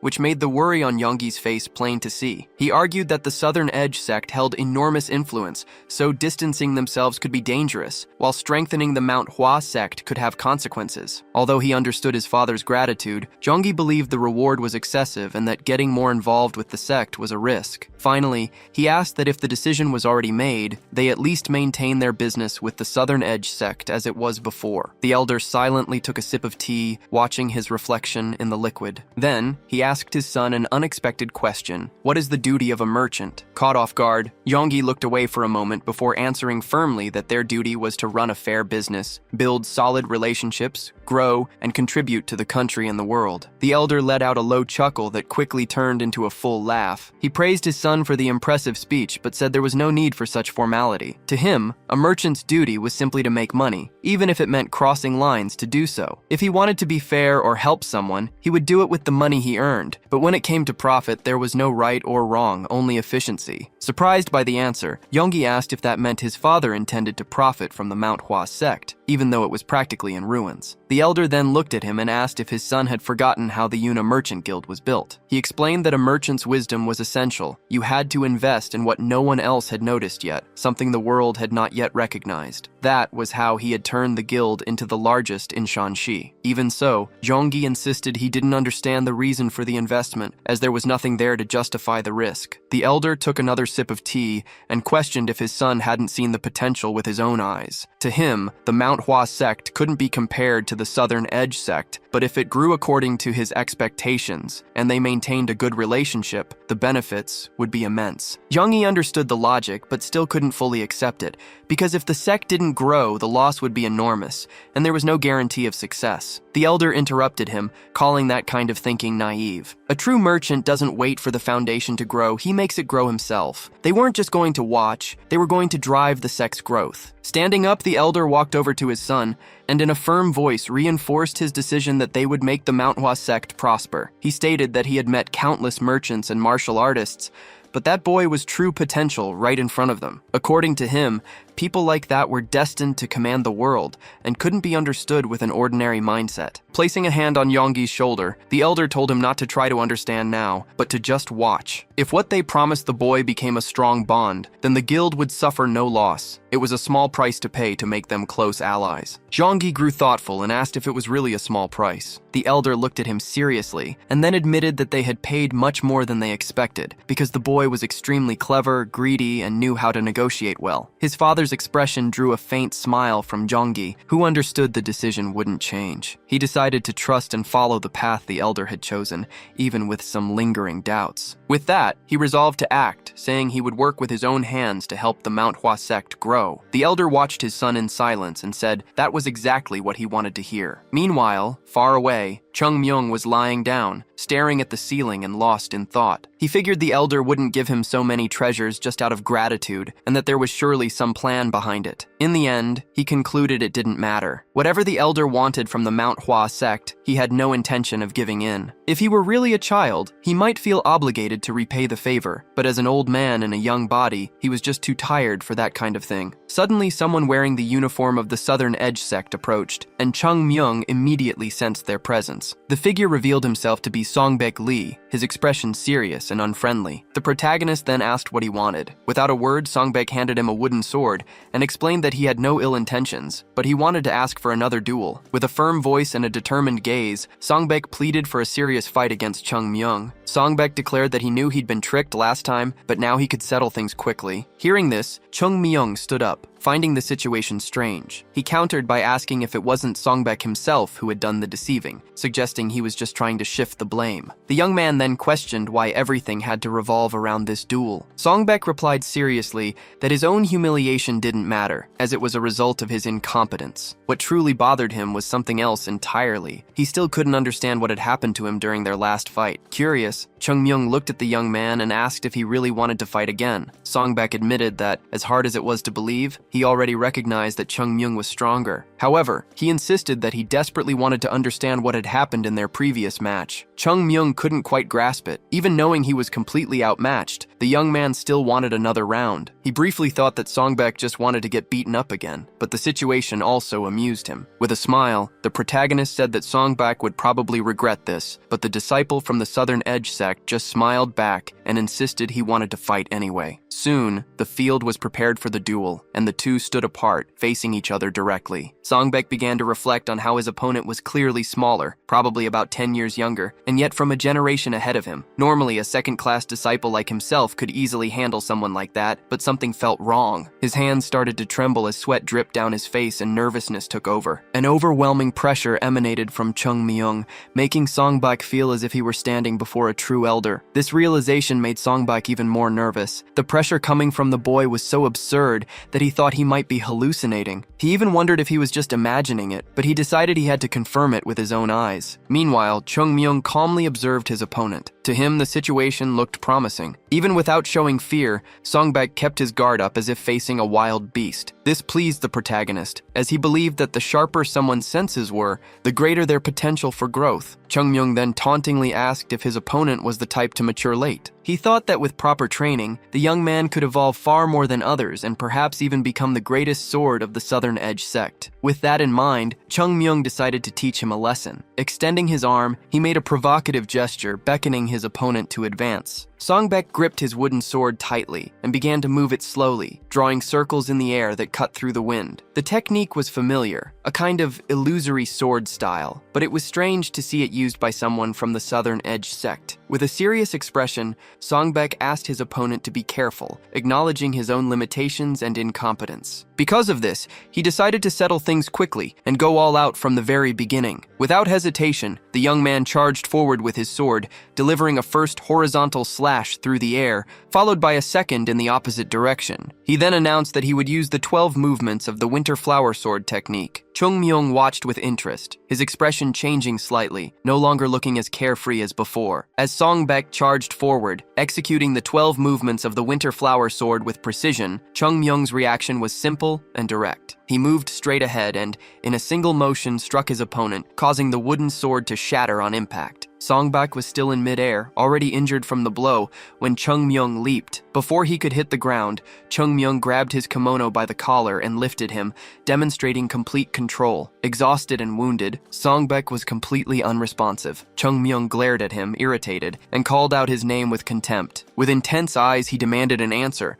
wanting to know where the boy had learned that technique. Songbek was confused and didn't understand what Chung Myung was saying. Visibly angry, the protagonist clenched his fist tightly and thought about the name of the technique, the 12 movements of the Winter Flower Sword, considering it complete nonsense. He knew the boy might be able to fool others, but not him, because he knew that art very well. It was the technique that carried the essence of Manhua, a part of the legendary Plum Blossom Sword technique, the infinite plum blossoms, which had been lost even within his own sect and was now being used with utter disrespect. Songbak could no longer move, his body completely exhausted. His hand trembled as he tried to react, and he thought about the immense difference in strength between them, wondering if the gap was really that large. The feeling was terrifying, like facing a true demon. His energy slowly drained away, his vision began to fail, and the young man felt he was about to faint, believing in that moment that he might actually die. Some time passed, and moments later the boy finally awoke, slowly opening his eyes. As he regained consciousness,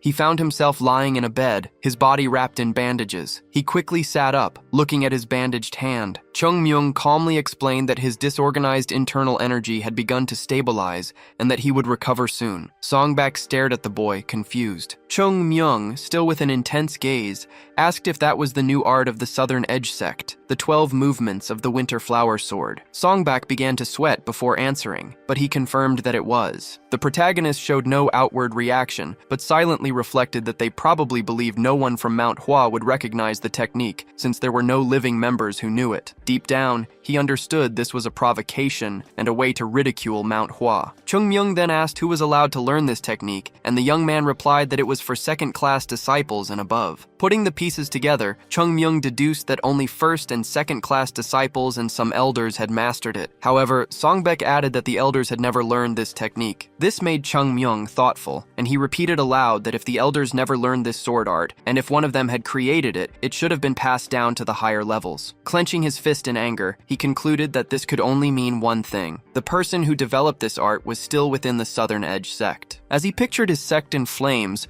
Chung Myung sank into his thoughts and concluded that he didn't need to investigate any further. He already knew exactly what had happened during the demonic sect's invasion of the Manhua sect. At that time, most of the members were powerless and simply annihilated, with the few survivors being mere children. It was in this moment of chaos that members of the Southern Edge sect appeared, posing as heroes. This was expected, as they would have been criticized by the entire martial world of Jianghu if they hadn't offered their help. The problem, however, was that some of them only pretended to assist while secretly stealing Manhua's martial arts manuals. The truth was that the demonic sect wasn't the only one responsible for the destruction. 100 years ago, Manhua had risked everything to save Jianghu from a crisis, and as a reward, they were betrayed by those who should have repaid their kindness. Even if someone had made a mistake out of greed, an orthodox sect was supposed to act righteously, but that's not what happened. They created a new technique based on Manhua's art, and even gave it a name just to mock them. Observing Chung Myung's expression, Songbak couldn't understand a thing. Suddenly, Chung Myung turned to him and demanded that the boy never learn that technique. Confused, Songbak asked for the reason, but Chung Myung, losing his patience, gave him a light tap on the head and told him to just obey. Feeling the impact on his still injured body,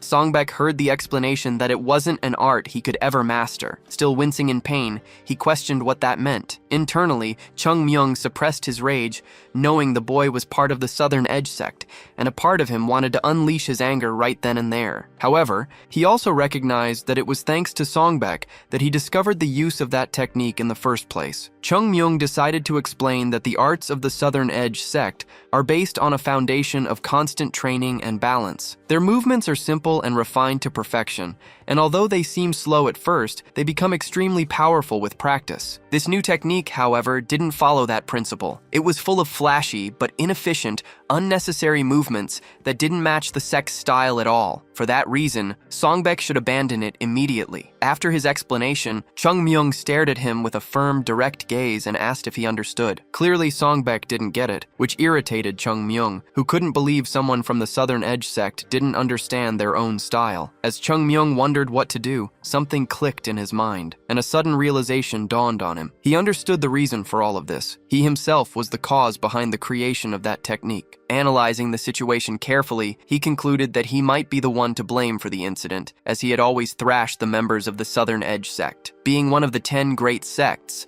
they were always proud of their techniques, but after being humiliated by a boy from a neighboring sect, they could do nothing but doubt their own abilities. Chung Myung placed a hand on his head, thinking that what truly matters isn't the martial art itself, but the skill of the person using it. The Southern Edge sect had done something drastic without even realizing this simple fact. Realizing there was no benefit in explaining everything to Songbak, since the boy wasn't at fault, Chung Myung began to walk across the room and announced that he was leaving. Songbak asked him to wait, but the protagonist, without looking back, simply said that the young man should do as he was told, as he was the only one who could determine his own path. He added that the decision to use his advice or not was entirely up to Songbek, as they were just words. The boy himself needed to discover what was necessary for his own growth and act accordingly. These words struck a deep chord with Songbek. Though still injured, the young man swung one foot off the bed and quickly stood up. He then performed a formal bow with his hands in Chung Myung's direction, respectfully thanking him for his guidance. Seeing the boy's reaction, Chung Myung gave a cheerful smile and told him not to worry about it before closing the door behind him. Songbek held his reverent pose even after Chung Myung had left, and a moment later, he lowered his hands with a completely changed feeling, as if he had truly met a god. Outside, Chung Myung took a deep breath, thinking that if it were up to him, he would go to the Southern Edge sect right now and destroy everything. Remembering his master, he imagined what he would say in this situation, probably telling him to turn a blind eye, but Chung Myung was determined not to let this continue. He would become stronger as fast as he could, because in Jianghu, the strongest are the ones who have a say in all decisions. The Southern Edge sect should be grateful to Manhua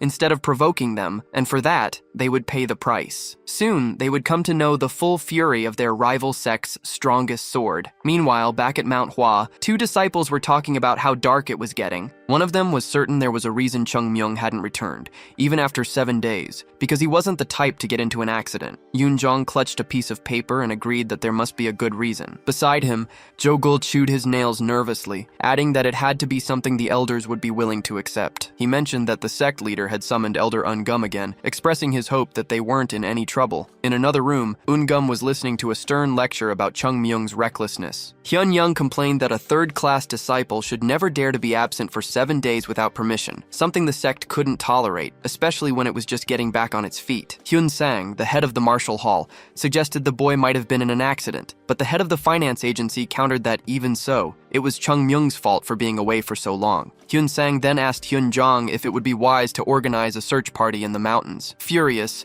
Hyun Young asked the sect leader why he had allowed the boy to leave in the first place. Hyun Jong replied that the situation had warranted it, but Hyun Young slammed his fist on the table, shouting that it was no excuse. He argued that rules were made to be followed in all situations, and that this problem was big enough to shake the sect's very foundation, which shouldn't be giving special privileges to a third-class child. After listening to the complaints for a while, the sect leader told Hyun Young to say no more. Hyun Jong's firm and serious tone startled the man, who stood up and admitted he had spoken out of turn. The leader sighed heavily, wondering if he had misjudged the boy, as Chung Myung wasn't someone who would get into trouble for no reason. Ungum then stated that he would gather a group of disciples to form a search party. However, as he was detailing his plans, someone shouted from outside that he had returned, surprising everyone. The sect leader anxiously opened the door, asking who was back. His expression changed the very moment his eyes met the figure who had just arrived at the Manhua sect. It was Chung Myung. Anxiously, the guild leader asked if it was really Chung Myung who had arrived and if he was all right, receiving confirmation from the great Sasak. Visibly impatient, the leader said he needed to see him in person and prepared to leave in a hurry. However, before he could go, Hyun Young called out, asking him to wait a moment. The leader turned, asking what the problem was. Calmly, Hyun Young explained that he understood the concern for the boy, noting that after everything Chung Myung had done for the sect, it was impossible not to feel affection for him. Not fully understanding, the leader asked what his colleague meant. Hyun Young then urged Hyun Jong not to be too indulgent, reminding him that while rewards and punishments must be fair, the most important thing is to teach disciples to become righteous people. He argued that if the boy wasn't punished for his wrongdoing, he would never understand his mistake and would continue down the same path. Hyun Young concluded firmly that the more one cares for someone, the stricter they must be in guiding them, which made the leader sigh in apparent relief. With a sarcastic tone, Hyun Jong asked if his colleague truly thought he didn't know that. He told him not to worry, as no one there wanted to see the boy grow up correctly more than he did. He then announced that the young man's freedom would be restricted for 15 days. This, however, did not satisfy everyone. The great Sasak intervened immediately, declaring that such a light punishment was not enough. He stated that refusing to return was an extremely grave violation, and for that, the boy should be confined to the Repentance Building for 6 months. Surprised, the leader questioned if half a year wasn't an exaggeration, pointing out that the boy was still just a third-class disciple. Ungum then reinforced the argument, stating that the punishment must be proportional to the offense, and that if the leader didn't act, he would apply the necessary punishment himself. The atmosphere grew heavy, and the leader asked for the opinions of the others, who all agreed that this was the correct course of action. Realizing he had little choice, Hyunjong accepted the majority's decision, even though it was a difficult one to make. Ungum also showed some discomfort, knowing deep down that enforcing such a punishment would not be easy. A short time later, near the grand gates of the sect, the protagonist approached slowly as the surrounding disciples greeted their leader. Chungmyung sensed that something was off, as all the great leaders were gathered there and the mood was tense. Hyunjong stared at him seriously. Chungmyung gave a respectful bow, but the leader continued to stare back without emotion. Then, in a firm and direct tone,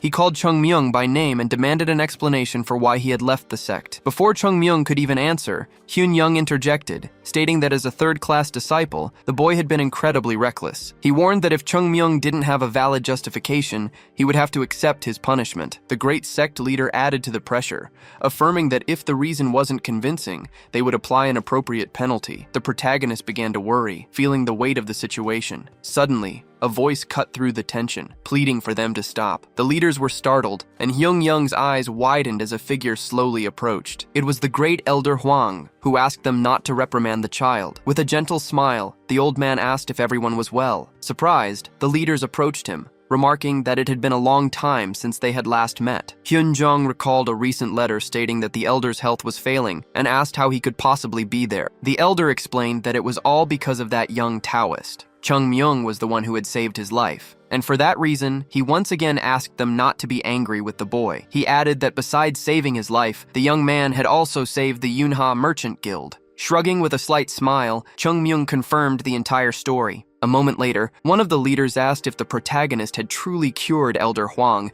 and demanded to know how he did it. Naturally, the boy began to speak about a plant called 5 yin, which actually contains a deadly poison. He recalled his past as a beggar before joining the sect, explaining that beggars eat anything they can find and are therefore frequently poisoned. He continued, saying that anyone who consumes this plant eventually dies, but there is a simple treatment: just consume crushed radish. According to him, many doctors are unaware of this, but the method works. The leader then questioned if the elder had been poisoned by this specific plant, and Chungmyung confirmed it, saying the symptoms matched perfectly. One of the leaders present commented that he had heard something similar before, noting that the Beggars Union possesses a great deal of knowledge about poisons. Internally, Chungmyung thought that any beggar could confirm his story, and even though it wasn't the whole truth, he had already coordinated it with the elder. Impressed, another leader said that no one would have thought of such a solution, and that the boy still managed to act in time and return to the sect. He suggested that if the story was true, Chungmyung should be rewarded, not punished. However, another leader immediately disagreed, stating that this could not happen. He argued that even though he did a good thing, the boy still disobeyed direct orders and committed a serious infraction. Therefore,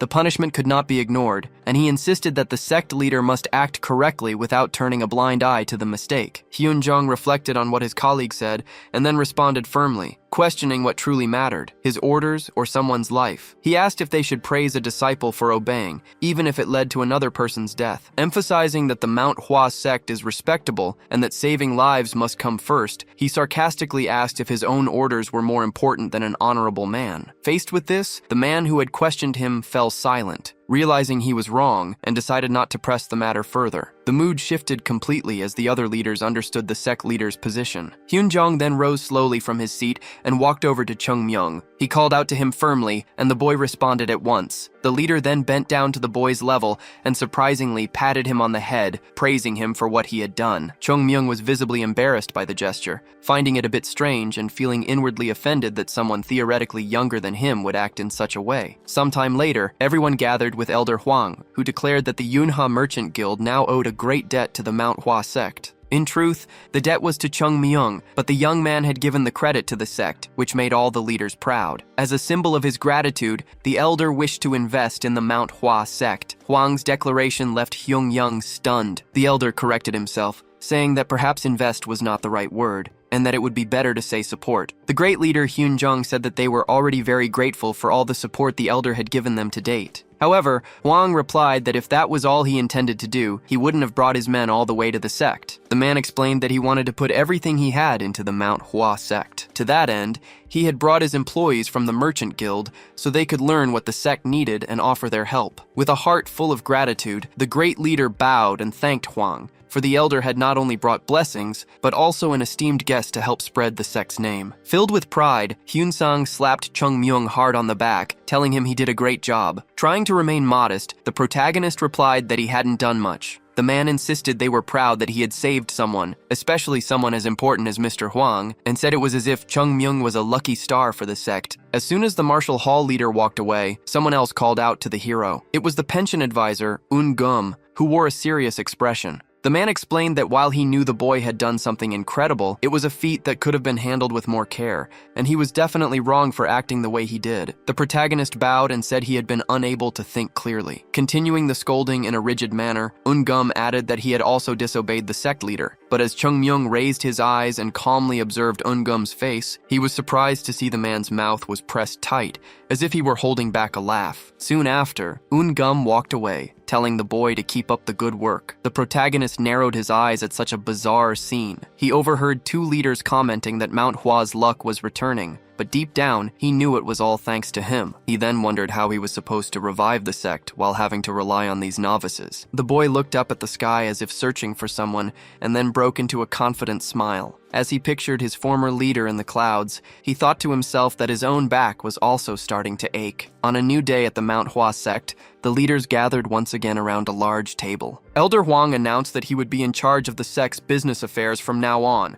assuring everyone they no longer needed to worry about finances. However, he laid out two conditions. The first was that the sect must not hoard money, but instead use it for its own development, a point the other leaders readily agreed with, acknowledging that Manhua was not yet in a position to accumulate wealth. Shortly after, the elder raised a second finger to present his next condition, that the third-class disciple Chung Myung be favored. Hyun-jong found the term favored to be too vague, pointing out that Chung Myung already received unusual privileges for someone of his rank. This raised the question of what more could possibly be granted. In response, Hyun-sang suggested giving the boy access to the secret martial arts manuals he had previously discovered. The proposal specifically referred to the Falling Petal Sword and the Seven Plum Blossoms Sword, with the idea that Chung Myung could learn them as soon as Hyun-sang finished his review. Although the idea seemed reasonable, Hyun-young immediately opposed it, maintaining a stern expression with his arms crossed in clear disapproval. When asked about his opposition, the man in charge of finances stated that this shouldn't be treated as a reward. He argued that martial arts couldn't be a prize for someone who already practices them daily,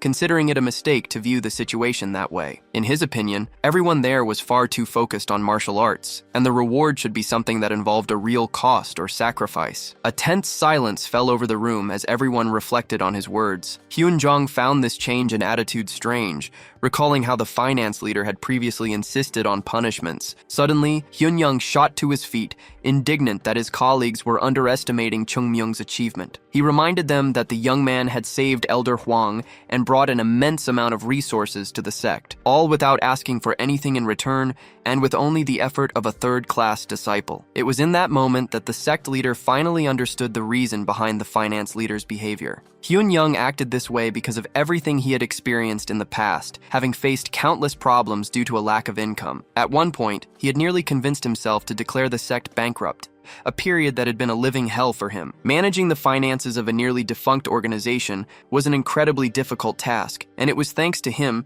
that they had managed to keep up appearances for so long. Remembering this, everything began to make sense to the sect leader. What Hyun-young had wanted most back then was to pay all the expenses and still have money left over, and now they had finally reached that point. The person who made it all possible was Chung Myung, so it was easy to imagine just how grateful Hyun-young felt toward the boy. The finance leader continued to insist they needed to give him a fitting reward, believing it was the only way to achieve even greater success in the future. Growing more and more agitated, he began to see the boy as someone incredibly special, a true symbol of good fortune. Unlike so many others, Chung Myung didn't just spend resources, he knew how to deliver results. Hyun-young's face grew redder as his excitement mounted, viewing the protagonist as a true treasure for the sect. The situation escalated to the point where Hyun-sang had to physically restrain him to calm him down. Even as he was slowly led out of the room, the man remained agitated until the door closed and silence returned to the room. The sect leader asked the others to ignore the situation, explaining that Hyun-young was just emotionally overwhelmed. Despite this, one of the leaders agreed with what had been said, believing Chung-myung truly deserved a proper reward that would also show other disciples that great deeds are recognized. Unam suggested taking advantage of the fact that the boy liked to leave the mountain, proposing he act as a mediator with the Yunha Merchant Guild. Since Elder Hwang held Chung-myung in high regard, the boy would always be welcomed. Other ideas surfaced, such as granting him the Plum Blossom Sword, which represented the sect itself, or even allowing him to freely choose something from the library. Suddenly, the door flew open again, and Hyun-young's shouts echoed through the room once more, insisting that the best reward would be to give the boy a lot of money. Again, Hyun-sang grabbed him and pulled him out. The door closed, and silence returned. The sect leader watched it all quietly, his empty gaze revealing a sense of helplessness as he felt the Manhua sect was growing stranger by the day. Sometime later, Chung-myung was with Elder Hwang and commented that his performance earlier had been very good. The elder asked if the two of them were in the same boat now. The boy replied that he was lucky to have saved him, but didn't feel worthy of being in the same boat as a guild master. However, Hwang clarified that he had no intention of being in the same boat as the Manhua sect. To be more specific, he said he would have no interest in the sect if it weren't for the boy. Sighing, Chung-myung said the elder was overestimating him, but Hwang just smiled, watching the young man feign modesty. The elder explained that he had lived his entire life as a merchant and would likely continue to do so until his death. The only weapon he possessed was a good eye for analyzing people, because if he weren't good at judging others, he would have failed in business long ago. And if his sharp eyes were correct,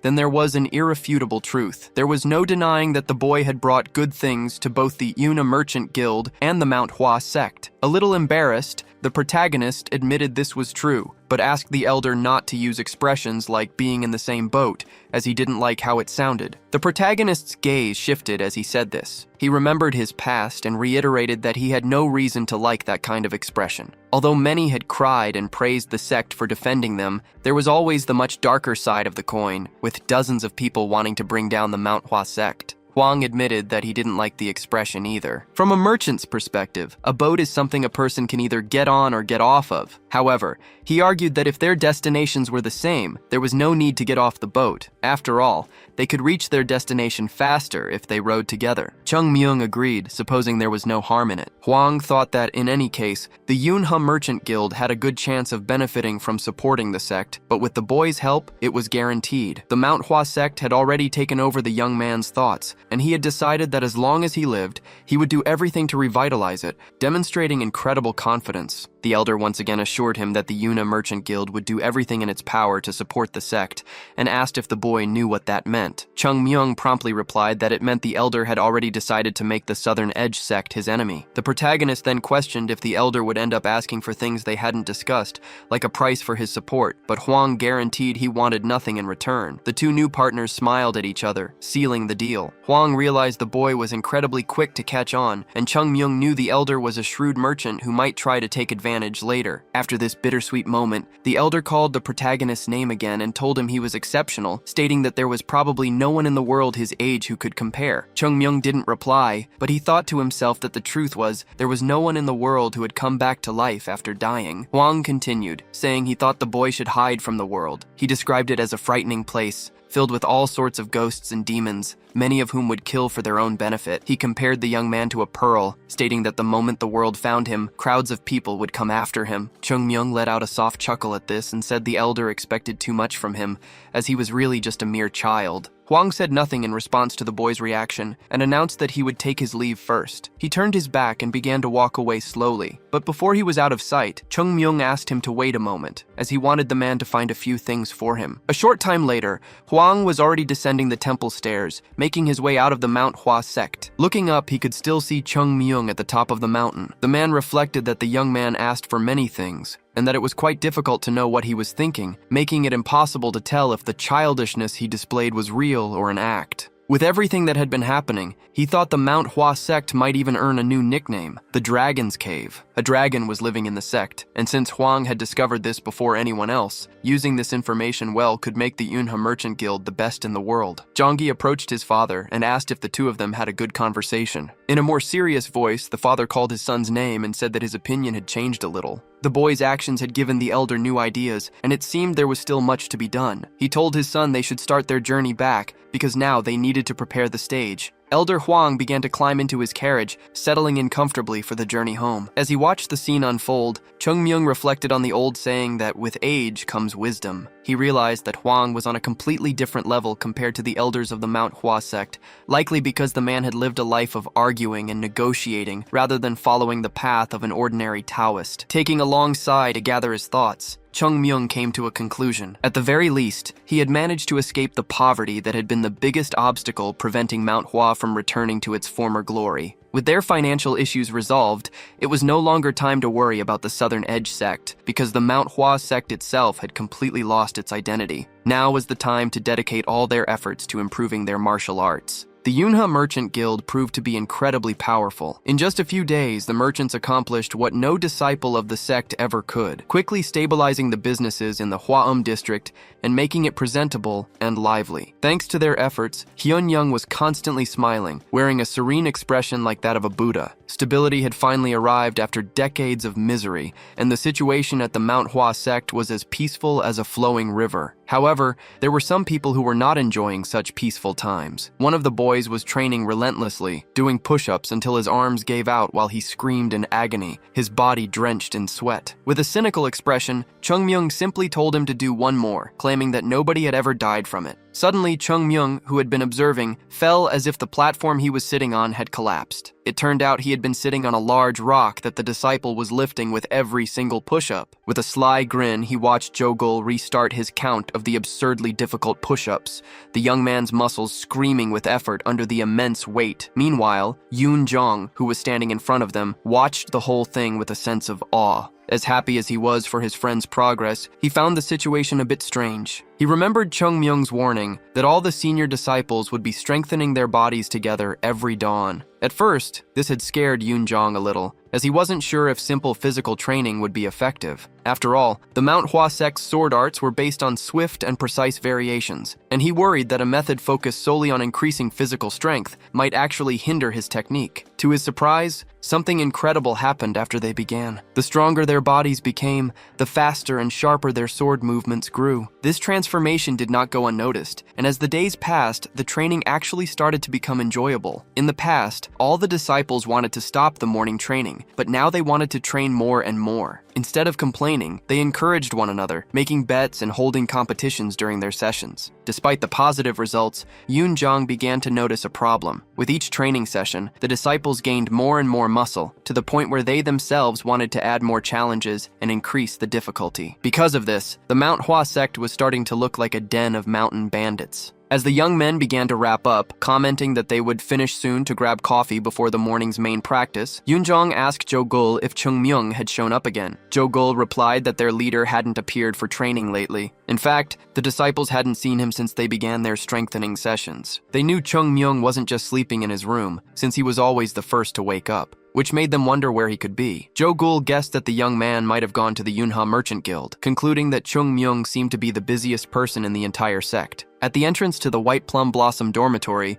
Jogul asked his senior if he could feel how much stronger they had all become. Yoon Jong argued that strength was relative, and that since everyone had gotten stronger together, it was difficult to measure. Even so, he believed they were at least twice as good as before. While carrying stones on his back, Jogul questioned if it was really only twice, but his senior told him to put the rocks down. Yoon Jong then admitted that while it was hard to say for sure, he thought he could now defeat 3 versions of his past self. Surprisingly, Jogul said that still wasn't enough. He reminded everyone that the conference between the Southern Edge sect and the Manhua sect was approaching, and because of that, the disciples needed to become even stronger. They had to become much more powerful to successfully get through the conference. Yoon Jong smiled at his junior's words and said that as soon as Chung Myung returned, he would ask the boy to train them even harder. As the morning progressed and the sun began to rise, the 2 disciples finished their conversation. Far away, Chung Myung was just waking up. He sat up in his bed and let out a deep yawn, still looking a bit sleepy. A short time later, before the sun had even risen, he was already walking alone. He wondered why he always ended up avoiding the others to do this every dawn. It wasn't a formal training routine,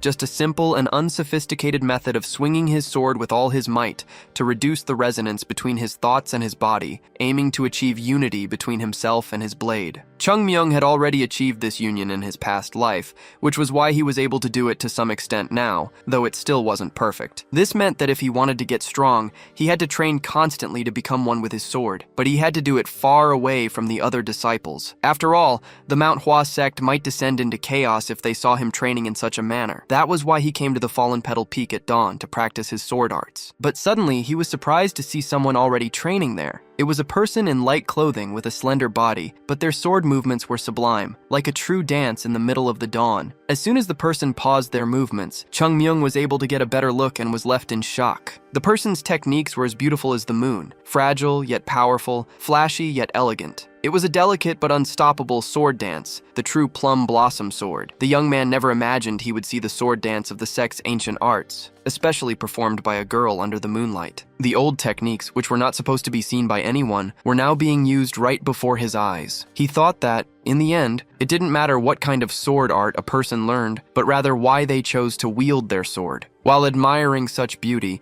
Chung Myung failed to notice that he had been spotted. The girl immediately advanced in his direction, shouting at the top of her lungs and demanding to know who was there. Her sword stopped just beside Chung Myung's hair, a millimeter away from a fatal blow. The boy was annoyed, feeling that he could no longer call himself the Plum Blossom Sword Saint after being detected by a child. The girl repeated her question, saying she didn't remember ever seeing him around before. This manhwa is like Nano Machine, one of the best I've ever seen. Did you like it? What score from 0 to 10 would you give it? I think it's close to a 10. Let me know in the comments. Thanks for liking the video.